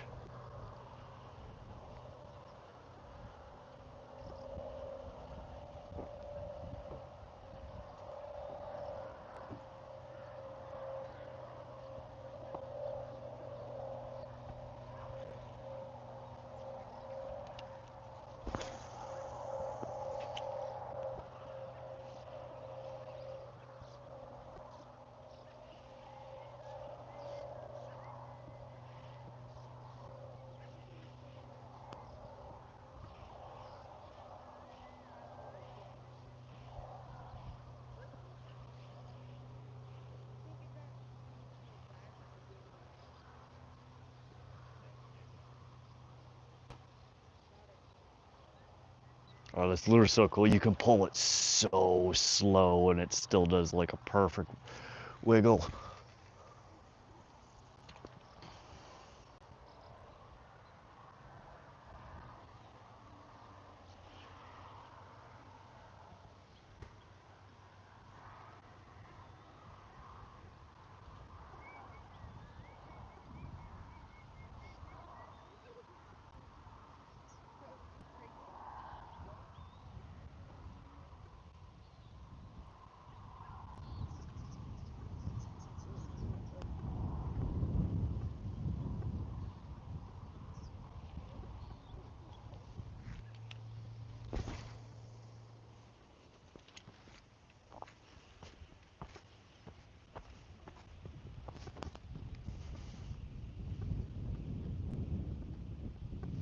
Josiah asked where did I buy it. I think I got it off Amazon. It's a Savage Gear 3D snake. They make them in 8 inches and 12 inches, and I think they came in 2 or 3 different colors. Cronus, welcome to the live. 310 Man Ruth, welcome back. How you doing, buddy? NR said hi. Welcome to the live, NR. We're doing a fishing challenge today where we're trying to get at least 5 of the 9 species of fish that are said to be in this pond. So far we've only caught 2. We caught the easy ones, the bluegill and the pumpkinseed. We have a carp pole in the water here off camera. It's been soaking the whole time we've been here. We've had a couple of nibbles on it, but no strong bites. Right now I'm trying to get a largemouth bass off the list so we can move on to something else.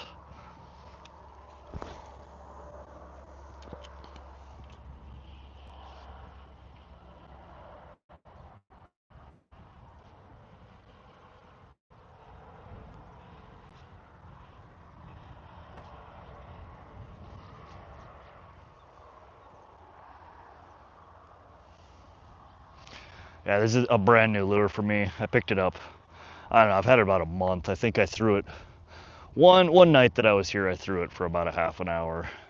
Didn't have any luck on it, but since it's the only top water apparently that I brought tonight, this is what we're going with.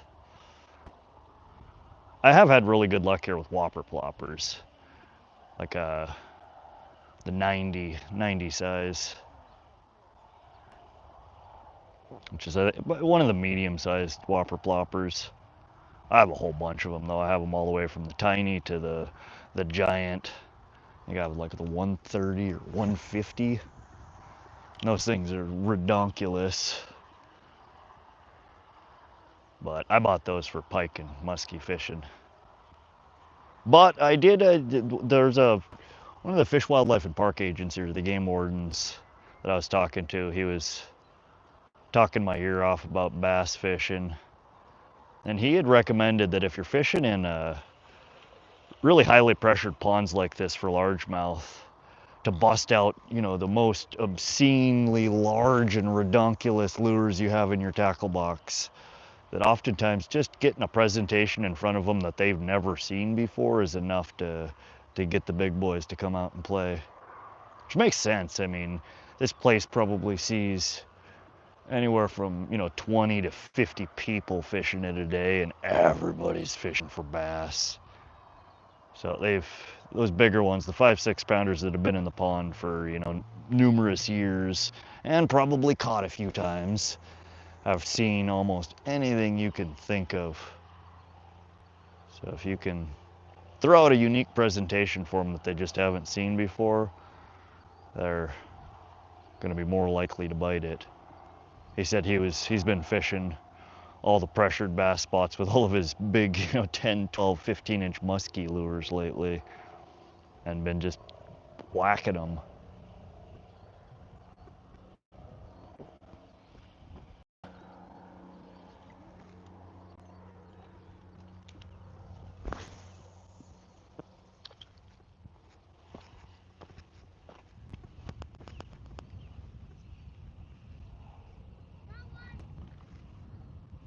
Oh, the little kid across the way just caught one. Got a bass! Got a bass! I caught a bass! He's excited. Caught a bass!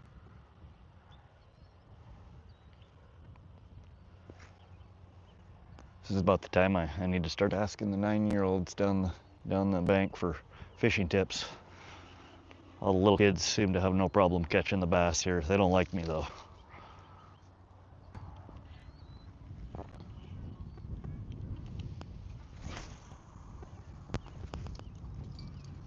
That's mean on a fish.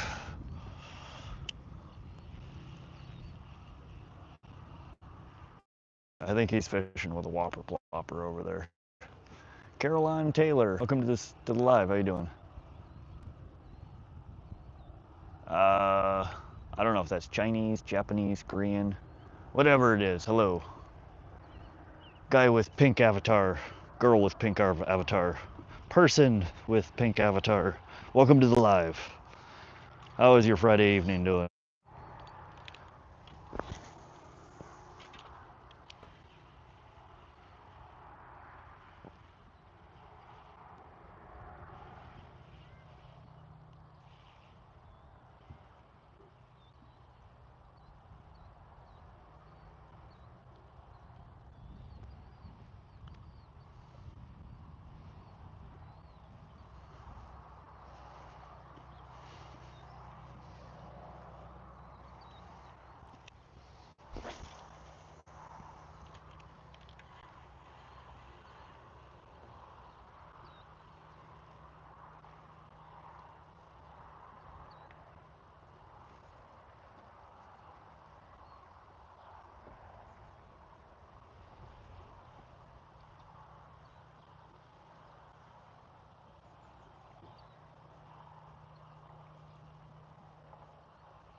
Picked up some weeds.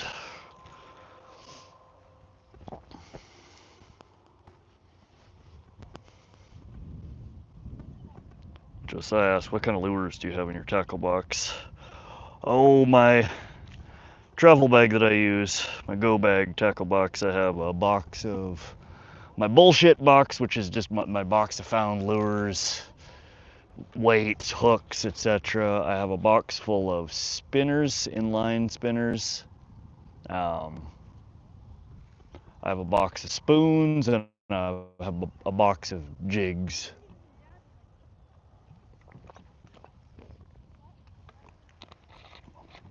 That's all I have on me today. I forgot to grab my top water box or my cranks or anything like that. I don't have any of that with mortals. Welcome to the stream.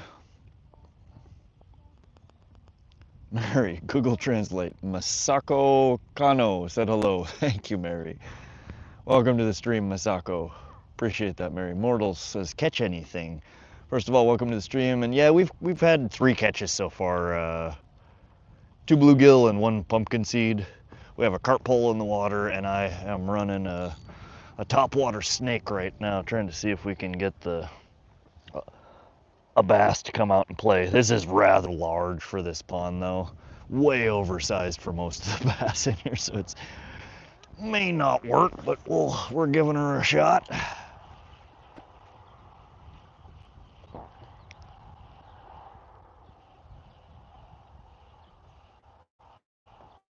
We're running out of daylight hours here, though. I think our challenge is looking like it's going to be a big fat fail. I wanted to get at least 5 of the 9 species in here, but we've only managed 3 catches and 2 species. We knocked out the bluegill and the pumpkinseed in the first 15 minutes, and we have had absolutely nothing but missed hook sets and nibbles since then.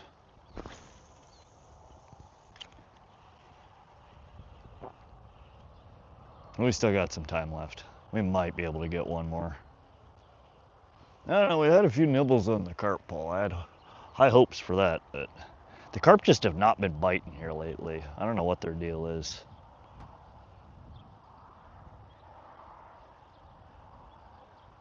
Last year, I was, every time I'd come here, I'd get at least 2 or 3, and oftentimes, 5, 6, 7 of them. Not this year. I think winter kill has done a number on the carp population in this pond.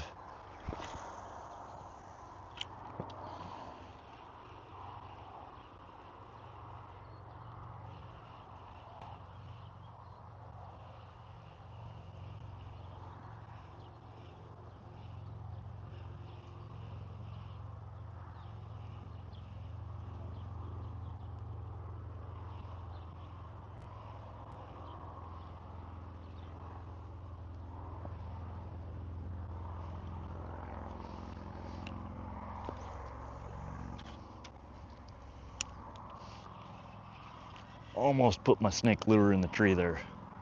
That is not what I want to do. These suckers aren't cheap. It was like 20 or 25 bucks. Oh, they're so cool though. Even if I never catch a fish off of this, I love every minute of throwing it. They're so neat to watch. It has one of the most unique movements of any topwater lure I've seen.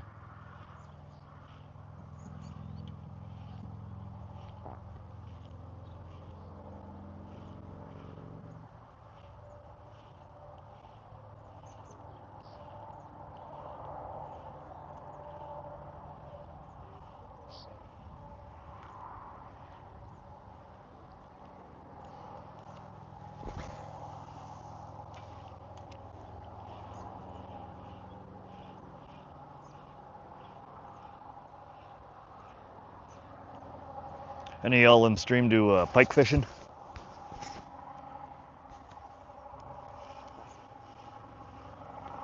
Northern pike, chain pickerel. Y'all know that there's such a thing as a southern pike? I was reading about it the other day. They have, I want to say sometime within the last few years, there has been there's a population of pike that has been officially designated as a unique species. They're distinct and different from northern pike, and the coloration on them, it's weird. So northern pike normally have spots, and they're kind of spots in like vertical bands. Southern pike have really unique coloring on them, or patterning on them rather. So a chain pickerel, instead of just vertical dots, has more like elongated horizontal coloring. And a southern pike looks basically like a northern pike on the top half of its body, and a chain pickerel on the bottom. So they got the horizontal bars that run along the bottom and then dots on the top. Really cool looking. I had no idea. Apparently it's a brand new designated species. They've always just called them a northern pike, that they thought, it was just a unique patterning on them, but they've done research and actually distinguished it now as a unique species, southern pike. So now I apparently have another fish for my bucket list. Mary Turner says, we don't have pike here. You don't have pike at all? No northern pike, no pickerel.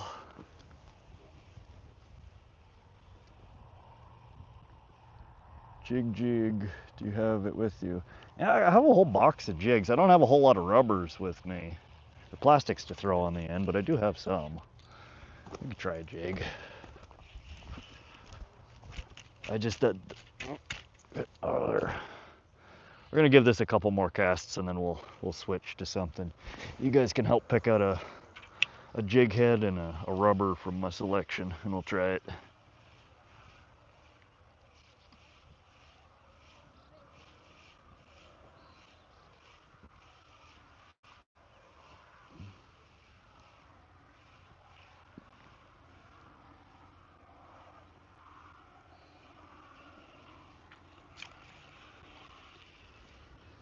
All right, one last cast. I'm gonna try and. Oh, perfect.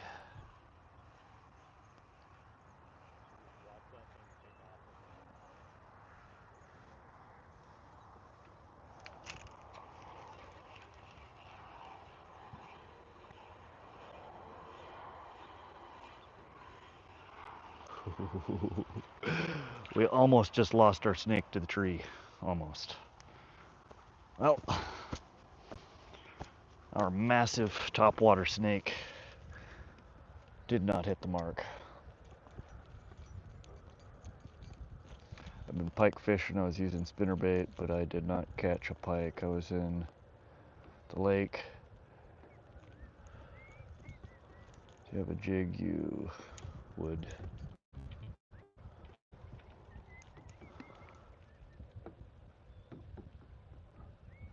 I think you meant a jig with you. Yeah, I got a whole box of jigs. Alright, we're gonna put the snake back in its home here.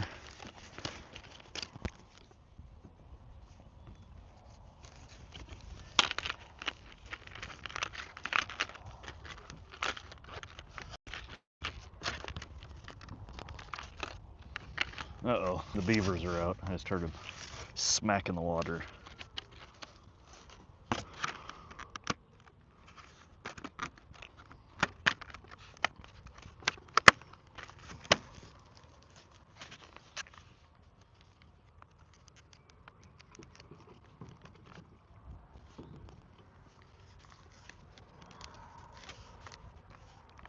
I once just came back from vacation camping, fished for 2 weeks. Oh, 2 weeks of fishing sounds amazing. Be three of us. We caught 100 bass, 75 walleye, and others like trout and perch. Heck yeah, man. Sounds like an awesome 2 weeks, man.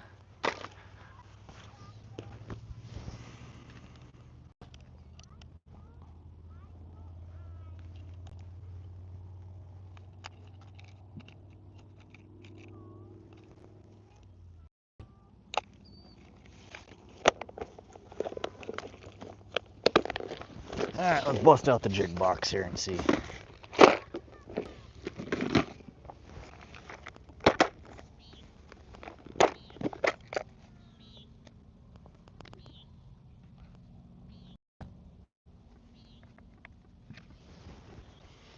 Could do something like this, paddle tail. I have a whole assortment of jig heads. Different sizes of the white, like fish head ones. We have some, I forget what the hell these ones are called. They have the weird fin on the front of it. Oops. Those ones are fairly weedless. I've never fished with them. I picked them up. I watched a video of somebody fishing with these recently, and I grabbed them. I've never tried them though. I forget what the heck they're called. We have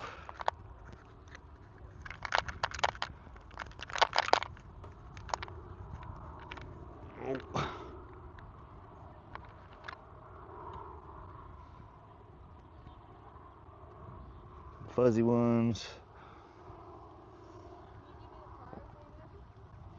I'm gonna try that guy.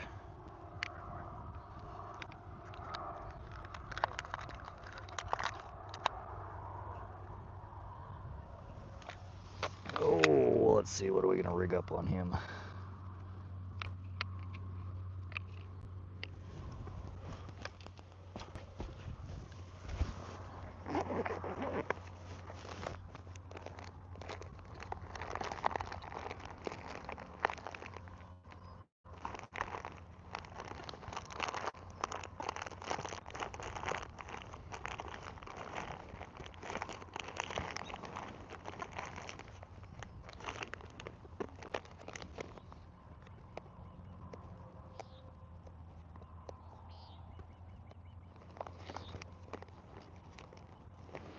I think we're gonna throw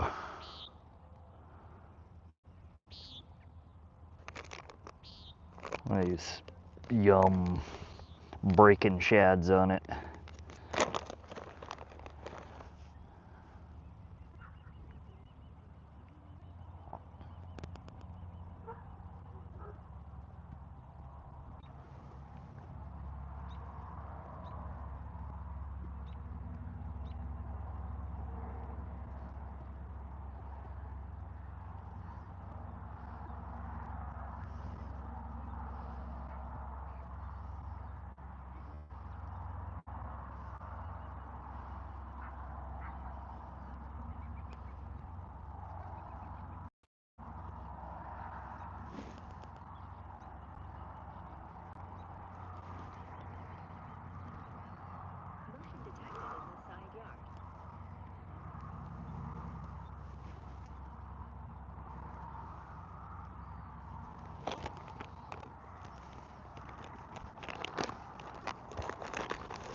gonna try this. Monica, welcome to the stream. How's your night going? Whoa, 149 likes. One more like, we'll get to 150. Somebody double tap that screen.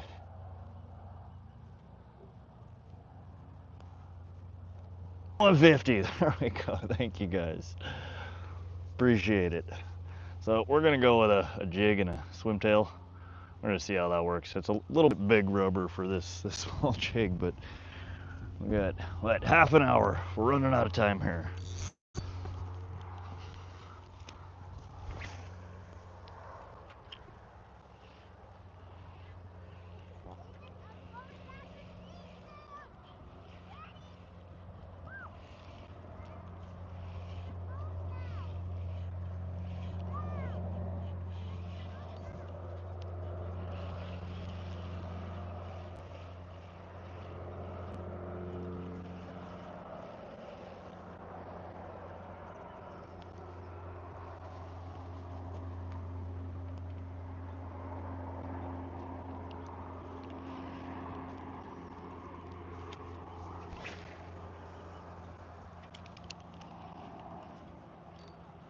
Straight into the weeds.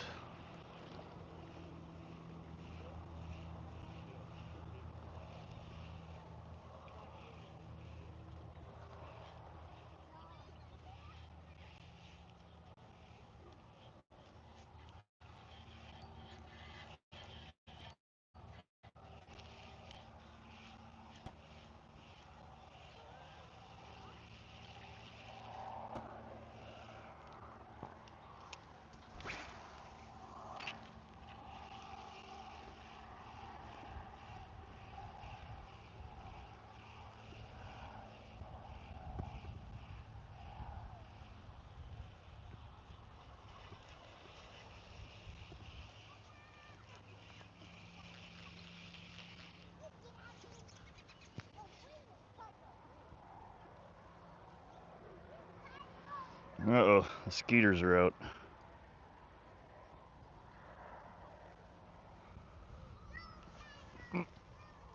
Oh, I hate mosquitoes. Oh, so much.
I'm gonna grab a smoke here.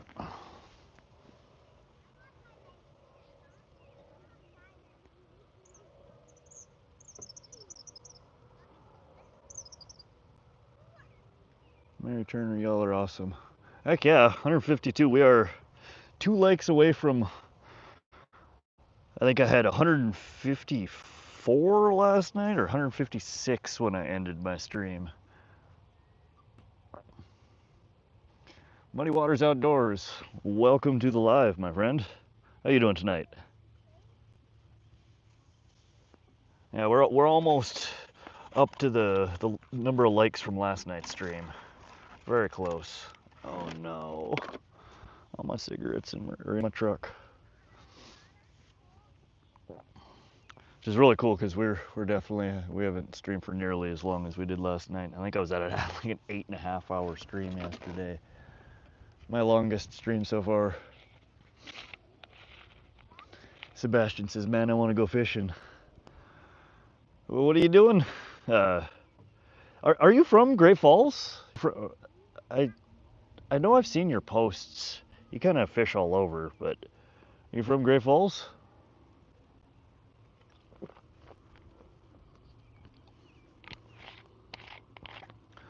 Thinking about bringing the boat out to either Holter, Pishkin, or Holter, Pishkin, or oh, what is the new place? Willow Creek Reservoir on Sunday. There's a free spot on the boat if you want to tag along there, Sebastian.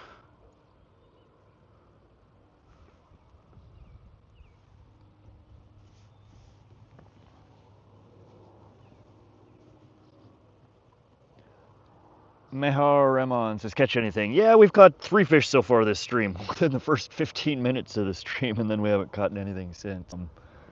We caught 2 bluegill and 1 pumpkinseed, and we're working on bass right now. I'm gonna go on live tomorrow night. I will probably stream sometime tomorrow. I don't know if it's gonna be an afternoon stream or an evening stream, but I definitely should be streaming sometime tomorrow. Sunday, I probably will be out of the loop. I'm gonna take the boat out somewhere. Now you're good. You like solo fishing? All right, man. I hear you. Figured I'd offer. But yeah, I'm trying to decide where I want to bring the boat out to. I don't know if I want to go after pike, trout, or something else. We're at Largent Bend Pond number 2, which is in central Montana, just outside of Vaughn. Where do you like to fish, Sebastian? You do the whole Missouri River up near Holter? I feel like everybody fishes that stretch between Holter and Craig.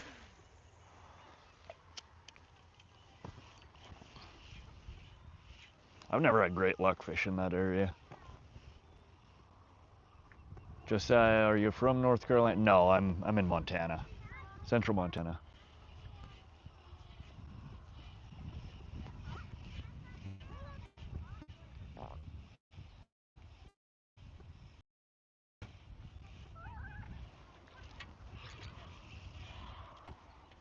I've been to North Carolina, but no, I don't live there.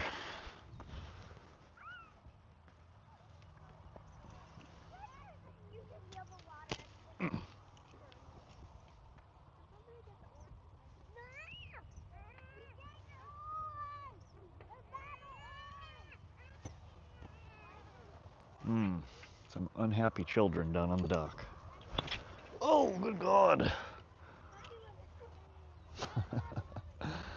I did that last year. I had my damn line wrapped around the tip of my pole, and I was using just a little micro inline spinner, and it whipped around and smacked me in the arm. First time I'd ever been stuck with a treble hook.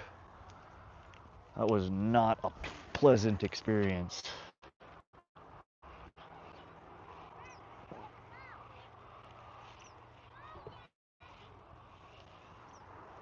Been thinking about going up to Belt Creek. I've never fished it. I see everybody posted brookies and stuff coming out of there, and I've never caught a brook trout.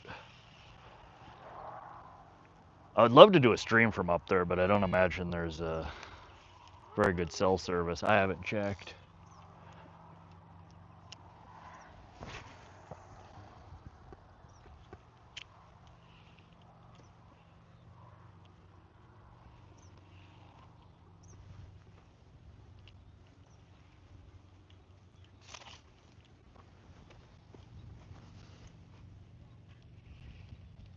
Fished almost every trout river in western Montana. Just almost any water that holds trout, okay. Josiah says I went fishing today. I call snapping turtle doors, 2 of them in my spot. I was trying to search for bluegill. We don't, I mean, maybe, I don't know if we have snapping turtles here in Montana. The turtles that I normally run into are western painted turtles, or there's another variation of that that's in a lot of our ponds and rivers.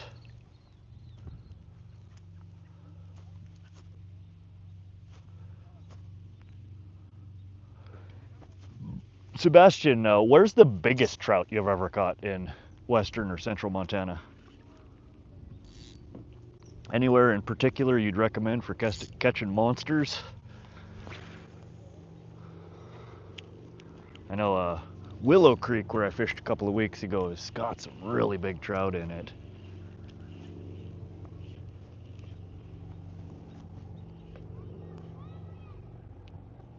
Bluegill I need. Should I throw the bobber back on and catch a few more bluegill and pumpkinseed? The wind died down, so I could.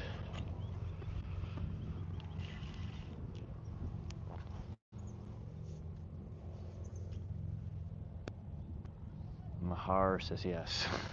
Y'all just want to see a fish. You don't care about the challenge. I was trying to pull a fish out that we haven't already. Oh, we can do that. We don't have snapping. Okay. I know we have a bunch of different turtles here in Montana, but the one that I always see and the one that I always end up catching when I'm fishing lakes and stream and ponds are the dang western painted turtles. They're a really pretty turtle. I hate catching them because they're such a pain in the butt to get the hook out of.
Oh, where did I put my micro hook here?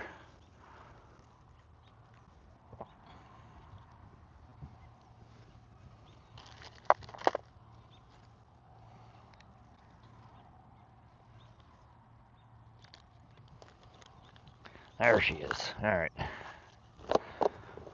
We will catch y'all some bluegill to end our stream here. I'm gonna have to give this challenge another go one of these days when I have some more daylight hours. This pond has not been good to me lately. Oh, there we go, stepping on my pole again. Good thing it's an ugly stick.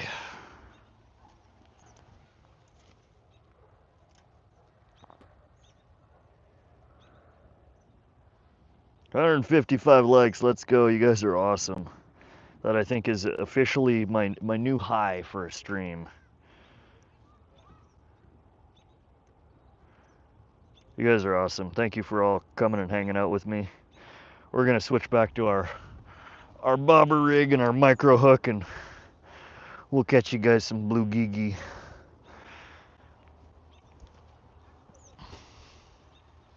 Just so you can see some fish. Alright. So, very basic setup here. I got our main line. I always have a bead on there. It's just a stop so I don't pull my swivel and my clip through the tip of my pole. We got a micro hook here. I don't even know what the heck size this is. This is from my bullshit box. I found about 10 of these over by the picnic table right over there last year. And I only bust them out to give to people when they're struggling to catch bluegill here. Oftentimes parents will bring their kids here to catch a fish, and they're fishing with big old hooks trying to catch them tiny little fish, and I see them over there struggling, and I wander over and hand them an appropriately sized hook so their kids can catch something. But we take that, and I just pulled just a tip off of a worm. Just itty bitty.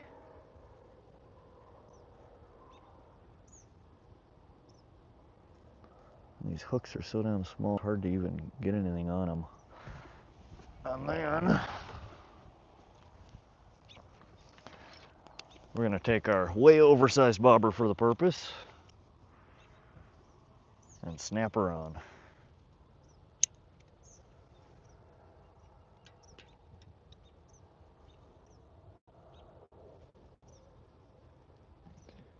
Muddy Water says, was catching bluegill and green sunfish on a number 8 hook with a grasshopper head.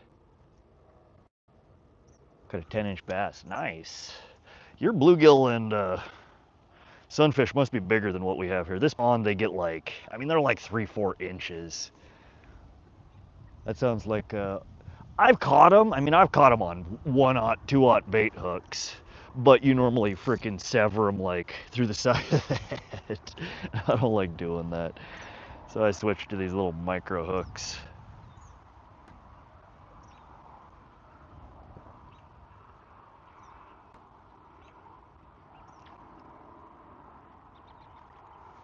Oh.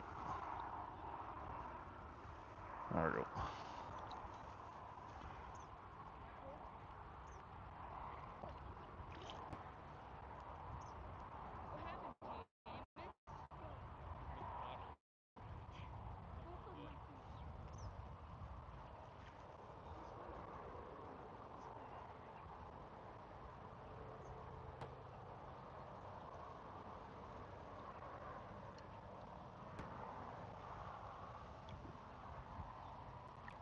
And they just hang out right next to the shore here. They're not complicated to catch. Oop.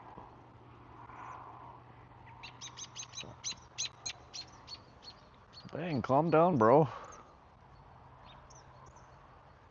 The bird was pissed. No, we still got a worm.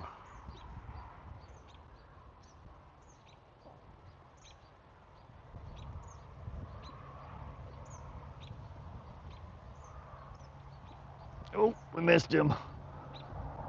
No, he didn't get the worm. Almost had that one.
It's still there.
Nope.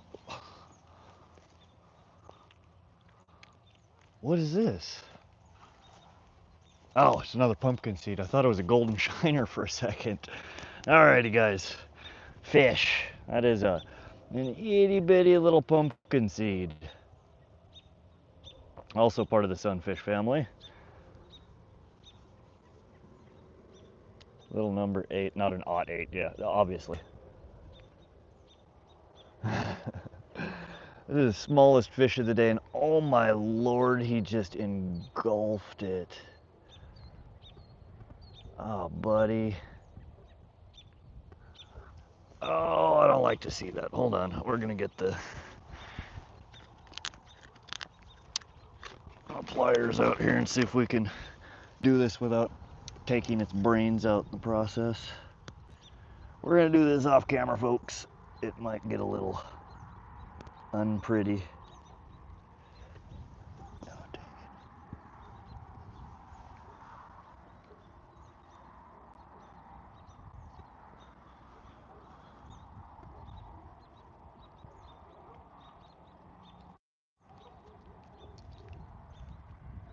There we go. I forgot. So these bobbers, I forgot about that. These bobbers have an end on them that's got a little split in it, and they work really, really well when they're deep hook like that. You can just get it in there and you kind of push it down and then gently pull up on the hook, and he coughed her right up. Yeah. We are now 2 pumpkinseed, 2 bluegill. There's your fish. We got about 15 more minutes here. We'll dink around. We'll see if we can. And off he goes. Nice. We'll see if we can pull a couple more of these guys out. We might even pull a bass out. This same rig, normally I'll use a much bigger hook. I don't even know what size. Sebastian, and any of y'all who fish, what size hook do you think that is? It's one of the ittiest hooks I've ever used. It's hard to focus there. My guess is it's like a size like 20, a 22 like that. It's a micro hook. Let's go, new PB. My PB for both pumpkinseed and bluegill is very, very small. I may have thrown back a PB today. I don't even know. They're so hard to measure. I mean, you can measure like the length on them, but I don't know how the heck you measure a weight on a 2-inch fish, a 3-inch fish.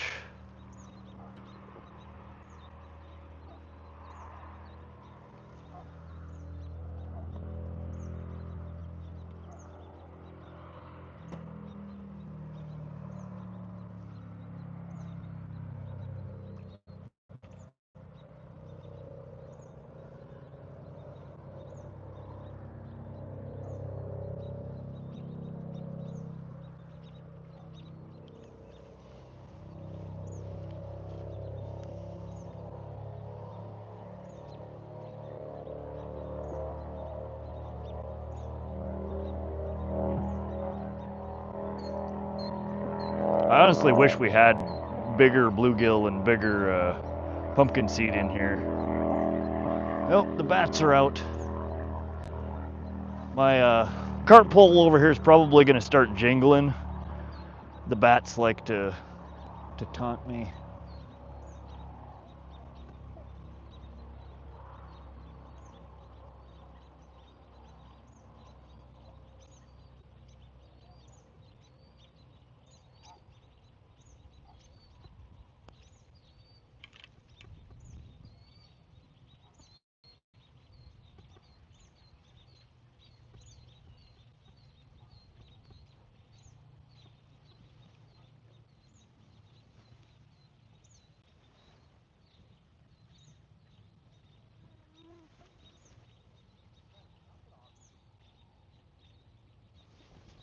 Oh, I need to hit myself up with the bug spray. The skeeters are attacking.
Oh, been a gorgeous day out here though.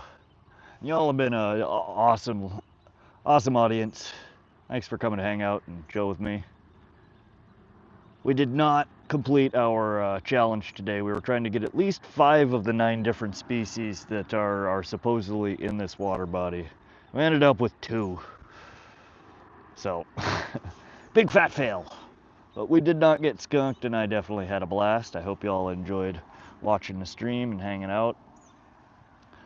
Like I said, I will likely be live at some point tomorrow. I have not decided when I'm gonna go or where I'm gonna go. I'd like to find a new spot to stream from, and I may do that tomorrow. I may hop around to some spots that I have not fished before and see if I can find some new spots with cell signal. We may do a carp stream freeze out tomorrow if I can find a spot that I can get a decent signal.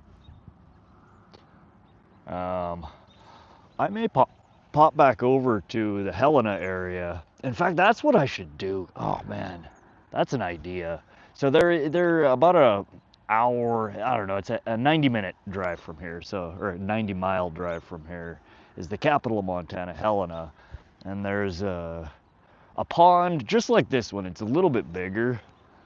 That is absolutely full of big bass.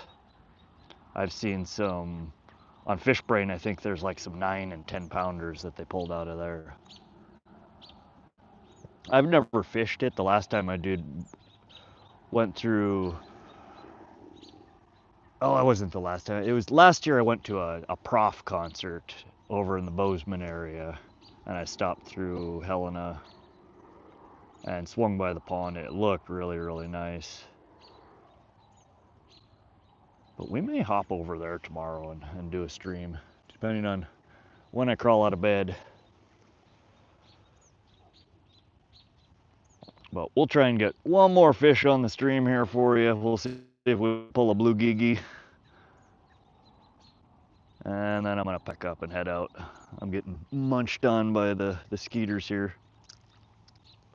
No. No, he didn't get my worm. I need to get a smaller bobber for this. This bobber is way too big.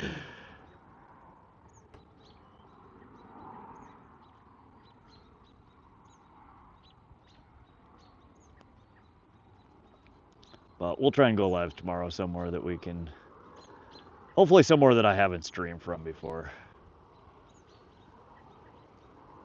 Give you guys another glimpse into central Montana and some of our water bodies that you can fish in.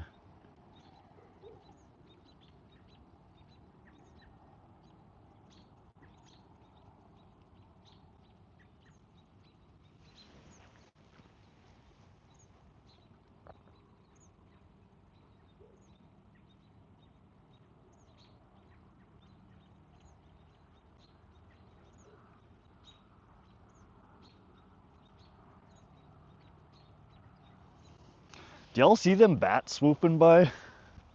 They're like hovering along the surface of the water.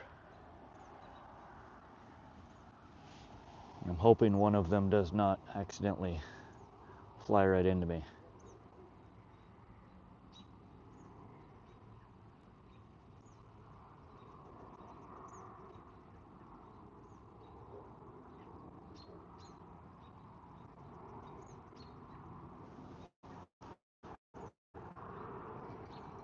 Yep, they're hitting my carp pole.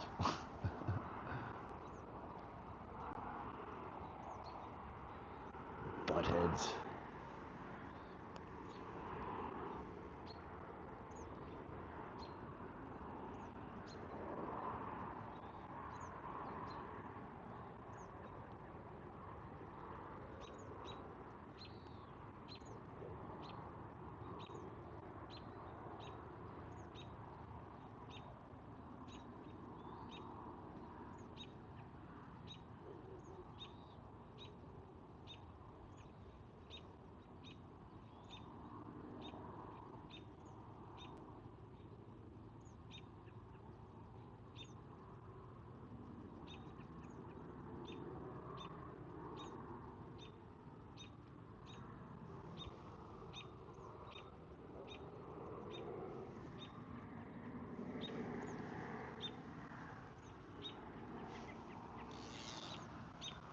Where did they go? There was a whole school of them over here.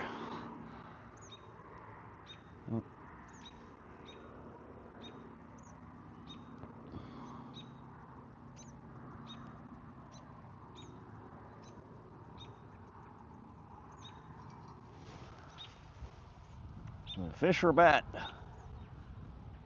Knock it off. Markers. Do y'all have that? If you fish like towards dusk at your local ponds, do you have bats that come out and harass you? Every time I'm here, every time near dusk, like right now, they come out, and every couple of minutes they smack the line.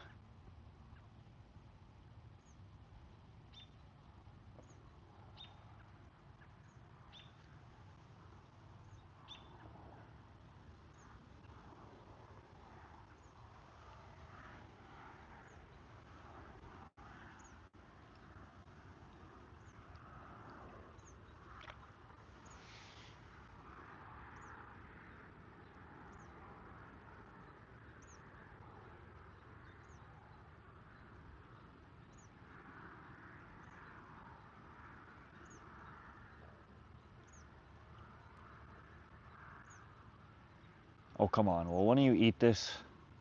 Hurry up. Get it. Oh! Dang, that one hit hard. All right.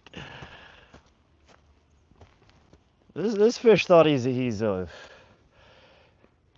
got the strength of his ancestors or something. He tried to rip the pole out of my hand.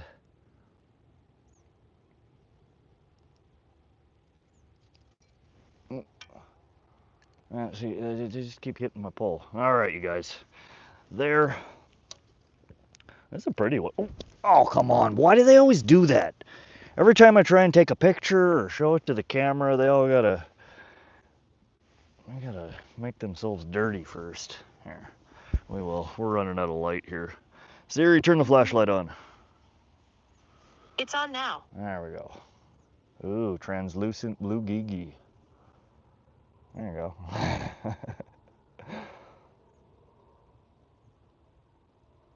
You see inside of him? That's fancy, right? Pretty fish, though.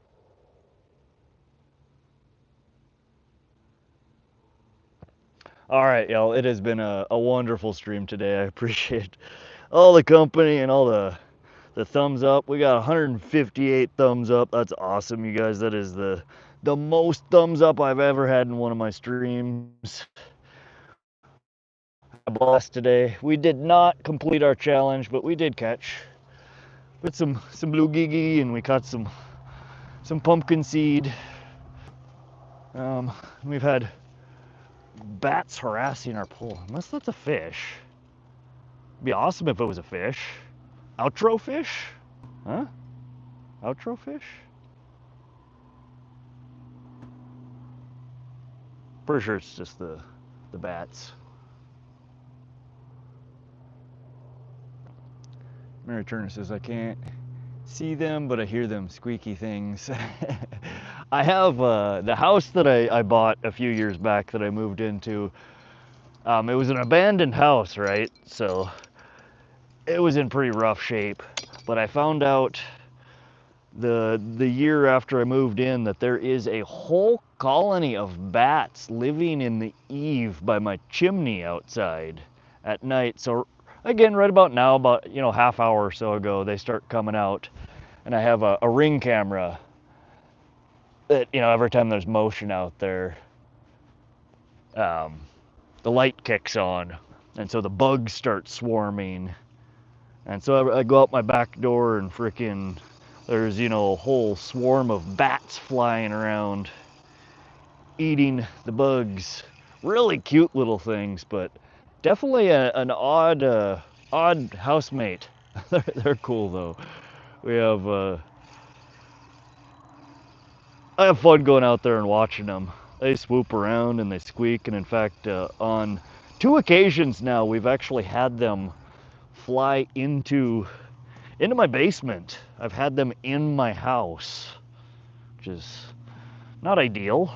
I mean, bats are cool, but I prefer them outside bats, not inside bats. Yeah, they're neat. But anyways, we're gonna leave the stream going for a few more minutes here while I pack up. But we're done fishing for the night. We caught, what was that? 5 fish. A bunch of dinks, but 5 fish is 5 fish. Cozy, welcome back. Josiah asked, what's my biggest bass? I have not caught very big bass. My biggest largemouth was just under 3 pounds, I think, and then my biggest smallmouth was about 2.5 pounds. There are some decent sized bass in this pond. I've seen, 5-6 pounders being pulled out of here. Not very often. More often than not, they're 12 inches, 13 inches, or smaller. But they're in here. If you're patient and you're throwing the right rig, you can catch decent sized bass out of here.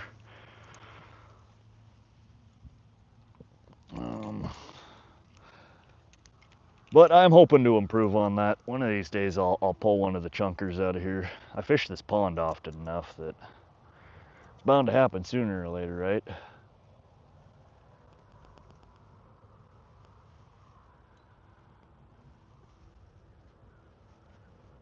But I am rapidly running out of daylight here. Our sun has crested over the horizon there. So we got maybe 10 minutes before I'm not going to be able to see my hand in front of my face. I almost can't already. Ooh, and these skeeters are bad.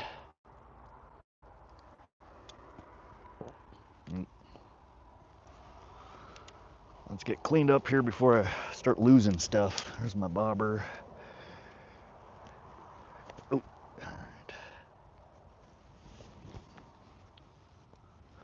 But again, if you haven't checked out my channel and you like fishing content, underwater content, I did get a pretty cool underwater lure camera recently that I've been getting some cool footage with. I'd appreciate if you hopped over there and checked out a few of my most recent lives. My most recent live is garbage. Cool footage, ignore the text on it. We were attempting to file, I was seeing if AI could guide me to build a better short. And its recommendation for the short was lackluster. It's one of my poorest performing shorts that I've made. Cool footage though. A lot of under camera pike strikes, which have been really, really neat to see. And you're out there fishing and you're not getting any bites and you're like, what the heck is going on? Are the fish sleeping? They ain't sleeping. They're down there and they're all hanging out and discussing who's gonna taste your bait. But yeah, if you like underwater content, if you like pike fishing, hop over and check out a few of the shorts. There's some really cool footage. Otherwise, again, thank you guys for joining the stream and hanging out. Hope you guys have a wonderful rest of your evening and a great weekend. I hope you get out there fishing. I know I'm going to. But on that note, we are about packed up here. A couple of more things to get in the bag. You guys, before you hop out, if you can do me a favor and double tap the screen, get a couple more likes up there, it'd be awesome. Otherwise, again, thanks for joining, thanks for hanging out. Y'all are a great bunch. We'll be live hopefully tomorrow.